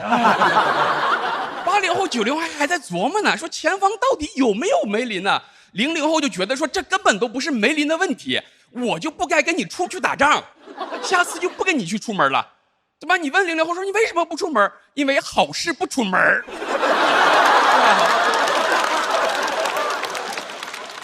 也一样，你看现在00后也开始不买房了，因为他看见了前面买房的人一边口吐芬芳，一边口吐白沫。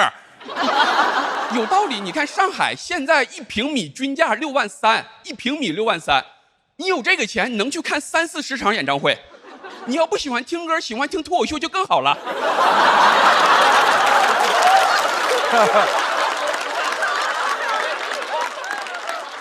我的专场最贵的票580，你能看100多场。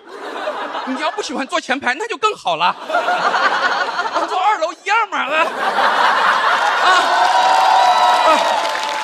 听脱口秀就听个响嘛。哎呀，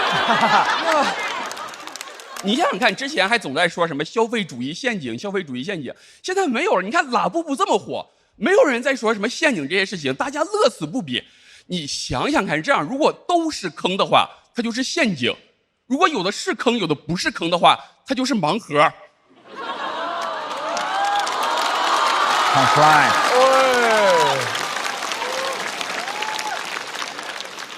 我之前那时候上班的时候谈好了月薪1万，上班之后你才知道，他说的这1万里面还包含了2000的绩效工资。你为了这2000下班不敢走，消息秒回。经过1个月的努力，终于拿到属于自己的1万块钱。00后不管这个了，8000、1万，反正不够花。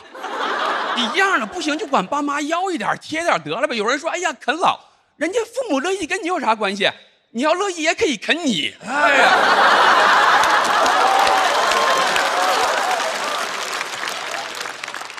我我开始上班的时候就看着60后、70后，我觉得哎呀，你们这工作也太安稳了。我说这一眼看到头的日子也太恐怖了。现在年轻人看着我们说这一眼望不着头的日子也太恐怖了。你都不知道哪一个更恐怖。那时候上一代人总说，哎呀，好多事儿你不懂，你就是太年轻。现在我看现在的年轻人，我就觉得是我年轻的时候还是太年轻了。谢谢大家，我呼兰。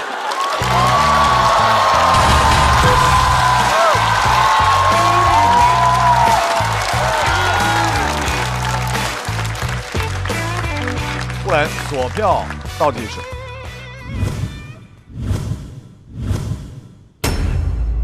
谢谢大家。基本上是属于另外一位，你永远不用担心他在台上会怎么表现的这样的一位脱口秀演员。好像是鲁豫老师上一届说的吧？就你可以永远相信呼兰，对吧？是的，是。呼兰比到现在不会真的有压力吗？会有压力，这个就是比赛就好看。放在谁那儿看着广志跟贾浩也嘚嘚嗖嗖，但是刚才小四爷特别好，然后我就开心，我说啊，与有荣焉，与有荣焉，开心，开心。夸奖呼兰的词儿，我已经词穷了。是的，但是我觉得我会词穷，我发现呼兰的好就是没有上限的。是，觉得呼兰不仅是可爱有趣，然后他特别的智慧，真的是非常仗义的一个人啊。因为你知道，好多比如说他守护一棵树啊，那个树枝把它是个鸟，它直接就飞走了，但是它不飞走，它直接绕着那个树守护那棵树。我觉得这是一个非常美的存在。而且呼兰这一回不第一回又说，然后每年都来，就是陪伴大家，守护大家，每年见到呼兰那份温暖，我觉得特别好啊。而且我现在见到呼兰就是一种好朋友的感觉，就朋友演出开心，然后我演出也请呼兰去看，大家就是这种开心的感觉啊。所以说，时代和行业这些年一直在浮沉，不管是高处还是低处，呼兰总在是一个给这个行业极大安全感的一位脱口秀演员，浮浮沉沉，他跟这茶包一样。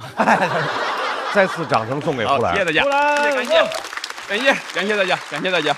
来，4位全部来到舞台，来了。完了，是吧？完了，来哥俩人，还没有完全那啥，但也行，反正就这个啊，这个你说，现在他们差12分嘛？差12分。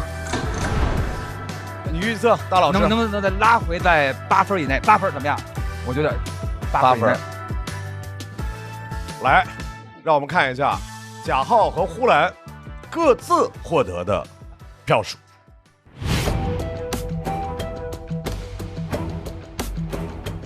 不好说，呼兰，我觉得呼兰能赢，很接近，5分以内可能。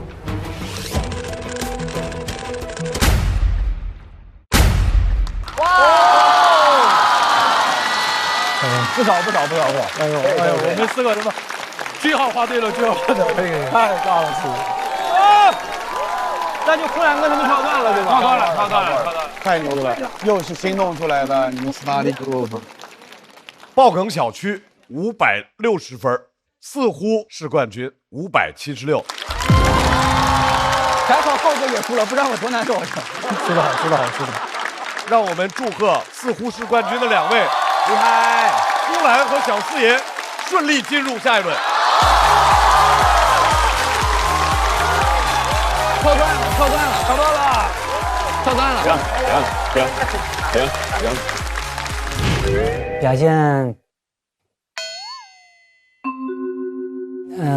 还可以，已经学会先移了，太好了！我觉得我们太棒了，由衷的替小四爷的开心，我这太好了，这我就站起来在那儿蹦，又在那儿鼓掌，哎呀，这真的太棒了。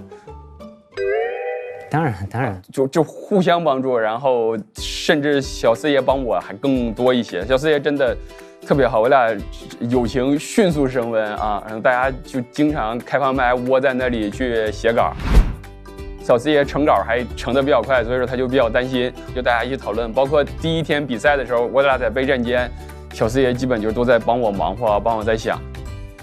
刚刚呼兰哥谦虚了，说我帮他更多，我找他次数多，或者只是陪他时间多，但是其实我没有给这个稿子带来特别大帮助，你知道，更多的是那种情绪价值什么，但是他确实对我帮助很大，他又提醒我，他说这稿子你不能纯观察，你得带入你，然后这搞得好像一下就相当于画龙点睛的，对，真的，对吧？所以还是得感谢胡兰哥经验丰富，确实。那现在2位是好朋友了吗？我觉得是啊，小的也不是绑架小四爷啊。我觉得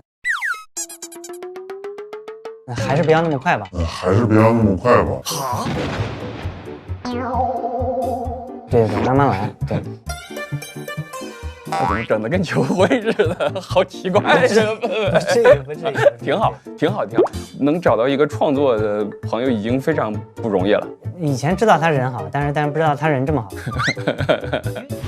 广智和蒋浩要进入到待定区，也来我们待定区看看。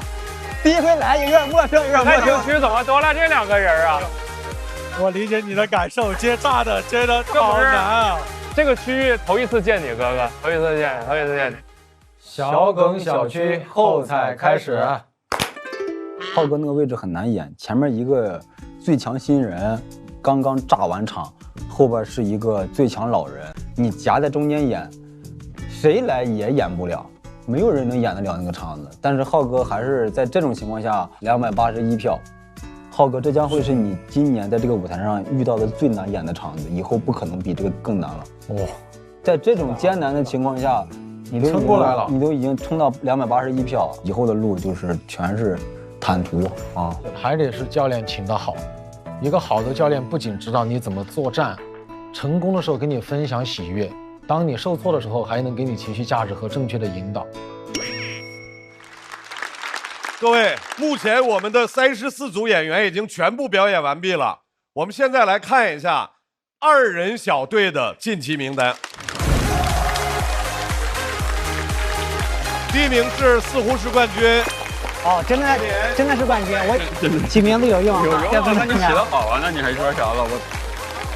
马丽莲、孟瑞、油泼辣子小蛋糕、小丽和小高，祝贺各位！根据比赛的规则，总票数排第1的2人小队成员将获得下一赛段的跳段权，可以自行选择是否使用。恭喜2位！现在呢，已经有17组演员成功晋级，还有17组演员处于待定。让我们先来看一下目前的待定名单。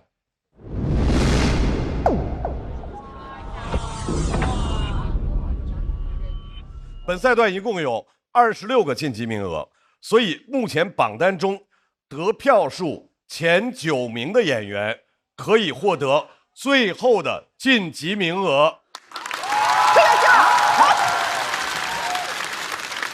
让我们恭喜贾浩、何广智、邱瑞、小快、毛豆、Seven、侯志远、王大刀、小帕，还有一个并列的徐志胜，进入到下一赛段。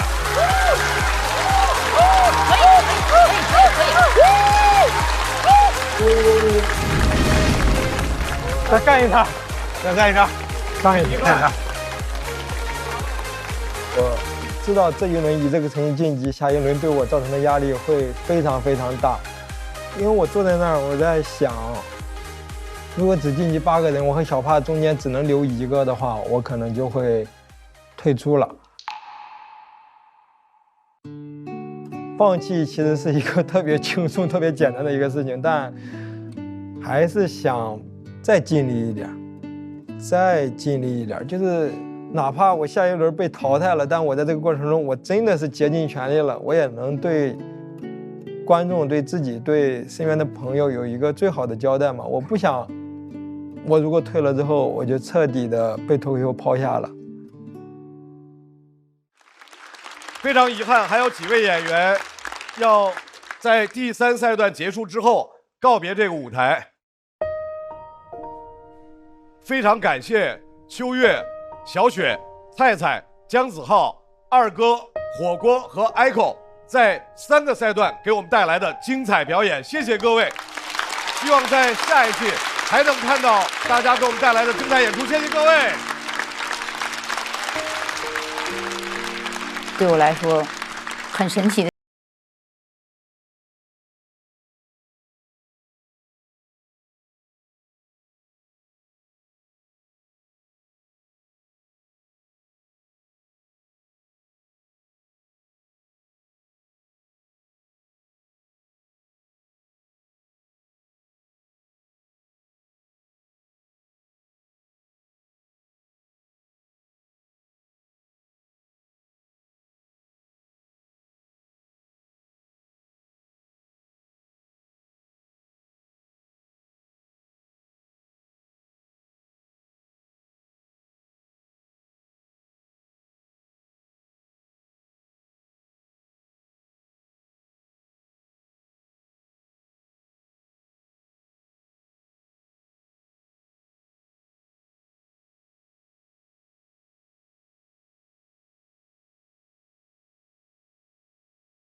没有人能评价你。继续创作，回去发展我的粤语市场，发展我的粤语专场，会不会发展的很好，很顺利？哥，这也太巧了，我怎么就翻到这个家伙？他说不过如此。我老二能不能在脱口秀这个道路上再走得远一些？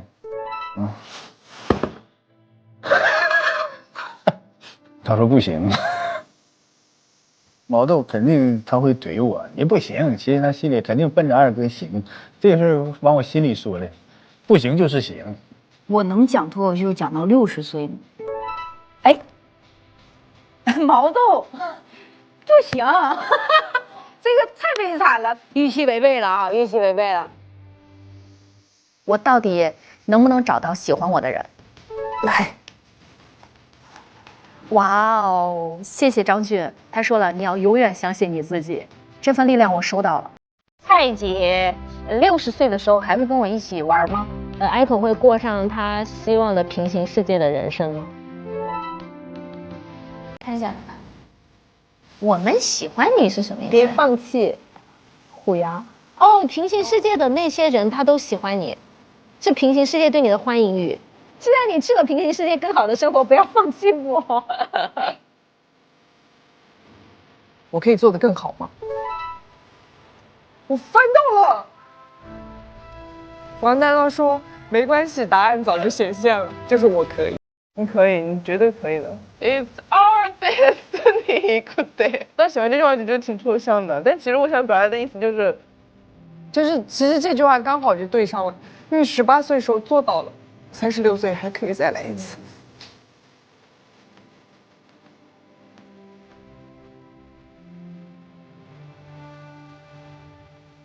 大家好，我是秋月，是一名滑雪教练。我希望我能打开，能把我坚定的东西勇敢地说出来。大家好，我叫小雪，我是一个中年姐姐，我是2个孩子的妈妈。大家好，我是 Echo。Hello， 大家好，我是菜菜。Hello， 我是二哥，是一名消防员。二哥希望给你们继续带来快乐。我是姜子浩，我还有广东人。大家好，我叫火锅。不管因为哪一句、哪一个选手的那么短暂的一瞬间你笑了，你就要知道你不是孤独的，有这些人在陪着你，有这么一大堆人在陪着你。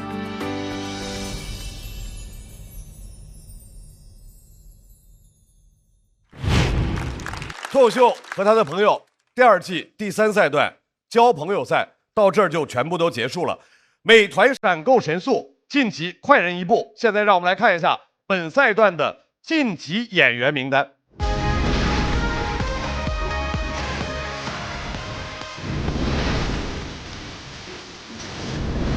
各位，根据我们的规则，不光有2支队伍可以较段，个人票数第1的演员也将获得下一赛段的跳段权。这位朋友的名字叫孙书恒。